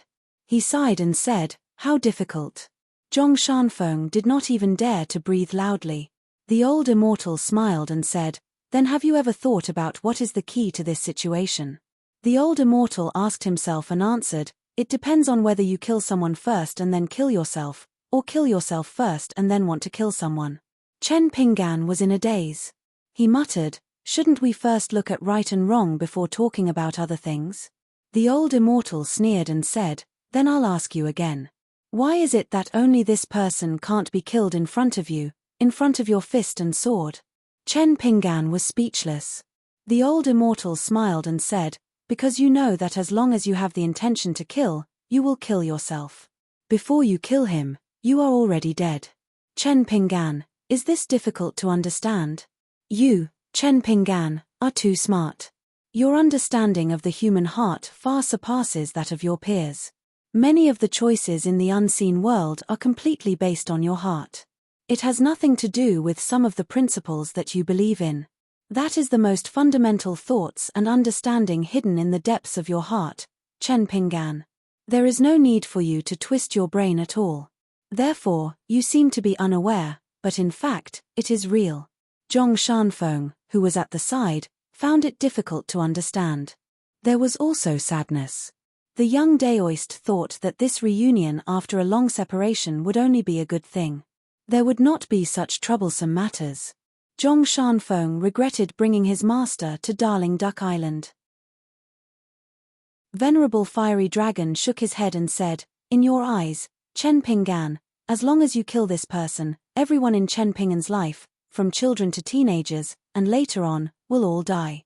Everyone that you know and know you, especially those who are no longer in this world, seems to have died with you. They all died together. In the end, is it really not because of your selfishness, Chen Ping'an? You are too afraid of death. Not only are you afraid of your own death, you are even more afraid of others dying for you." Chen Ping'an stood where he was, the blade-strengthening gourd in his hand gently falling to the ground. Venerable Fiery Dragon smiled at Zhong Shanfeng and said, "Let's continue walking and let Chen Ping'an think about it. There is no hurry." Zhong Shanfeng was so anxious that smoke was coming out of his throat. However, the old Daoist master shook his head at him. Zhong Shanfeng then held the umbrella that Chen Ping'an passed to him tightly and continued walking with his master. After walking far away, Zhong Shanfeng was worried. He turned his head and asked softly, "Master, is it really okay to leave Chen Ping'an alone there?" Venerable Fiery Dragon said calmly, "When was Chen Ping'an not alone?" Zhong Shanfeng was stunned. The old Daoist master smiled and said, "It is not that Chen Ping'an and you are not sincere. It is just that this kid is used to it since he was young." Zhong Shanfeng asked, "Bad thing?"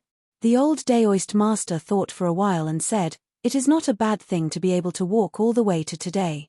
It is a good thing. However, if it is still the same after today, then..." Zhong Shanfeng asked the same question again, "Bad thing?" Unexpectedly, Venerable Fiery Dragon shook his head and smiled, "It is an even better thing. It is just that he has not thought it through. It is a bad thing that he is unable to break through the bottleneck. If this point is not seen through, and not admitted, it will be a disaster. It will be the biggest demon in one's heart. The gate of the heart is the gate of hell. Outsiders wander around the gate of hell and there is a fine line between human and ghost. Therefore, it is difficult to differentiate between human and ghost. It is still fine for ordinary people. They just want to live and live a better life. There is no such thing as a human or ghost. However, for cultivators, if their heart is muddy, they will make mistakes." Zhong Shanfeng scratched his head and said, "Master, I really do not understand." The old Daoist master smiled and said, "Because you do not need to understand. The difference between people is the difference between heaven and earth." Zhong Shanfeng asked, "Master, if you say that others are selfish, it is not my place to say anything. However, if you say that Chen Pingan is selfish, I feel that it is not right." The old Daoist master shook his head and said, "It is not a derogatory statement. Therefore, there is no need to stand up for him." Zhong Shanfeng suddenly stopped and said, "Master, I will not leave. I will stay here and look after Chen Pingan. If not, I will not be at ease." The old Daoist master nodded and said, "Very good." Zhong Shanfeng grumbled, "What's so good about it?" The old Daoist master smiled and walked around the island alone. Furthermore, the old Daoist master was curious about the answer that the young man came up with. Zhong Shanfeng squatted on the ground. Although it was not raining, he had nothing to do. He held up an umbrella and looked at the mustard seed figure standing by the lake. Venerable Fiery Dragon continued to walk. However, Darling Duck Island was only 30 miles away. Venerable Fiery Dragon still walked to Chen Pingan and looked at the lake together. There was no rain on Darling Duck Island.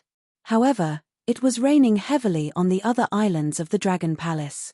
The night sky and the rain intertwined. As the rain fell on the lake, it became blurry.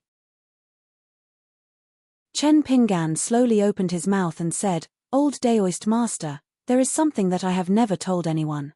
Venerable Fiery Dragon said, "You can say it out loud." Chen Pingan took a deep breath.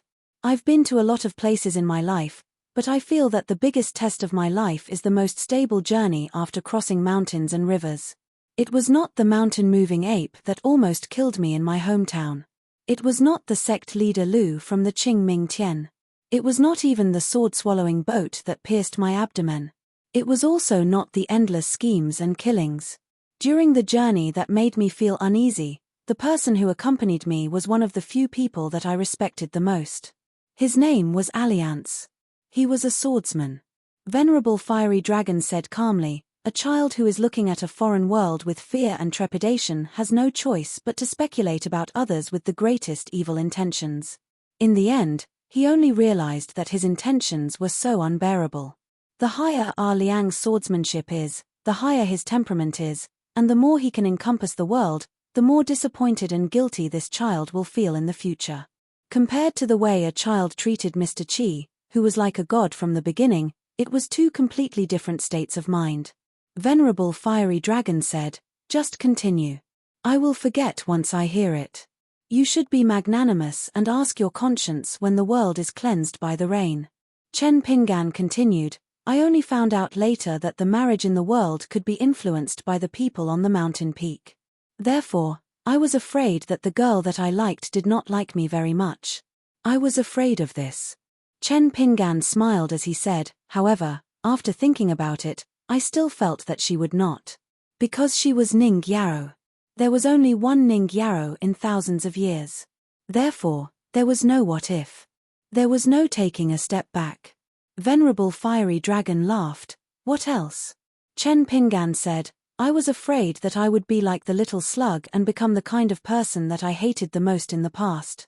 Therefore, I was always afraid of becoming a person on the mountain. When I first saw the demeanor of a sword celestial, I admired it. However, after traveling far and seeing the suffering of the world, I became more and more resistant to the so-called magnificent feat of leveling a mountain with a sword and destroying a city with a punch. But later on, I figured it out on my own. I don't need to be afraid of this. If my cultivation reaches the peak, and I have the heart to follow, I can make those people who only want to be happy on the mountain unhappy, and I will be happy." Venerable Fiery Dragon clicked his tongue and said, "This is the first time that I have heard of it. Not bad, not bad." Chen Pingan laughed, "Thanks to you, Venerable Fiery Dragon, for pointing out the truth. I had to admit that I was selfish. Before this, I had purposely thought that the world was more complicated and messy. As for myself, I would subconsciously feel that as long as my courage was broken, I could stop thinking about it. Actually, this was a form of avoidance. Actually, like what Venerable Fiery Dragon said, I was selfish. It was not scary to be so selfish. The scary thing was that I did things without knowing it. Once I knew it, there was no need to be afraid." Venerable Fiery Dragon shook his head and said, "It's not enough. I was very vengeful. There were many people that I wanted to kill but failed to do so. I could only bear with it. However, I was not afraid of waiting. What I was afraid of was that after waiting for a long time, I would realize that my reason had changed and I would not have a reason to kill. Therefore, I had always hoped that before the new reason appeared, I would have the power to kill. Chen Pinggan thought for a while before saying, "Also, I have always been a timid person. When I was young, I was afraid of ghosts. After my parents died, it was not that I was not afraid of ghosts anymore. It was just that I changed my way of escaping." My best friend, Liu Xianyang, knew that when I was an apprentice of the dragon kill, the thing that I was most afraid of was getting sick. In those days when I did not practice martial arts or cultivate, I had already tried my best to find any clues about the small world of the human body. I had already tried to connect the two worlds of the human body with the changes of the 4 seasons and the subtle changes of the solar terms. That was why Liu Xianyang said that I had the life of a poor servant but the heart of a rich young lady. No. After I left my hometown, I began to be careful. In order to reverse the verdict and avenge my parents, I began to disguise myself when I was very young. I wanted to be a sensible and grateful child in the neighborhood. I wanted everyone to think that I was an existence that would at least not cause them any trouble. I would not steal or rob. I would never become a troublemaker near the clay bottle alley. I would not become the scourge that the old people said. Because I knew that once I lost some protection, I was destined to die. Even though I was still young at that time and had just become sensible, I had already learned how to please everyone around me. I would often stare blankly at the medicine pot that no longer needed to be boiled. After looking at it for a long time, I understood that I had to learn how to control the heat. Therefore, I would secretly sweep the snow in the streets because I knew that even if I did it a few times, no one would see it. But if I did it 10 times or 10 times, someone would definitely see it. I would help the old people carry water, help my peers climb trees and pluck kites. I would help with the wedding and funerals. As for other people's farm work, I would do as much as I could. I could not let them think that the child named Chen Pinggan in the clay bottle alley was smart and had already thought of these things.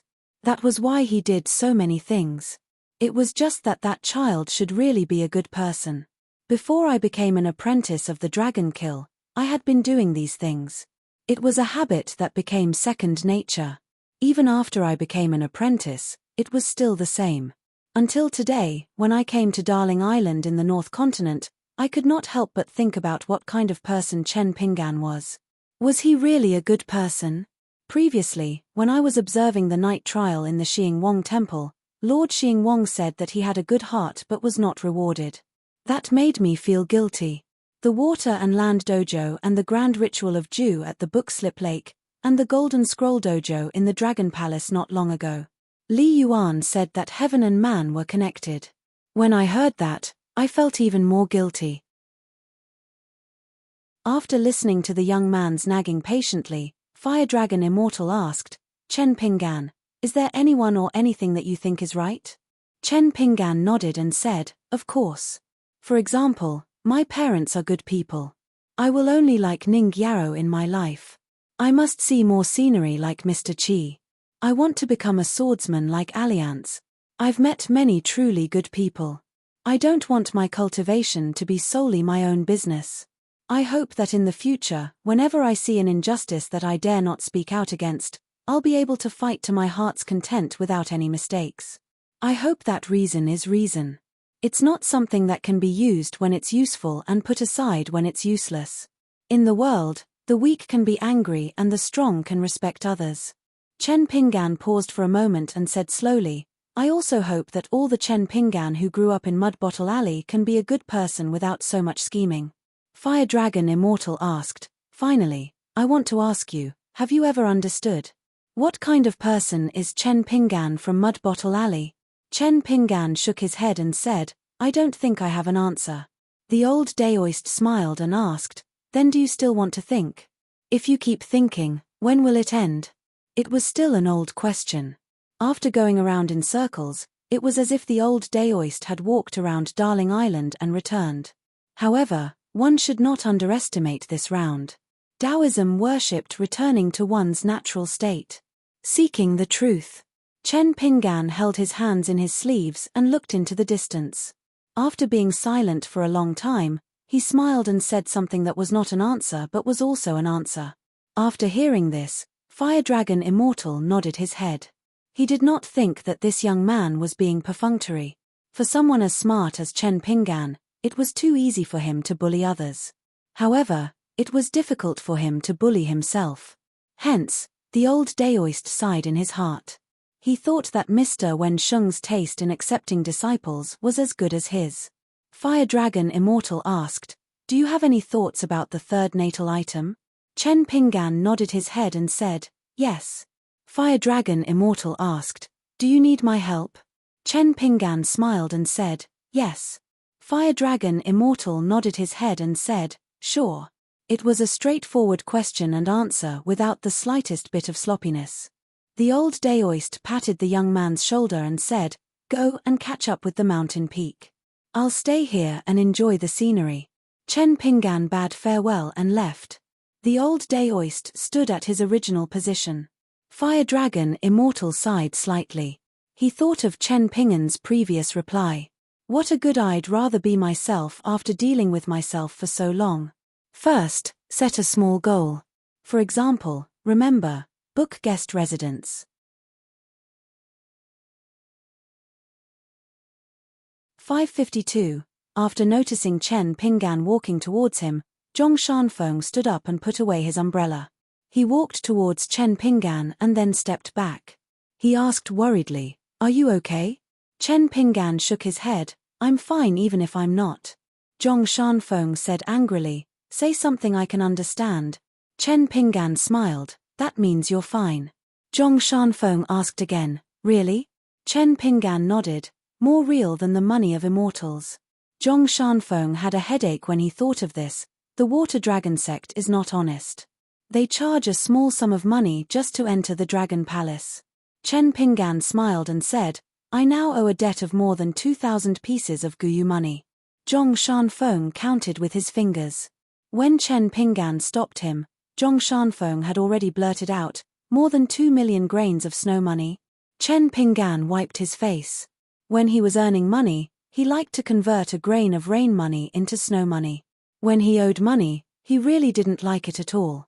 Zhong Shanfeng suddenly said, "Chen Pinggan, there are some things that even friends can't help you with. You can only rely on yourself to figure it out bit by bit." The first time he went down the mountain to slay demons and devils, this Taoist master of Mount Longhu almost couldn't endure it. He made up his mind and went directly to the Aquarius continent.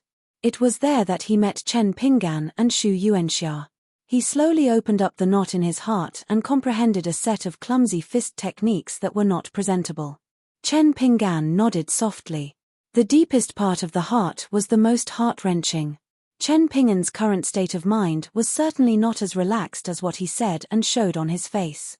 Zhong Shanfeng took out a porcelain bottle from his bag. "This bottle of water pills was given to me by a friend of my master from the central Mirage Lake. My master said that you gave me the Taoist seal and Zhenwu sword, so I have to return the gift."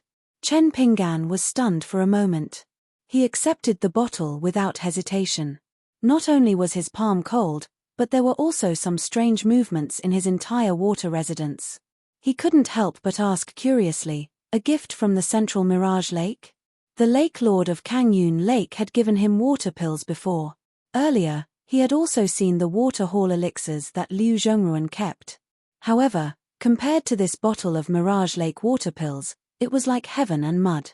That inverted mountain immortal book had mentioned the Mirage Lake before. It was a huge lake in the Central Plains. Could it be a water pill that the Lord of the Mirage Lake had refined with his natal water fate? Zhong Shanfeng nodded and said, "Yes, it's the Mirage water pill. However, Master said that its grade isn't too high. Master said that his relationship with the various water gods in the world is average, so he can't ask for the best water pill." Chen Pinggan did not know whether to laugh or cry. The best that venerable fiery dragon was referring to was the best in the entire vast heaven. The so-called not too good must be very good.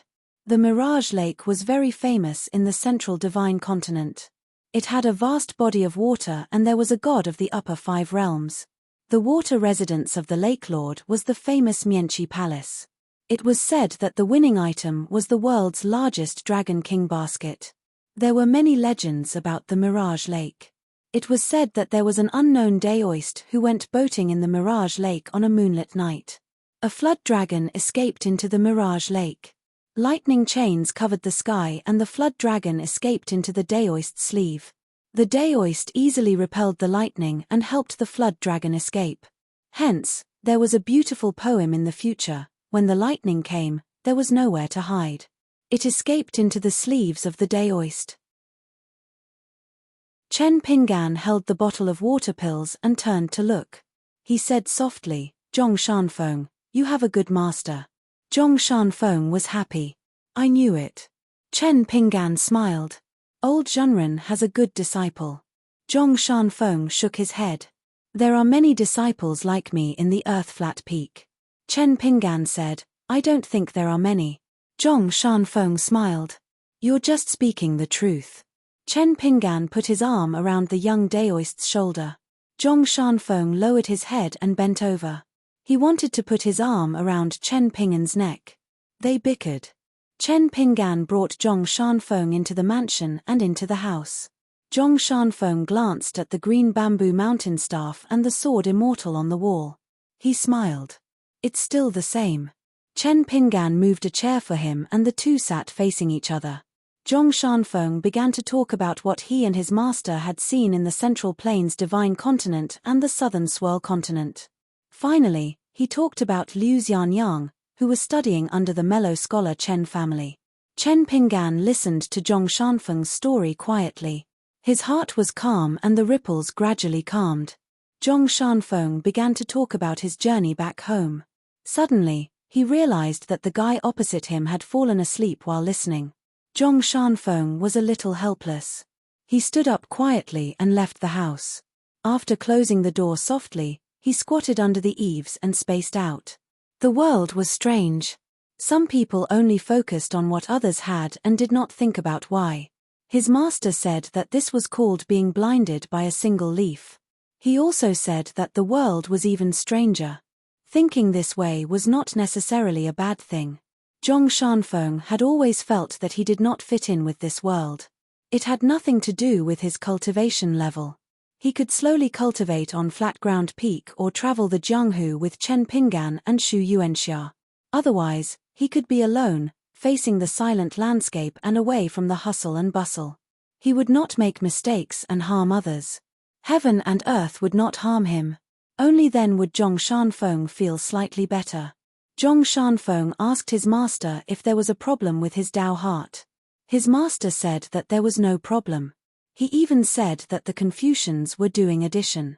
Cultivating one's body, managing one's family, ruling one's country, and pacifying the world were all on one's shoulders. Taoism, on the other hand, was doing subtraction. One by one could draw a clear line and cut off all ties. One would forget about everything and one would not have to worry about anything. In the end, one would walk to a peaceful place. Buddhism changed from Hinayana to Mahayana to Hinayana. Gradually, one would have an epiphany. The 3 leakless principles of precepts and wisdom were actually increasing and decreasing in order. The 3 sects seemed to have different roots and their paths were very different. However, cultivation was actually a person's path. They were still similar. Zhong Shanfeng squatted on the steps and turned to look at the closed door. His master was right. Everyone was a small world. When the door was closed, outsiders would not be able to see the real situation behind the door. At this moment, Chen Pingan called out to Zhong Shanfeng softly. Zhong Shanfeng quickly said, "Yes, just outside." Chen Pingan said with a slightly tired tone, "Then I'll sleep for a while. I didn't feel it before. I'm a little tired." Zhong Shanfeng said, "Have a good rest." Zhong Shanfeng covered his sleeves and squatted on the spot. He swayed back and forth gently with a smile on his face. There were some children at the foot of the mountain who matured early. It was not strange if they did not become the embryonic cultivators on the mountain. What was strange was that they were able to tolerate two extremes of knowledge and temperament fighting without killing each other. To Venerable Fiery Dragon, this was the real test of cultivation. Innate purity was difficult to protect and maintain.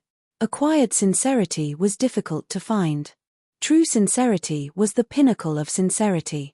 Sincerity was as bright as the sun and as bright as the moon. His own disciple, Zhong Shanfeng, and his friend, Chen Pinggan, had two different temperaments. Hence, he had to teach them two different kinds of Dharma. Venerable Fiery Dragon was actually complaining about old Mr. Wen Sheng and Qi Jingchun. Since they had acknowledged Chen Pinggan as their disciple and junior brother respectively, why did they not put in more effort and allowed Chen Pinggan to wander so far alone? Was he not afraid of dying just like that? Was he not afraid of going astray? Was he not afraid of letting go and becoming a monk? Or was he not afraid of becoming a Daoist? This was something that Venerable Fiery Dragon could not understand. Why did old Mr. Wen Sheng not choose to bring Chen Pinggan along and teach him? It was also strange that even though Qi Jingchun had no choice but to die, with Qi Jingchun's knowledge and ability, he could have done more. Why did he not do so? Each of them was more open-minded than the other. Venerable Fiery Dragon felt that he was already open-minded. However, compared to these two scholars, he still could not be compared to them. Venerable Fiery Dragon suddenly exclaimed and looked around. He seemed to have encountered something that he could not understand. However, after thinking for a while, he could not be bothered with it. At the bottom of the lake between the two islands, by Jiao and Kang Biyu, a horse carriage stopped in the middle of the lake. The water master, Li Yuan, and Shen Lin were standing side by side. Shen Lin was shocked. This person knows Venerable Fiery Dragon? Li Yuan laughed coldly. Don't I know that old man too? Shen Lin laughed. Of course, he knew him. He was even suppressed under the water by Venerable Fiery Dragon for more than a month. Although the North Continent believed that this Venerable Fiery Dragon was the best cultivator in the world, he was not one of them. However, not many people knew that Venerable Fiery Dragon was actually familiar with the water technique. Shen Lin was deep in thought. At this moment, Li Yuan's scalp went numb. It turned out that the Venerable Fiery Dragon was waving towards the horse carriage. Just as Li Yuan was about to dissipate into golden light, he dispelled the thought. This was because Venerable Fiery Dragon had already appeared beside the horse carriage. He was standing on the back of a white horse. Shen Lin immediately cupped his fists and said respectfully, Shen Lin, an old member of the Southern Zun Water Hall, pays my respects to Fire Dragon Zhenren. Venerable Fiery Dragon was rather courteous to this water god. He smiled and said, everything is natural. Let fate take its course.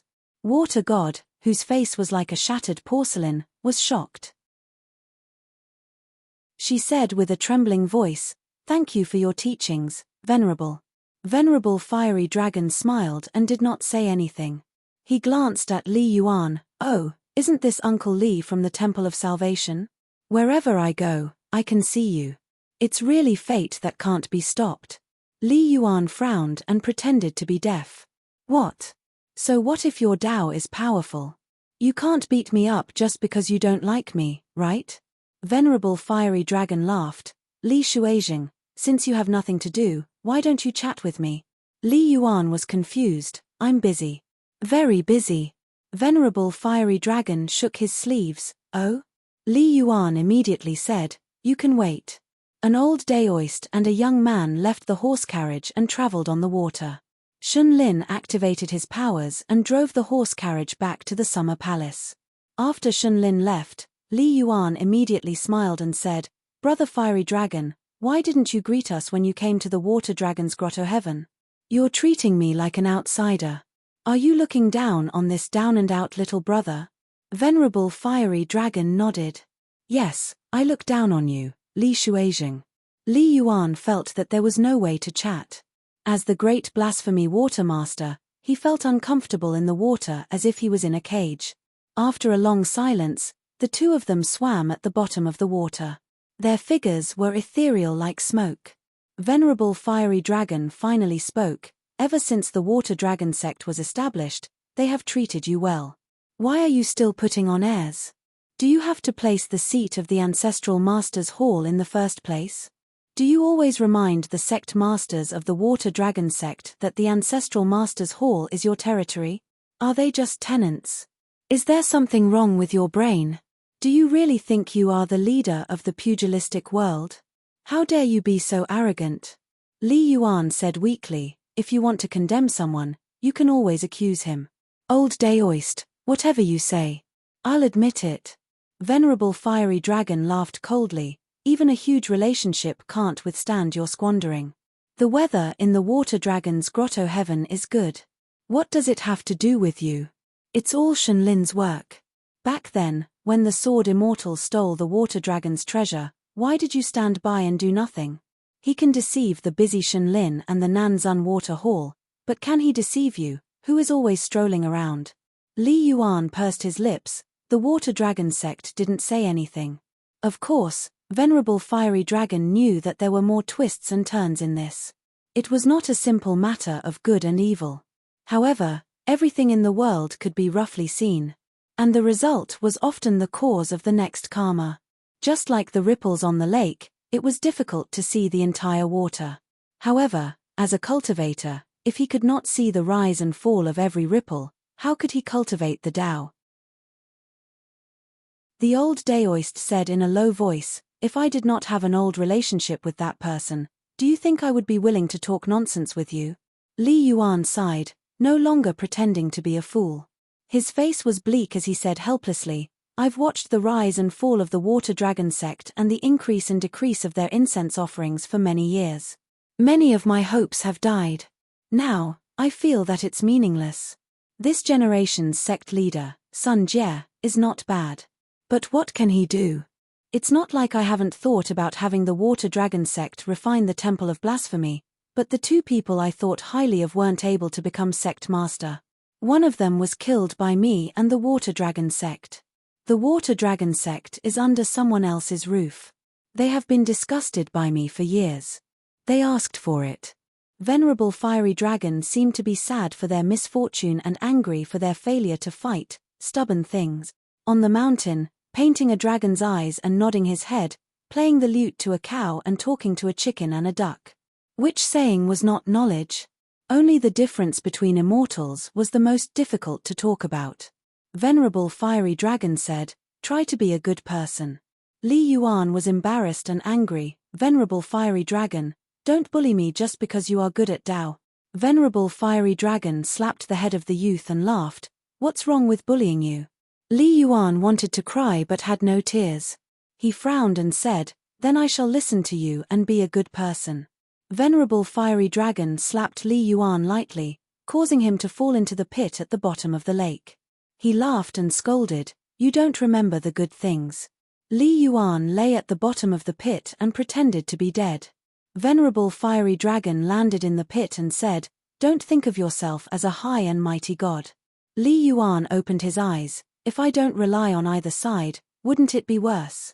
Venerable Fiery Dragon shook his head, you think too highly of yourself.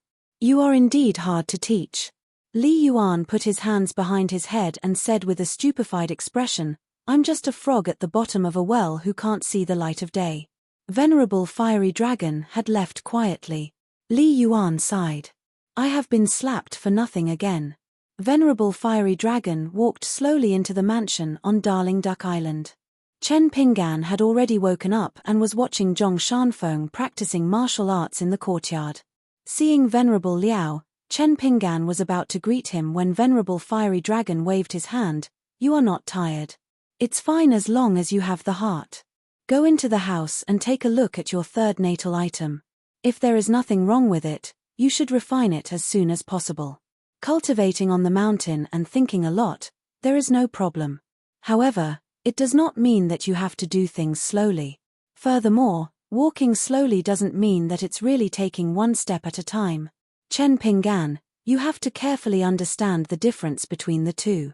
Chen Pinggan remembered it in his heart and kept it in his heart.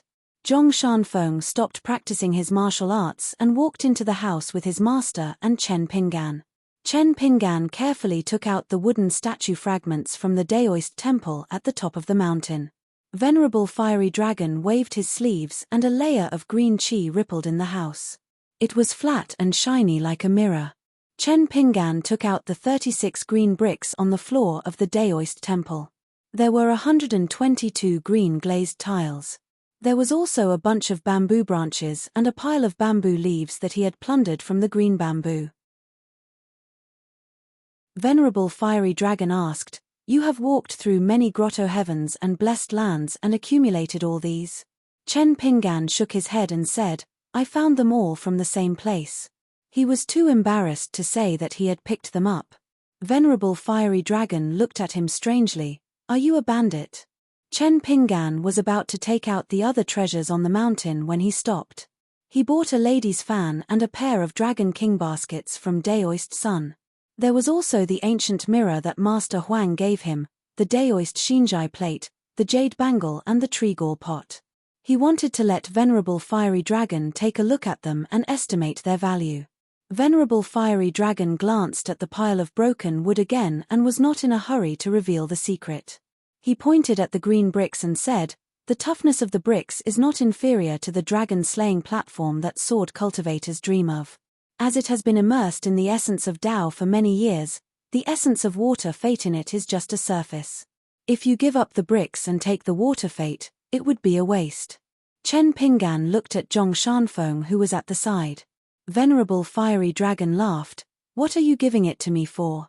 Keep it for yourself. The 36 Qiangang is the proof of the affinity of Tao. It is useless if one is missing." Venerable Fiery Dragon pointed at one of Chen Pingan's key acupuncture points. "The human body is a small world. The Tiangang is the Tiangang. Taking the center of the 4 directions is my heart. The Tiangang in the sky is the essence of yin and yang. One is illusory and one is real. These are the great sayings of Taoism. Didn't you cultivate the 5-colored earth as the natal item of the earth? You can cultivate the 36 Qiangang properly and use them as the base of the mountain in your heart. It can also protect your mind and kill 2 birds with 1 stone. But to cultivate this item, you need to consume a lot of spiritual energy. It is not easy to cultivate the base of the mountain. I will teach you a chant later. The dragon's vein is also divided into mountains and rivers. Your method of cultivating items is not suitable for creating mountains." Venerable Fiery Dragon picked up a glazed tile and laughed. "Do you know how much this glazed tile is worth if you sell it to the right person?" Chen Pingan shook his head. Venerable Fiery Dragon stretched out a palm and shook it. Chen Pingan asked, 10 pieces of small heat coins?" Venerable Fiery Dragon joked, 10 pieces of small heat coins? Is it worth me shaking my hand?" Zhong Shanfeng reminded softly, 10 pieces of grain rain coins. Grain rain coins. Chen Pingan asked, "Do you want to sell it to the White Emperor City's glazed pavilion in the Central Plains?" Venerable Fiery Dragon nodded his head. It was easy to talk to smart people. If it was an ordinary cultivator, a glazed tile would be worth 1 piece of grain rain coin at most. Those who do not know their value would not even be willing to accept a few pieces of grain rain coins. This is because this item has to be accumulated in order to have a miraculous effect. If it is not enough, it would just be a gimmick and not useful. Chen Pingan was lucky that he did not sell his belongings cheaply. If he knew the truth later on, his Tao heart would be in a mess. Venerable Fiery Dragon picked up a bamboo branch and laughed. "This is the son of one of the 10 ancestral bamboos of the Green Mountain deity of the Bamboo Sea Cave. He can be considered as a direct descendant. The quality of the bamboo is like stone. Only then can it be made into a weapon. It is firm and firm. The bamboo body is straight and the joints are strong. It is humble and humble. It can be passed down from generation to generation and so on. What kind of virtue do you think the one you met has? Is that why you met it by chance?" Chen Pingan shook his head, "I can't guess." Venerable Fiery Dragon laughed, "That's right." This was actually the affirmation that Chen Pingan had after he questioned his heart. If a cultivator's questioning of the heart was to seek for a dead heart, then other than Taoism, there was no need for so many people to cultivate. In fact, it didn't matter which type of virtuous bamboo they encountered. Chen Pingan did not know what was right. Zhong Shanfeng felt that what his master said was right. If not, it would not be good for his master to keep making things difficult for Chen Pinggan. Venerable Fiery Dragon suddenly said, "Shanfeng, go to the yard and practice your fist." "Oh," Zhong Shanfeng replied. He didn't ask why and left. Venerable Fiery Dragon extended his hand and grabbed. The wooden pieces on the table either flew or hung in the air. They knocked against each other lightly and shook. Finally, a middle-aged Daoist statue was formed. It was like a reconstructed golden body of the mountain deity. Looking at this middle-aged Daoist, Venerable Fiery Dragon sighed. Then, Venerable Fiery Dragon kept his thoughts and looked serious. He said in a deep voice, "Chen Pinggan, where did you get this statue from?" Chen Pinggan roughly described his experience of searching for treasures in the mountains. He skipped over the many things that happened to Daoist Sun in the ruins of the immortal residence. However, Chen Pinggan still underestimated Venerable Fiery Dragon's knowledge and skills. Venerable Fiery Dragon stared at the wooden statue and said slowly, "This person was killed by the second Daoist brother who wore a Daoist robe and wielded a celestial sword.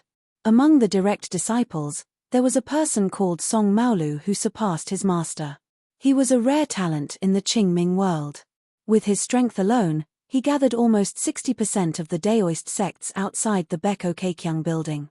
Think about it, in our vast world, if there was someone who could go against half of the Confucian school, what would that be like?" Chen Pinggan could not imagine such a thing. Zhenren Fiery Dragon continued to reveal the secrets of the heavens.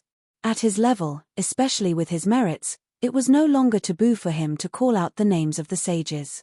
He continued, "As for this statue of the god, it is not like the ordinary statues that are worshipped by the Daoist temples of different sizes. It is an important deity position that is only second to the statue of this Daoist. You can understand it as the out-of-body yin spirit of a cultivator. This wood was cultivated from the ancestral peach tree of the Xiandu temple." Venerable Fiery Dragon laughed. "The temple master of the Xiandu temple is the senior brother of this wooden statue.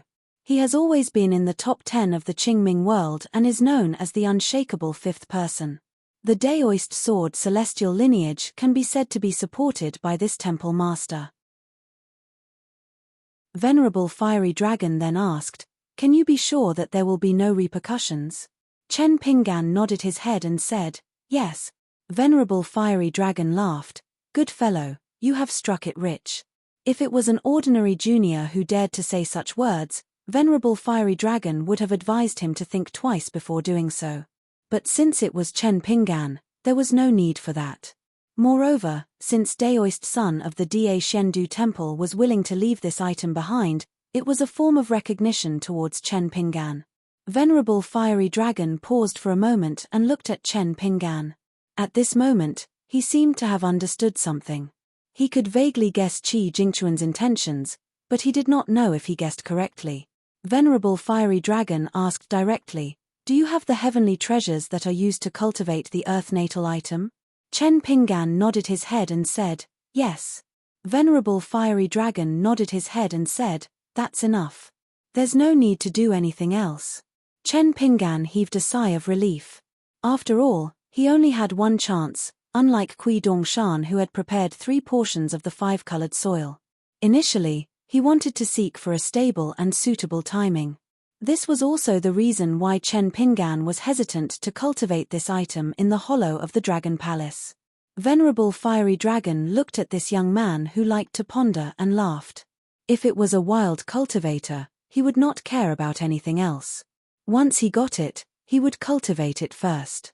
If it was an immortal master, he would have the help of the elders in the sect. He might even be more meticulous than the disciple. Venerable Fiery Dragon reminded him, "Before you cultivate it, calm down first." Venerable Fiery Dragon joked, "Do you have any other treasures?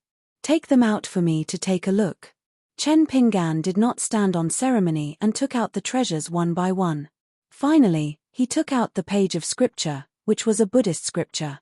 At first, Venerable Fiery Dragon felt that after seeing the page of scripture, he understood.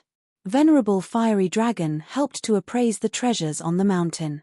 During this period, He picked up the exquisite round fan and shook it gently as if he was shaking off dust. He smiled and passed it to Chen Pingan. "Take a look again." Chen Pingan took the round fan and saw that it was still a painting of a court lady holding a fan. However, upon closer inspection, he discovered that there was a painting of a court lady holding a fan on top of the small round fan in the hand of the court lady. After a moment, Chen Pingan hurriedly closed his eyes, stretched out his hand into a fist, and gently pressed it against his forehead. Venerable Fiery Dragon laughed. "Keep it and treasure it well." Venerable Fiery Dragon kept the pair of bamboo baskets in his sleeves. "It is too dilapidated. I will help you to repair it. I am not boasting, but this is no longer a matter of a few celestial coins. Only by mixing water and fire and cultivating it carefully can it be repaired and not hurt its foundation. It is best that you do not sell this pair of baskets. In the future, if there is a flood on your mountain, you can use it as a water dragon. You have to be clear that the Dragon King baskets are not only used to suppress victory, they are also small dragon palaces in the world. If a cultivator uses it, it is a weapon. If a water dragon occupies it, it is a natural residence. Chen Pingan thanked him. After Chen Pingan kept all the items, Venerable Fiery Dragon wanted to say something but stopped. Venerable Fiery Dragon laughed. "It should not be a family matter. I understand now. Are you curious about the style of my flat earth peak?" Chen Pingan braced himself and said, "Venerable Fiery Dragon, if I may be so bold as to say, you can teach Zhong Shanfeng some profound Dao techniques." Venerable Fiery Dragon laughed out loud. If one were to talk about the realms of a cultivator, it would be the most tangible thing in the world. However, Venerable Fiery Dragon's flat earth peak did not allow any disciples to talk about their realms. The reason behind this was not to be told to outsiders. However, the young man in front of him was not considered an outsider.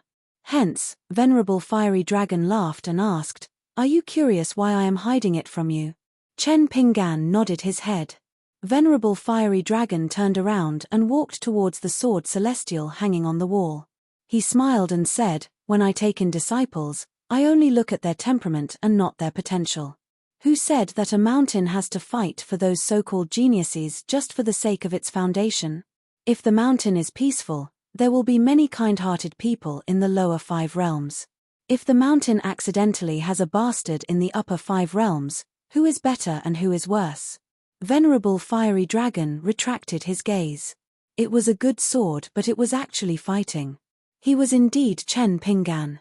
Venerable Fiery Dragon turned his head and laughed. "It is not because I have reached such a realm that I can say these words. It is because I have always been doing things according to this logic. I have always been firm in my pursuit of Tao and cultivated my strength and heart. That is why I have reached such a realm today. Can I understand?" Chen Pingan replied, "Of course." Venerable Fiery Dragon said, "It is like I have planted a big tree in Flat Earth Peak. It has many branches and there are different types of flowers and fruits. Some are high and some are low, some are first and some are last. Some are limited by their potential and the branches, leaves, flowers and fruits fall to the ground. For example, many of the senior brothers who started cultivating before Zhong Shanfeng could not break through their bottlenecks and passed away. Some disciples are indeed more suitable for cultivation. They have a longer lifespan and their realms are higher. For example, Tai Xia, Peach Mountain, Shen Finger, and Bai Yun. From what I see, it is not because of the higher realms of the disciples. The level of Tao is not determined by one's fists but by one's heart. It is just that when one's Tao is high, it is easier to reason. The same logic would seem more reasonable. Actually, Lying Ground Peak has always been trying to prevent this situation from spreading. In this poor Daoist's eyes, many disciples who are no longer in this world are not inferior to the upper 5 realms of the White Cloud sect. Their every word and action is kept in this poor Daoist's heart. Venerable Fiery Dragon laughed. Regardless of whether they are cultivating at Ground Sprawling Peak or the disciples who leave Ground Sprawling Peak, I will follow their original temperament. I will impart different Tao techniques to them. Some of them need to be reprimanded by their master to turn things around so that they will not take the wrong path. Some of them need their master to push them forward so that they can walk faster and be braver. But on the whole, it is still the master who leads the way. The cultivation depends on the person. Zhong Shanfeng is different. He does not need me to teach him. Usually, when a master imparts Tao to his disciple, he will let the disciple know. But when I impart the Tao to the peak, it is natural for the peak to know and not others. Is this considered selfish? It is not. Do you take Zhong Shanfeng's senior brothers seriously? They do not even look at them. This is the lying ground peak of Tao cultivation. Venerable Fiery Dragon laughed. The way cultivators view realms, treasures and opportunities is the same as how the people at the foot of the mountain view gold. Are there any differences between money, power, and luck? If a cultivator wants to be a real immortal on the mountain, he has to come up with a different way of thinking, right? If one has a hard fist, a long lifespan and many spells, he is a superior immortal. There are really too many immortals in the world. Chen Pinggan thought about the words of the old Tao master. Some of the words of the old Tao master today would become rules that could be used by Luo Po Mountain. Venerable Fiery Dragon said, when your cultivation is high and your reputation is big, naturally, you will meet more and more people who want to point fingers at you and teach you how to be a good person, Chen Pinggan. The old Tao master laughed. Then you have to remember that the people of today are talking about the ancients and the living are talking about the dead. They are all bullying the other party for not speaking. So, firstly, Chen Pinggan, don't die.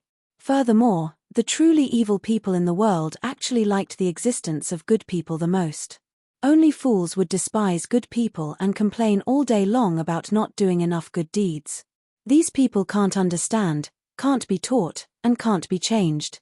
Their minds are all muddled, and their bodies are filled with hostility. In my opinion, they are the most powerful people in the world. I can't do anything to them at all. Many people in the world were reasonable, but it was all for the sake of winning or losing. That was why they liked to go to extremes. They were afraid that if they didn't do so, they wouldn't be reasonable enough. These kinds of people seem to be full of logic, but in fact, they are the most unreasonable. You have to be careful of these smart people. That's why this penniless priest admires old Mr. Wen Sheng from the bottom of my heart. When reasoning with others, right is right, good is good. Reasoning with others is never the same as fighting.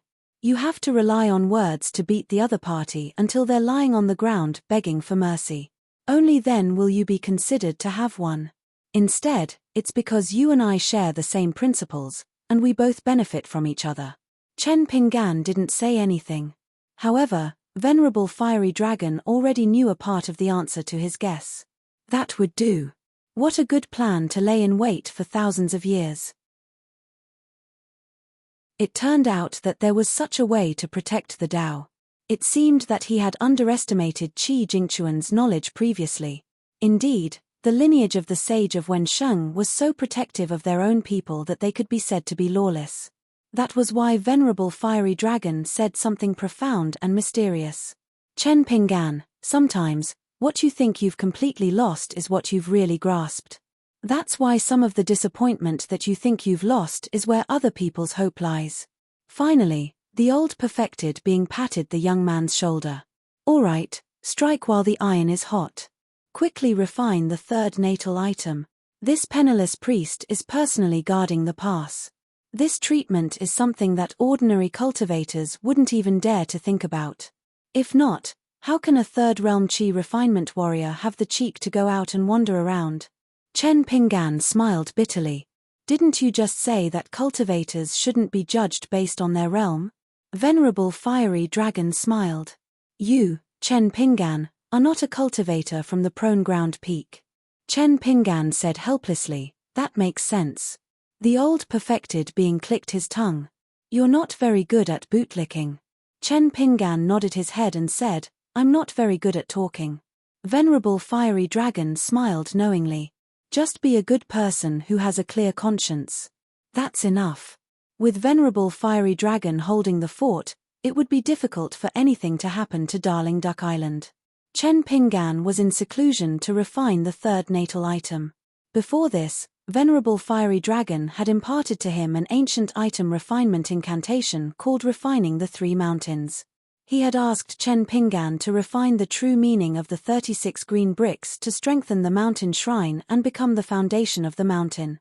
In the end, the lad asked if he could refine the true meaning of the bricks and not the bricks themselves. Venerable Fiery Dragon did not ask much about the use of the 36 green bricks without the true meaning of the Tao and water fate. He only said yes. If not, the success of the wood-type natal item would cause a huge commotion.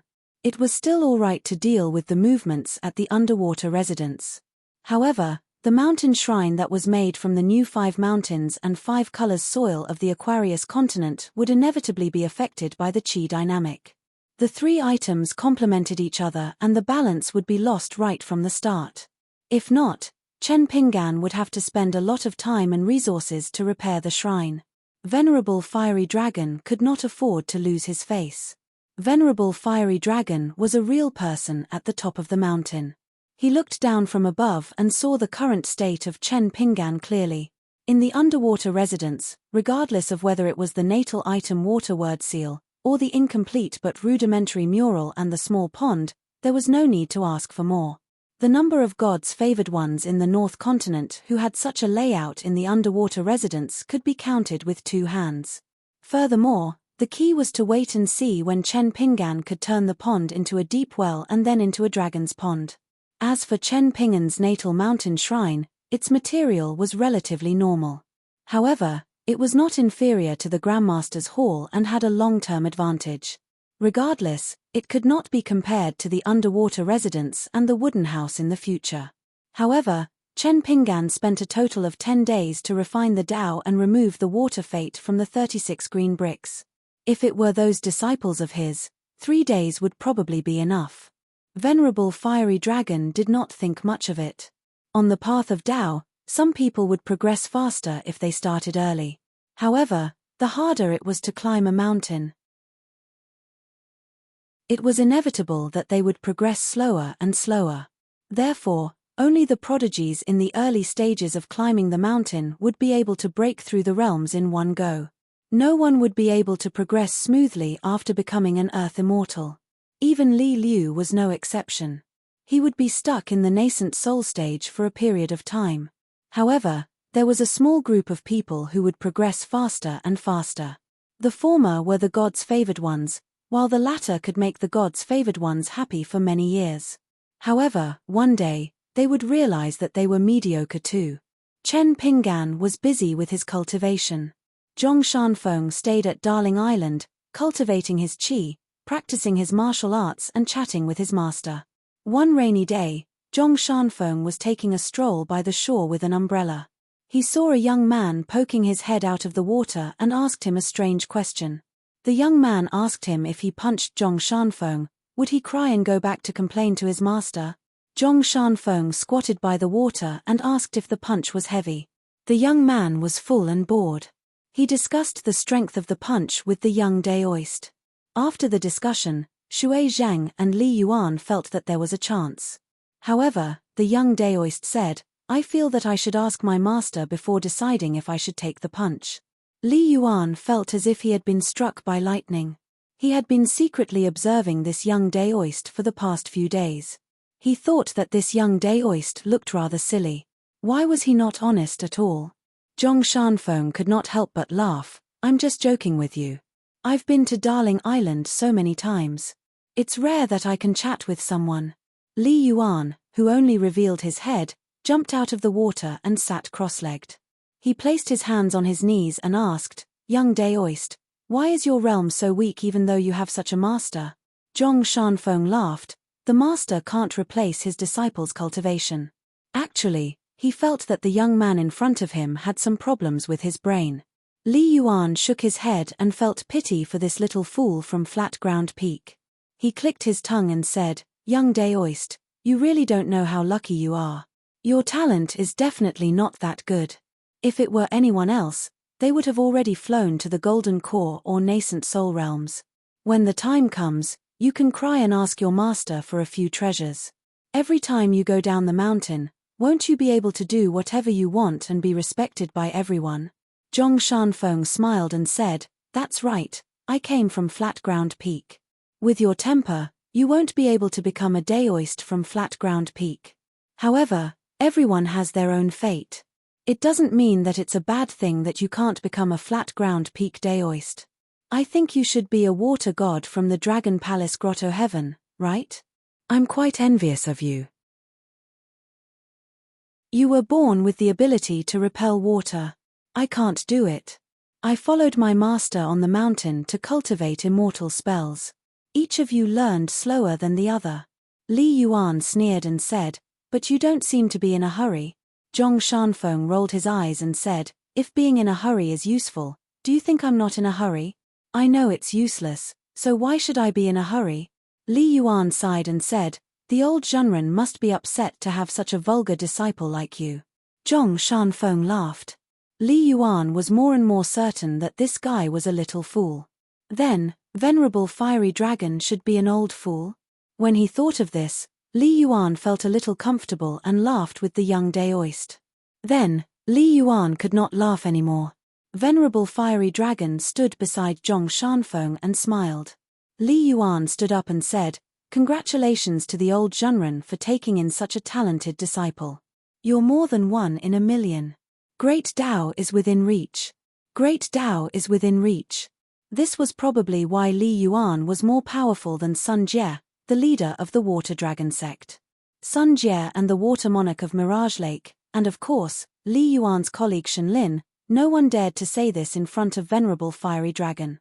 Venerable Fiery Dragon said, "Go and inform the two islands, White Armor and Blue Beard. Then, inform the Southern Xuanshui Hall. No matter what happens next, there's no need to be nervous." Since it was a serious matter, Li Yuan, who was the water god, no longer smiled cheekily. He nodded and turned into spots of golden light before disappearing. He was not willing to show his face at the two islands. It was simpler to let Shenlin and the Southern Xuanshui Hall clean up the mess. As long as it did not involve profanity and incense, Li Yuan could not be bothered to interfere. Zhong Shanfeng realized that it was no longer raining on Darling Island. He kept his oil paper umbrella and said softly, "Master, I feel that Darling Island is a little weird. The rain comes and goes without any signs." Venerable Fiery Dragon nodded and said, "Shanfeng, you're very meticulous and observant." Zhong Shanfeng laughed and said, "I learned it from Chen Pingan." Venerable Fiery Dragon laughed and asked, "Did Chen Pingan learn anything from you?" Zhong Shanfeng thought carefully and said, "Complaining about being poor and hungry?" Venerable Fiery Dragon laughed and said, "Not bad." After about half an hour, Zhong Shanfeng and Venerable Fiery Dragon sat on the talisman boat that they rented from the Water Dragon sect and headed towards the Sea of Clouds. They looked down at Darling Island from afar. Zhong Shanfeng suddenly realized that a horse carriage jumped out from the lake between Darling Island and Darling Island. There was a female god standing in front of it. She seemed to be using her supernatural powers to control the spiritual energy in the surroundings to gather towards Darling Island. Zhong Shanfeng suddenly said, with Chen Pingan's temper, if he knew what this water god did, he would remember and be grateful for a long time. Venerable Fiery Dragon said slowly, "Heaven and earth give birth to all living things and nurture humans. How to look at heaven and earth is the great knowledge of cultivators." Similarly, there was a table full of food. Some people ate heartily, some chewed slowly, and some thanked Nyan Chen for his kindness. These were the kind men and women. Some paid the bill, afraid of owing a single copper coin. These were the people who cultivated the Tao. Some people flipped the table after they finished eating, afraid that others would eat too. The people behind would call him a strong person and be full of respect. They would turn around to look for food elsewhere. Just like them, even if they could not flip the table, they would put down their chopsticks and curse. Before they left, they might even spit into the dishes on the table. After someone gets up and cleans up the bowls and chopsticks, he still doesn't want to leave immediately. He will even help fix the shaky dining table and chairs. The people who are waiting to eat behind him will complain. They might even kick that person a few times. Zhong Shanfeng was a little lost. Venerable Fiery Dragon sighed and said, "The The people who disappointed the Confucian sages the most are always the scholars. The people who made Tao the most dusty are the cultivators of Tao. The people who ruined Buddhism's teachings are always those who chanted scriptures. Zhong Shanfeng asked, "What should we do?" The old Daoist said slowly, "Restrain yourself. Seek truth. Do it yourself." Zhong Shanfeng was worried and asked softly, "How is Chen Pinggan doing?" Venerable Fiery Dragon thought for a while and said, "Qi Jingquan's knowledge has never been in vain." Zhong Shanfeng asked again, "Does Chen Pinggan know about it?" Venerable Fiery Dragon shook his head and said, "I don't know." Zhong Shanfeng suddenly said, "I think this is the right way." For the first time, Venerable Fiery Dragon was stunned. He looked over and shook his head and laughed. "What a small wooden house. It actually has a door made of Huai wood that appeared out of nowhere. This is a little unreasonable." The door of the Huai wood house was half open and there were soft cries. There was a peach tree in the house. There were no peach leaves and no flowers. It was unknown when the soft cries would disappear. It was also unknown when the peach leaves and peach blossoms would meet again. It could be the spring of the coming year. It could take even longer. Outside the small alley, there was a lonely young man in green. He looked at the small alley not far away. There was a child who was jumping home happily. He was shouting that he would be able to eat candied haws soon. Chen Pinggan, who was not even a teenager, slowly stretched out his hand as if he was greeting the child. The carefree and innocent child stopped in his tracks and tilted his head to look at the adult. The child did not seem to recognize who the adult was. However, the child was no longer laughing and laughing. He just silently walked past that person's figure and went into the house, closing the half-closed courtyard door. He left the adult version of himself standing outside the door. In the end, the child seemed to be a little older. He was taller and darker. The child opened the door and walked out of the house. He was carrying a big basket. There were pots and pans, pots for boiling medicine and shabby spring festival couplets. The child lowered his head and held the rope of the basket tightly. He walked out of the house and the alley and did not return home. First, set a small goal. For example, 1 second. Remember, book guest house.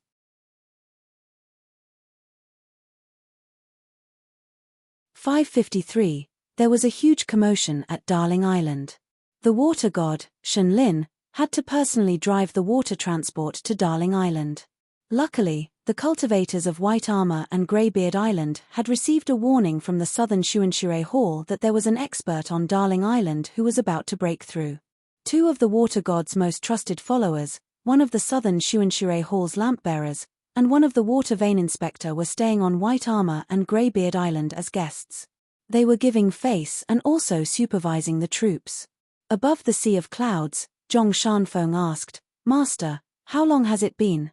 "The natal item has already been successfully refined." "Why is Chen Pinggan still in a daze?" Venerable Fiery Dragon said, "It's that simple to think about things behind closed doors. Smart people won't find it easy to get out of a dead end. Either they retreat step by step, or they break through the dead end and start anew." Li Yuan sat cross-legged at a distance. He held his cheeks with both hands and breathed in and out like a fish blowing bubbles. There was no one else who could be as bored as Ji Xian and Shui Zheng. Venerable Fiery Dragon turned around and asked, "Uncle Li, are you still playing? Do you know what you've missed?" Li Yuan replied, "I didn't miss out on the fun. I've been watching from the start." Venerable Fiery Dragon laughed, "Luckily, the deities don't have guts." Li Yuan rolled his eyes. "Guts green with regret?" Venerable Fiery Dragon asked, "Do you want to sell a bottle of medicine for regret? You won't be able to do it again after this. Think about it carefully."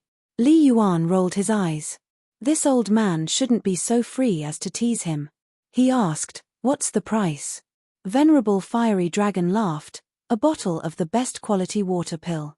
It's not the kind to fool the river god." Li Yuan clenched his teeth and shook his head, "Forget it. Old Zhenren, I really don't have a bottle of natal water pills. After all, I still have to give a water pill to the Water Dragon sect every 10 years. For the next 10 years, he would give one to Sun Jie, and for the next 10 years, he would give one to Xiao Jingji. The north and south factions would take turns to get the water pills. As for whether he would give them to the honored elders and guest elders who were more cunning than the other, or keep them for his own use, or reward the direct disciples of the Hall of Patriarchs, Li Yuan would not ask. Venerable Fiery Dragon was not talking about 1 or 2 water pills. He was talking about a whole bottle of rare water pills that were rich in incense and pure in water. There were at least 9 of them. If it was 300 to 500 years ago, Li Yuan might have considered it. At this moment, his broken golden body was not much better than Shen Lin's, whose golden body was about to collapse. Was it really Shen Lin's magnanimity that the southern Xuanshui temple was shamelessly adding flowers to the brocade of Darling Duck Island? This woman was good at managing her household and was very thrifty. Did she not feel that she had grasped onto a life-saving straw and treated this fire dragon Zhenren as a living bodhisattva who could save her from suffering? He had nothing to lose. She always thought that venerable fire dragon would put in a few good words for the southern incense water hall in front of that person, and she would be able to get through this calamity. Li Yuan shook his head. The saying that the great Tao was heartless did not apply to the mountains but to the heavens. And that Li Liu was one of the rare existences in the heavens. To put it bluntly, Shen Lin had caused such a ruckus and she would have to waste another few decades of her life. Could it be that she had forgotten what Fire Dragon Zhenren said in the beginning? She just wanted the southern incense water hall to stand aside and watch. Zhong Shanfeng was a little doubtful. Fire Dragon Zhenren laughed. It's difficult to force a bull to drink water. Zhong Shanfeng asked softly, did Chen Pinggan break through the realm? Fire Dragon Zhenren shook his head. He is still in the 3rd realm, but he has reached the bottleneck. To Chen Pinggan, his willow tendon realm could be considered as a true retention realm. There is no other way. He has already experienced the embryonic stages of overcoming his inner demons, merging with Tao, and seeking the truth. In addition, the longevity bridge is broken. It is only right for him to stagger. Otherwise, I would suspect that this kid is the reincarnation of someone at the peak of the mountain. Zhong Shanfeng asked, isn't it good to be the reincarnation of a celestial being after his death? I heard that many of the ancestors of the celestial sects would leave a way out before they went into seclusion. They would search for their own reincarnated bodies for their sects. They would lay down clues in advance so that they could continue their Tao fate. Fire Dragon Zhenren shook his head. It's not good. I am not mine. It's still all right if I can't remember my past. If I can remember some of it but it's not complete, it will be troublesome. Of course, Li Liu, who was born with knowledge, was an exception. To her, it was just a change of appearance. It was equivalent to never dying. Sleeping soundly every night was just a short nap. Only when one is dead would it be a long nap. If a cultivator was purely trying to avoid death and forcefully stole the heavenly secrets, it would be like a sneaky thief traveling at night and reincarnating. In the end, the original soul would be incomplete and a person would be pieced together. In the end, who would be the half-dead person? Who would be who? However, Fire Dragon Zhenren could understand the fear of death of some of the cultivators in the upper 5 realms. Although he could understand, he still did not approve of it. Some of the demonic sects who liked to walk the unorthodox path would even light up a joss stick for the cultivator. In history, there were many cultivators who only stared at the joss stick for a moment before their Tao heart collapsed and they completely went mad. This was the result of scaring themselves to death. Fire Dragon Zhenren comforted his disciple and smiled. Previously, I said that Chen Pinggan was walking with a limp. It was more of a sloppiness in his heart that affected the direction of his heart. Actually, it's not a big deal that his cultivation level is low for a short period of time. Zhong Shanfeng was still worried. Chen Pinggan owes so much debt. What should he do? Chen Pinggan, this fellow, is most afraid of owing favors and money. Fire Dragon Zhenren smiled and said, Chen Pinggan is not afraid of some big worries. For example, on a mountain road, Chen Pinggan was walking slowly with his head down. In the end, he realized that he could bend down and pick up money a few steps ahead. Even if it was just a piece of snow, do you think Chen Pinggan would walk faster? Every time he picks up a piece of money, he will have one less burden. Over time, he will walk faster. Zhong Shanfeng was enlightened. Master, you've only met Chen Pinggan twice and you already know Chen Pinggan so well? Fire Dragon Zhenren suddenly said, the dust has settled. We can return to Darling Island now. Li Yuan could not help but ask, this Mr. Chen, what's his cultivation level? Li Yuan could not hear a single word of the conversation between Fire Dragon Zhenren and his disciple. He was the best fire cultivator in the world. He should be in the top 10 in terms of water cultivation. Don't forget, Fire Dragon Zhenren was a celestial master of Dragon Tiger Mountain. What kind of place was Dragon Tiger Mountain? The cultivators on Dragon Tiger Mountain had always revered all spells in the world. Thunder spells were the most important spell in the world. The Five Thunders authentic art of Five Thunders of the Taoist Master's Mansion was the orthodox art of thunders.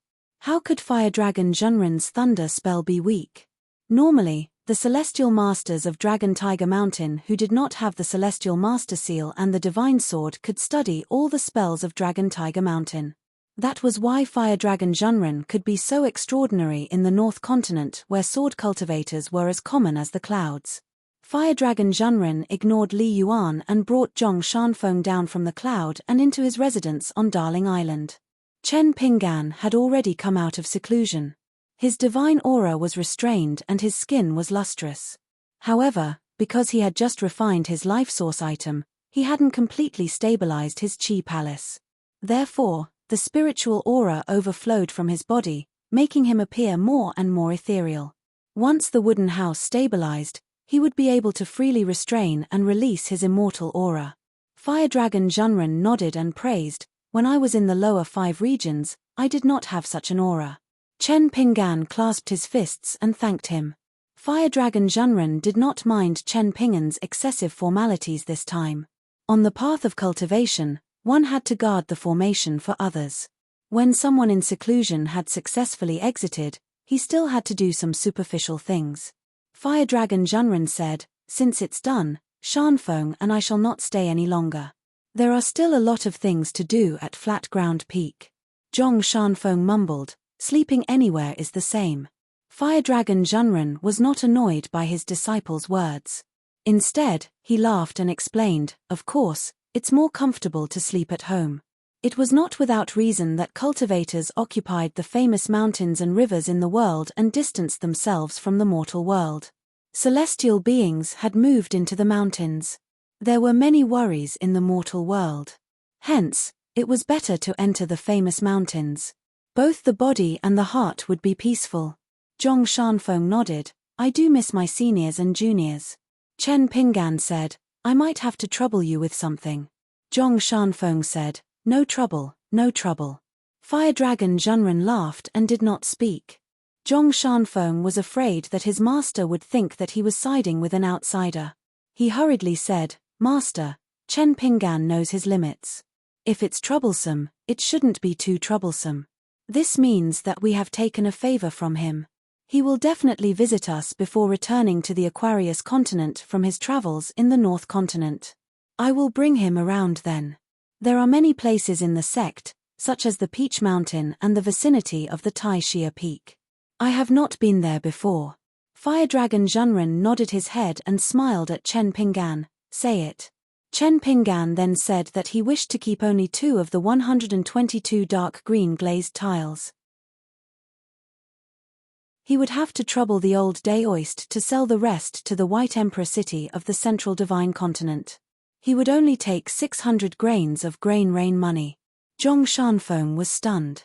Just as he was about to speak, he was stopped by Chen Pinggan's gaze. Fire Dragon Zhenren seemed to be weighing the pros and cons. He laughed and did not speak. Chen Pinggan waited quietly for him to continue. Distant water could not quench the present thirst. Luopo Mountain was in dire need of divine money. There were holes everywhere that needed to be filled and each of them was not small. Upgrading the Lotus Root Blessed Land to a medium-level Blessed Land was a matter of utmost importance. If he did not count the income from the third night banquet of the mountain and rivers deity, if he could sell that pile of glazed tiles, he would immediately earn 600 pieces of grain rain money. Not only would he be able to make up for all the shortfalls, he would still have about 200 pieces of grain rain money left over. He would send half of the grain rain money to Zhu Lian as Luo Po Mountain's savings, so that he would not be strapped for cash. For some favors, since there was no choice, then he might as well owe a big favor, but the number of times had to be small. It was far better than switching between small favors and not being able to return them. Then there would be no need to talk about favors, it would purely make the friend feel that they had met a bad person.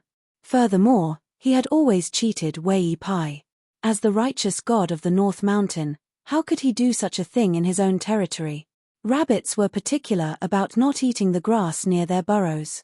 Think about me, Chen Pingan. I am a bag shop.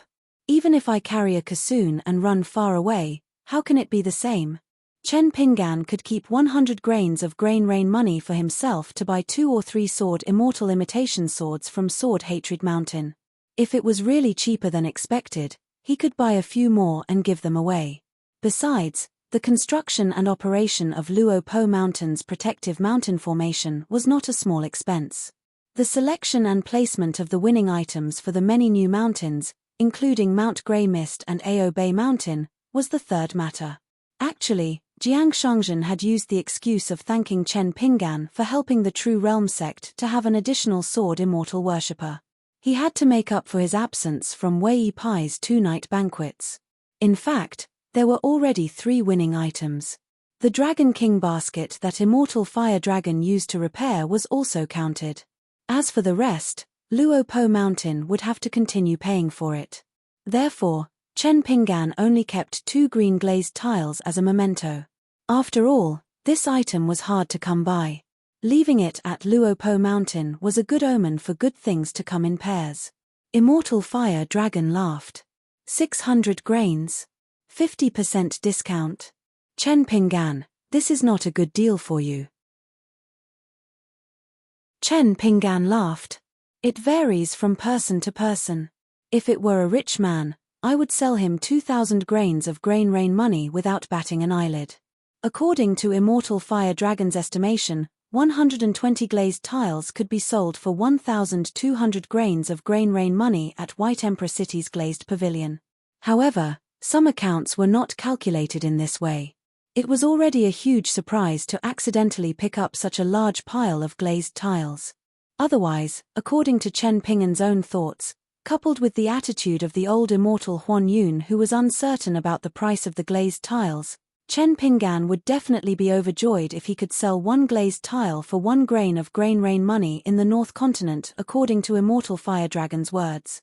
He might not even keep the last 2 glazed tiles. 50% discount at Kudi Peak. By making such a choice, firstly, he could immediately exchange for an unimaginable amount of Guyu money. Secondly, he could express his gratitude to the Fire Dragon Zhenren for his guidance and guarding the pass. Thirdly, he could avoid many accidents when doing business with the White Emperor City of the Central Region. In the end, Chen Pingan still hoped that in the future, before returning to his hometown, he would pay a visit to Crouching Earth Peak and look for Zhong Shanfeng. This way, he would be a little more confident and not have to be thick-skinned enough to freeload off the old Daoist. There was some calculation in this, but there was also some that were not. There was goodwill in it, but there were also a lot of selfish thoughts. Chen Pingan had an open mind. Reverend Fiery Dragon said, "Hurry up and refine the scattered and messy spiritual qi in the 3 key qi residences. Otherwise, we will have to return it to Darling Duck Island and the cave of the Dragon Palace, which will be a waste of Li Yuan and Shenlin's favor. It's just like how the host handed you a cup of tea out of goodwill. How can you leave after a few sips? This is one thing. Secondly, there's a limit to one's strength. It's inevitable that you can't absorb all the spiritual energy. After all, you're just a qi cultivator at the bottleneck of the 3rd state. You can't really drink too much tea. The host treats the guest sincerely and doesn't want to collect the guest's corpse in the end. Isn't that too unlucky? Therefore, you can study the mountain refining and water refining incantations and continue to refine the meaning of Tao in the green bricks of the Taoist temple. This is also a form of cultivation. Before this, you don't know that you're in a treasure mountain. Are these superior incantations that can refine all things really just used to refine items? Think about it yourself. Thirdly, it's these 120 glazed tiles. 600 grains of grain rain money. That's the price you mentioned. No buyer in the world would raise the price. I'm really a poor taroist. I'm famous for being a pauper in the North Continent. Fortunately, I borrowed money from disciples like Peach Mountain and Xianji. It's not difficult for me to gather a few hundred grains of grain rain money. Therefore, I'll take the glazed tiles with me first. Later, I'll send a message to Xian Feng's Yuan Ling Hall and ask him to send you the money. He should be able to arrive before you leave the Water Dragon sect. At this point, Venerable Fiery Dragon smiled and said, "Don't worry. 1 grain rain money won't be a small amount." Chen Pinggan cupped his fists and thanked him again. Zhong Shanfeng was a little conflicted. He was conflicted about his master and senior brothers being so rich. He was also conflicted about Chen Pinggan's inevitable loss of 600 grain rain money. Even if Chen Pinggan didn't feel the pinch, Zhong Shanfeng would feel the pinch. After all, his master had earned 600 grain rain money. Was this the so-called keeping the goodies within the family? Therefore, no matter what he said now, whether he was happy or unhappy, he would be suspected of being in the wrong. Zhong Shanfeng felt a little uncomfortable. It was difficult to be a human. Venerable Fiery Dragon suddenly asked, "Chen Ping. What do you think of Zhong Shanfeng's fist technique?" Chen Pinggan was stunned for a moment and answered honestly, "It's a little slow. It's not full yet." Zhong Shanfeng was so embarrassed that he almost dug a hole to bury himself. "Master, don't tell me you think that Chen Pinggan's potential is too good and you have to brag for your disciple to save some face. There's no need for that. Didn't Zhong Shanfeng know what he was capable of? Whatever he learned was just mediocre. He still had a long way to go down the mountain to slay demons and devils. Therefore, Zhong Shanfeng decided that he would only go down the mountain when he was truly successful in his cultivation. Moreover, Xian Feng's senior brother Yuan's potential was good. The little Taoists at Prone Ground Peak loved to guess whether this Uncle Master Yuan was a Jindan Celestial or not. Venerable Fiery Dragon said, "Chen Pinggan, you made the right choice to go down the path of martial arts first." Chen Pinggan laughed, "Actually, I didn't choose it. Initially, I didn't have a choice. If I don't practice martial arts, I won't be able to survive. It's even harder for me to go far." Venerable Fiery Dragon nodded his head, "No matter what, you have to be kind to yourself to be kind to others. For this matter, you have to think it through. After that, you have to ask yourself if you need to do good deeds in this world. Anyway, I don't think it's necessary." Chen Pinggan thought for a moment and laughed, "I understand." Venerable Fiery Dragon recalled something and laughed, "Since you like to think so much and like to take a stroll around Darling Duck Island, I shall tell you a story. After listening to it, whatever you think of will be the truth. There was a scholar who was crossing the river with a boatman. The scholar was full of poetry and the boatman was illiterate. The scholar talked about a lot of principles and the boatman's face was red with embarrassment. A huge wave overturned the boat and the two of them fell into the water. The scholar was about to drown and the boatman, who had no other skills, was thinking about whether to save him or not. Chen Pinggan said, "I'll remember it. I'll think about the deeper meaning behind it." Venerable Fiery Dragon smiled and said slowly, "Must there be a deeper meaning behind it? It's because of my cultivation level and identity that I'm rambling. You have to listen carefully and think about it." Chen Pinggan was about to say something. Venerable Fiery Dragon waved his hand, "I'm from the shore. There's no need for me to listen to the answer of the boatman." Finally, Reverend Fire Dragon waved his sleeve and casually collected all the green glazed tiles, which flew into his sleeve. It was said that the cultivators at the peak of the mountain had a huge space in their sleeves. Chen Pinggan was a little envious. With this mystical ability on the mountain, he would be like a fish back in water when he was the bag shop. Venerable Fiery Dragon took the lead and went to the shore. The talisman boat floated quietly at the port and moved along with the waves. Zhong Shanfeng and Chen Pinggan slowed down and walked side by side. Chen Pinggan said, "I can only see the meaning of your fist technique. When you reach Ground Flat Peak, Don't forget about this fist technique other than cultivation. Zhong Shanfeng smiled and asked, then am I considered as half a master of your fist technique? Chen Pinggan said, scram. Zhong Shanfeng said softly, don't worry. I'll help to urge Senior Yuan of Xian Peak to come to the Dragon Palace Hollow as soon as possible. Although Senior Yuan's cultivation level is high, he has a good temper. Venerable Fiery Dragon laughed in front. It was hard to say if his disciple Yuan Ling Hall had a good temper. In his early years, he was the most mischievous one. He fought his way to the next level. However, he was forced to seclude himself in the Peach Mountain Grotto for 10 years. After he came out of seclusion, he was grounded for 60 years. Chen Pinggan stood at the port and watched as the talisman boat rose into the sky and sailed into the sea of clouds. He planned to take the initiative to visit the southern Xuanxue Hall and thank the water goddess. However, he had to ask Li Yuan about how to go. Li Yuan waited for a long time. When the talisman boat finally left, he immediately appeared at Darling Duck Island. Without Venerable Fiery Dragon, the Dragon Palace Hollow looked cute and amiable. After hearing that Chen Pinggan wanted to go to the southern Xuanxue Hall, Li Yuan said that it was easy. He then used his water spells and brought Chen Pinggan to swim away through the water. He was not so despicable that he could not bear to see Mr. Chen and Shun Lin befriend each other. Shun Lin had been working hard for so many years to maintain the operation of the Summer Palace. Li Yuan just thought that he was a little lazy. In addition, he had his own responsibilities and would not cross the line. In fact, Li Yuan had intentionally or unintentionally alienated the sect master of the Water Dragon sect, Sun Jie, which made the perfect personal friendship between the Southern Zun Water Hall and Xiao Jingji seem particularly precious. It made Xiao Jingji feel grateful. Even if she had stepped into the unpolished Jade Realm, in front of the water god Shun Lin, who was only in the nascent Soul Realm, she still treated him as a junior. When they arrived at the Summer Palace, they entered through the side door without any obstructions. As the water god, he was still very popular. Moreover, those young ladies in the southern Xuanxue Hall had always been close to Li Yuan. They were family. What's more, in this southern Xuanxue Palace Hall where the rules were strict, Li Yuan's slightly lewd jokes from the marketplace were even more popular. Quite a few divine maidens and ghost palace maids with good aptitudes loved to listen to this young master Shui Zheng's narration of the stories of the scholars and beauties of the mortal world.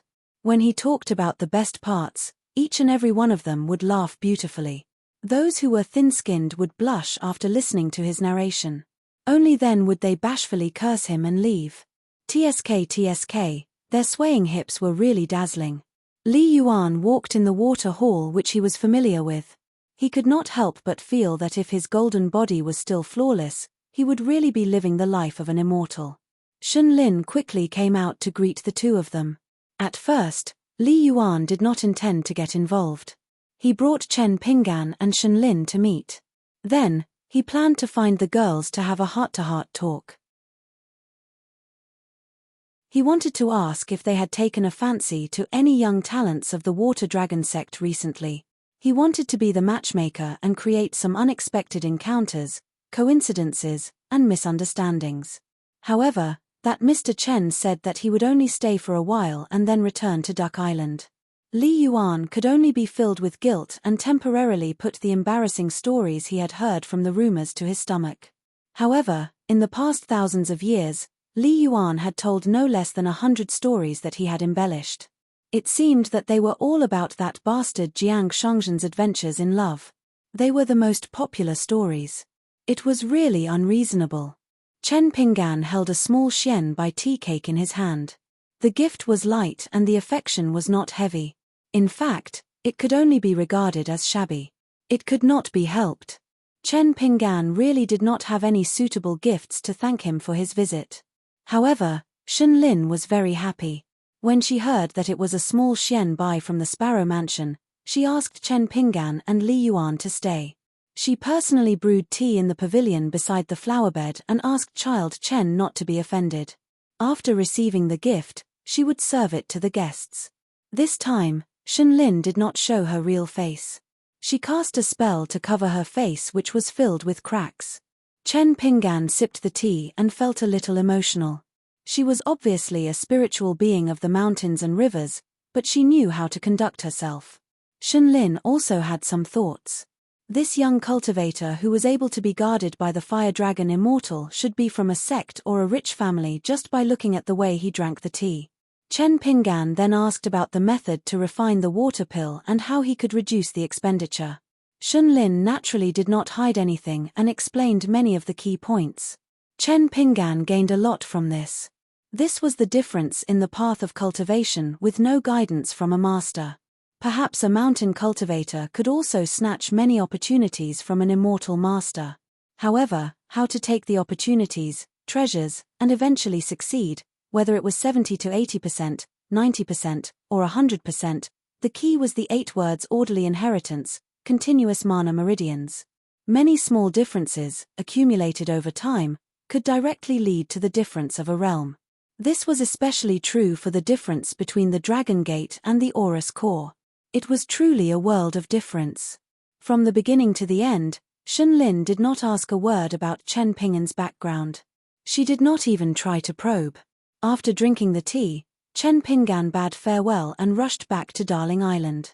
It was Li Yuan who personally escorted him. Chen Pinggan arrived at the mansion on Darling Island. He sat on the futon and began to plan the next steps of his cultivation. Li Yuan returned to the southern Xuanshui Hall and met Shenlin, who did not even pack the tea set, at the pavilion. Li Yuan actually did not like to drink tea. However, since Shenlin had brewed tea again, he did not mind. Leisurely drinking tea was better than drinking water, wasn't it? After Venerable Fiery Dragon came and left, Shenlin seemed to be more relaxed. Both of them chatted about the recent happenings in the North Continent. For example, Ji and Jiu perished together.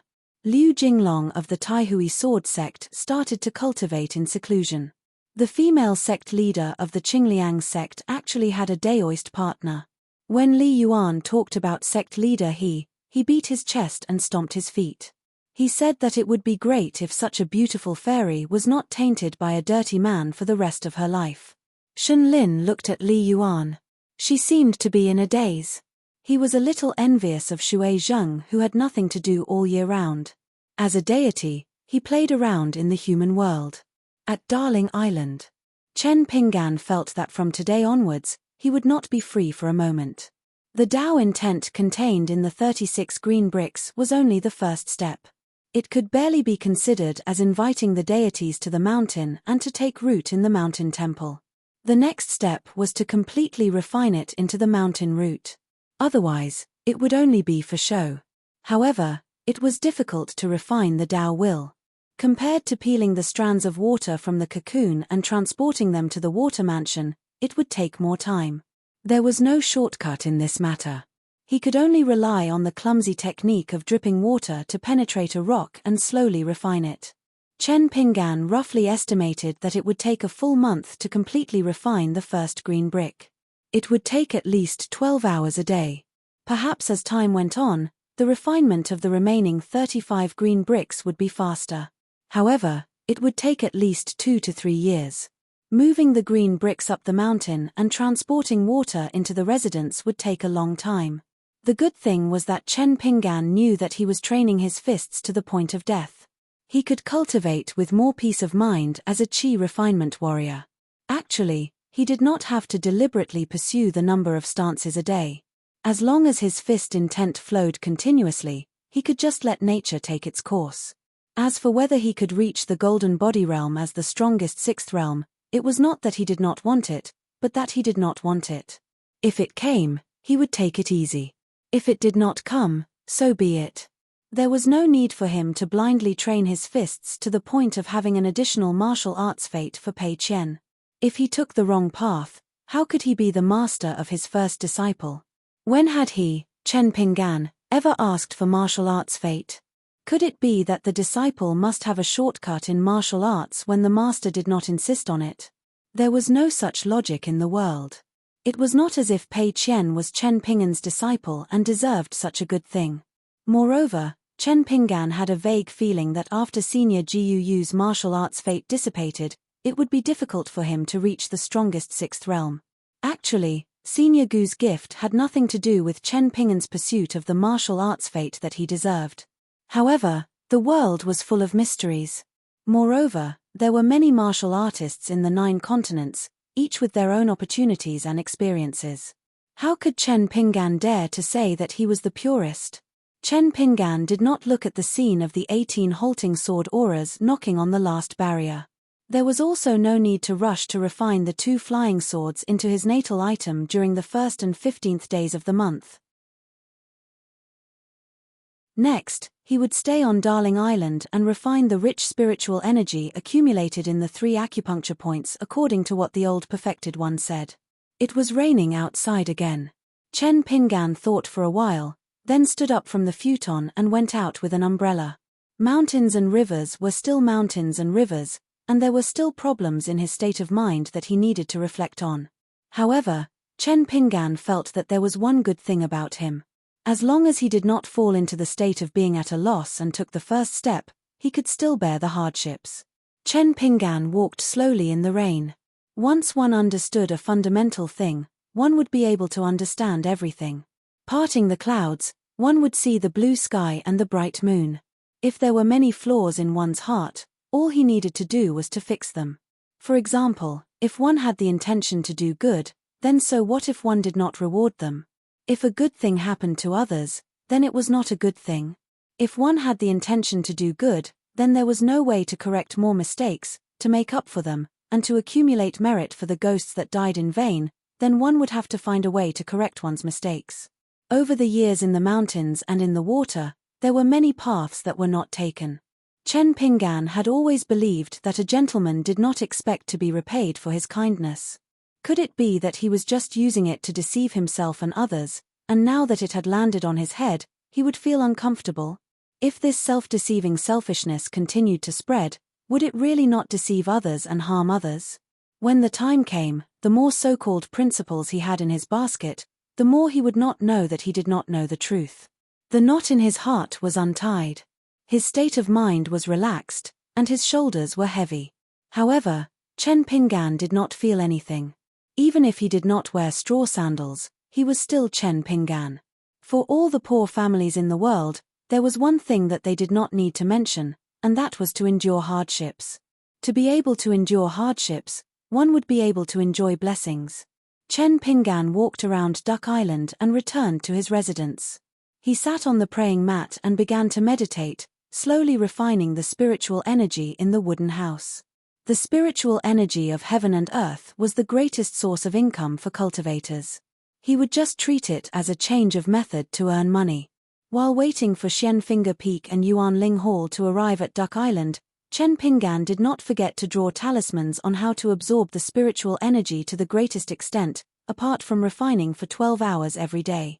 Chen Ping'an also did not forget to eat and sleep. He only cultivated for 12 hours a day. On this day, a skinny middle-aged daoist came to Duck Island. He did not ride a talisman boat, but directly broke through the sea of clouds and rode the wind. The daoist smiled and looked at Chen Ping'an, who came out to greet the guest. The daoist bowed and said, "Xian Finger Peak and Yuan Ling Hall. I am Zhong Shanfeng's 5th senior brother. Young Master Chen, you can call me Yuan Jishuan." Chen Ping'an quickly returned the greeting. Naturally, he would not address him as Yuan Jishuan, but as Senior Yuan. He brought this daoist immortal, who did not look old, and had high daoist skills, to his residence. Zhong Shanfeng did not know the true background of his sect, but Chen Ping'an wanted to know more. Before he traveled to the North Continent, Wei Pai had told him about many interesting stories of Kudi Peak. There were no hidden secrets. As long as he was interested, he could find out. Of course, it was difficult to find out about Kudi Peak's daoist from the Mountain Landscape Bulletin. Kudi Peak and those Taoists who could build their own residences were not the kind of cultivators who liked to show off. The Xian Finger Peak expert beside him was not the disciple of Venerable Fire Dragon with the highest realm. However, the North Continent recognized him as a daoist immortal who could be used as an immortal. After Yuan Ling Hall handed over 600 pieces of grain rain money to Chen Ping'an, he invited Chen Pingan to Kudi Peak and Shen Finger Peak as a guest. There was no more small talk. It was not that this Shen Finger Peak immortal looked down on Chen Pingan, who was a third realm cultivator, but there was nothing to talk about. Therefore, he came and left in a hurry. Chen Pingan sent Yuan Ling Hall to the island's ferry. Yuan Ling Hall smiled and said, "Young Master Chen, I still have to thank you for taking care of the mountain." Chen Pingan said, "You are too kind, Senior Yuan. I don't care whether you're being serious or not." Yuan Ling Hall smiled and took out a small peachwood box from his sleeve. There is an imitation sword made by Hateful Sword Mountain inside. I hope young Master Chen doesn't think the gift is too light. Chen Pingan was a little shocked. However, it did not delay him from accepting the gift. Was it stupid to pretend to be polite with these immortals? Yuan Ling Hall turned into a rainbow and left. Chen Pingan held the peachwood box and stood where he was. He thought that if he ever bought an imitation sword from Hateful Sword Mountain, even if it was a little more expensive, he would buy 2 more. Just in cash alone, Chen Pingan now had more than 100 pieces of grain rain money on him. His back was very strong. As for the debt, he would let Zhu Lian have a headache first. As for the remaining 500 pieces of grain rain money, it was not that Chen Pingan was worried about Li Yuan sending it to Luopa Mountain, but he really did not want to disturb him too much. There had to be a limit to ordering people around. Therefore, he would talk about it when he reached Lion Peak. It was the end of winter. Chen Pingan left Darling Island. He had already written a letter and sent it to Lion Peak. He placed it on the desk. At the same time, he left Li Liu's 3 feet of Sweet Rain Kai Dragon tablet on top of the letter. At first, he planned to ask Nanzun Hall's water goddess Shenlin to help pass on the letter and the jade tablet. After thinking about it, he decided to ask Li Yuan for the 3rd favor. In any case, some things were written in full detail in the letter. As for the Jun Qing Yu Xiong, of course, he had to return it to Li Yuan. At first, Li Yuan refused to keep the 3 feet of Sweet Rain jade tablet. He said a lot of righteous words. Chen Pingan persuaded Li Yuan in every way possible. He promised that if Miss Li blamed him, he, Chen Pingan, would help explain it clearly. Only then did Li Yuan relax a little. He felt that since she was willing to call this young man Mr. Chen, and this Mr. Chen was willing to make such a promise, there should not be a big problem. Chen Pingan asked Li Yuan to help him say goodbye to Nanzun Hall. Li Yuan braced himself and took on such a big problem. Such a small matter was of course not a problem. Li Yuan had to send Chen Pingan to the bridge outside the Dragon Palace. Chen Pingan returned the immortal orange tree wooden token with the word rest engraved on it and continued to travel the great blasphemy. It was just a green robe, carrying a bamboo box, and holding a mountain walking stick. The sword deity and the blade strengthening gourd were temporarily placed in the bamboo box. Li Yuan still did not walk down the bridge.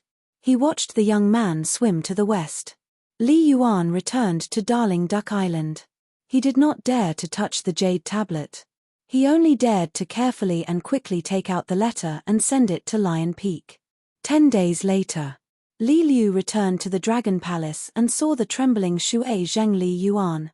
For the first time, he looked at him and smiled, saying that he finally had some merit. Hearing this, Li Yuan's knees almost went soft and he was about to kneel on the ground. For the first time in his life, he had the feeling of tears. Li Liu kept the jade tablet and casually threw it to Li Yuan. He asked this Shui Zheng to take it to the ancestral temple to consecrate it and help condense the essence of the incense. Li Yuan knelt on the ground and thanked him with a trembling voice. However, Li Liu had already gone to the southern Xuanshui Hall. When Shenlin saw her, he knelt on the ground and sobbed.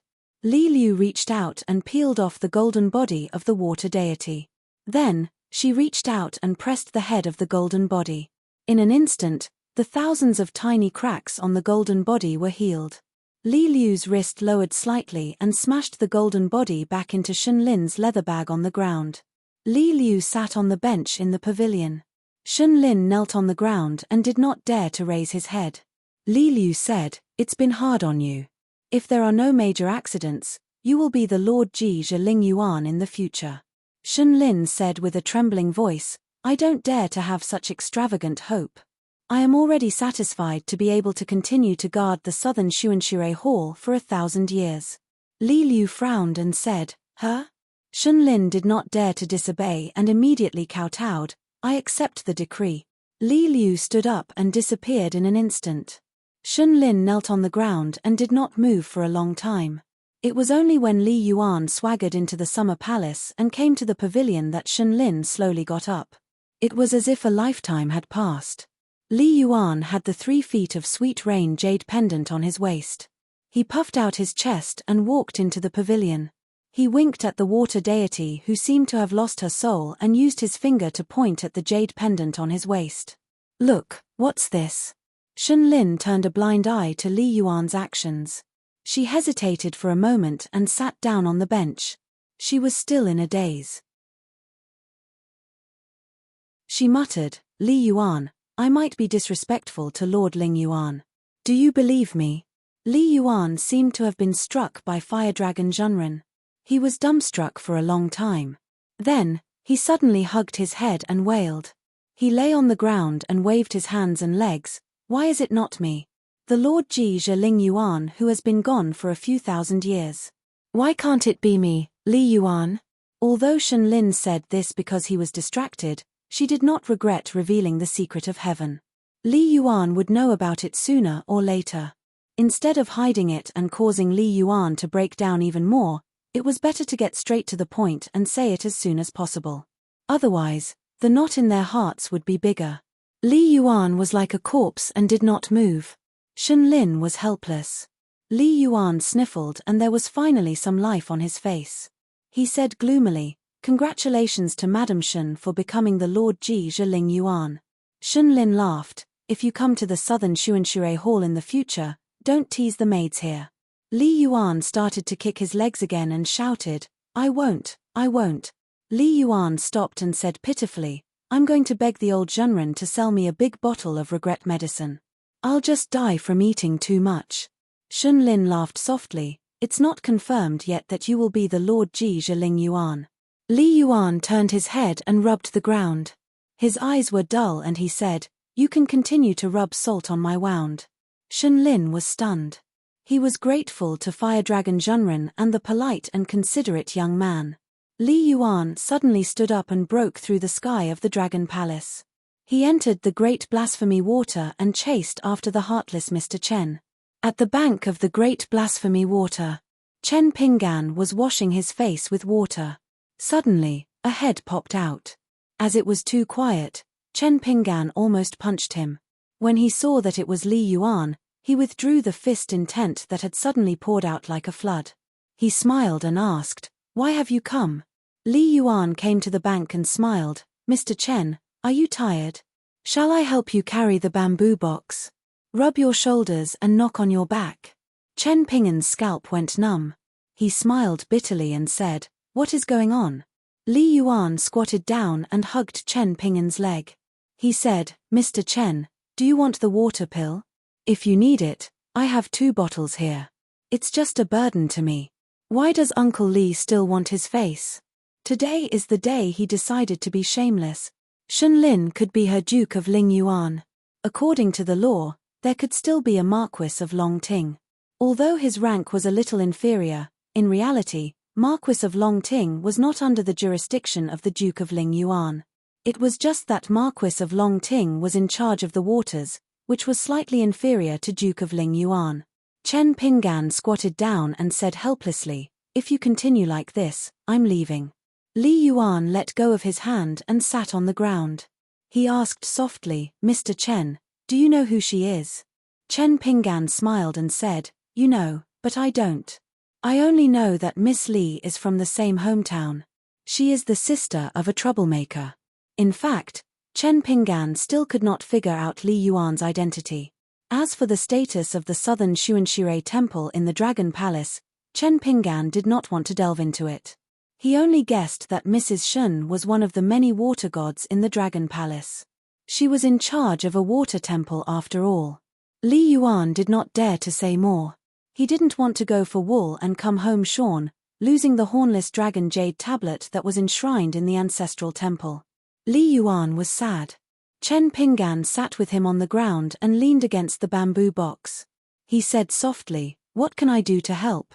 Tell me. As long as it is something I can promise, I will not hesitate." Now it was Li Yuan's turn to be speechless. In fact, the reason why he left the Water Dragon faction's territory was because he was unhappy.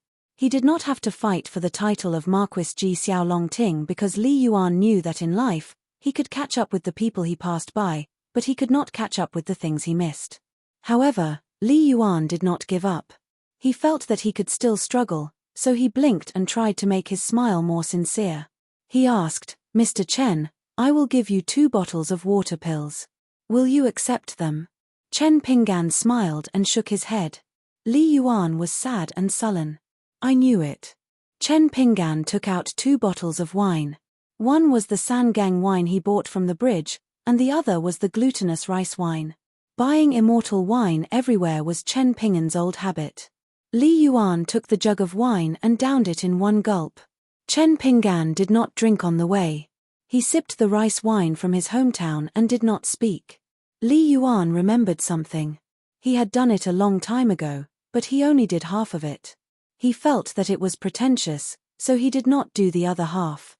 It was the rest wooden plaque.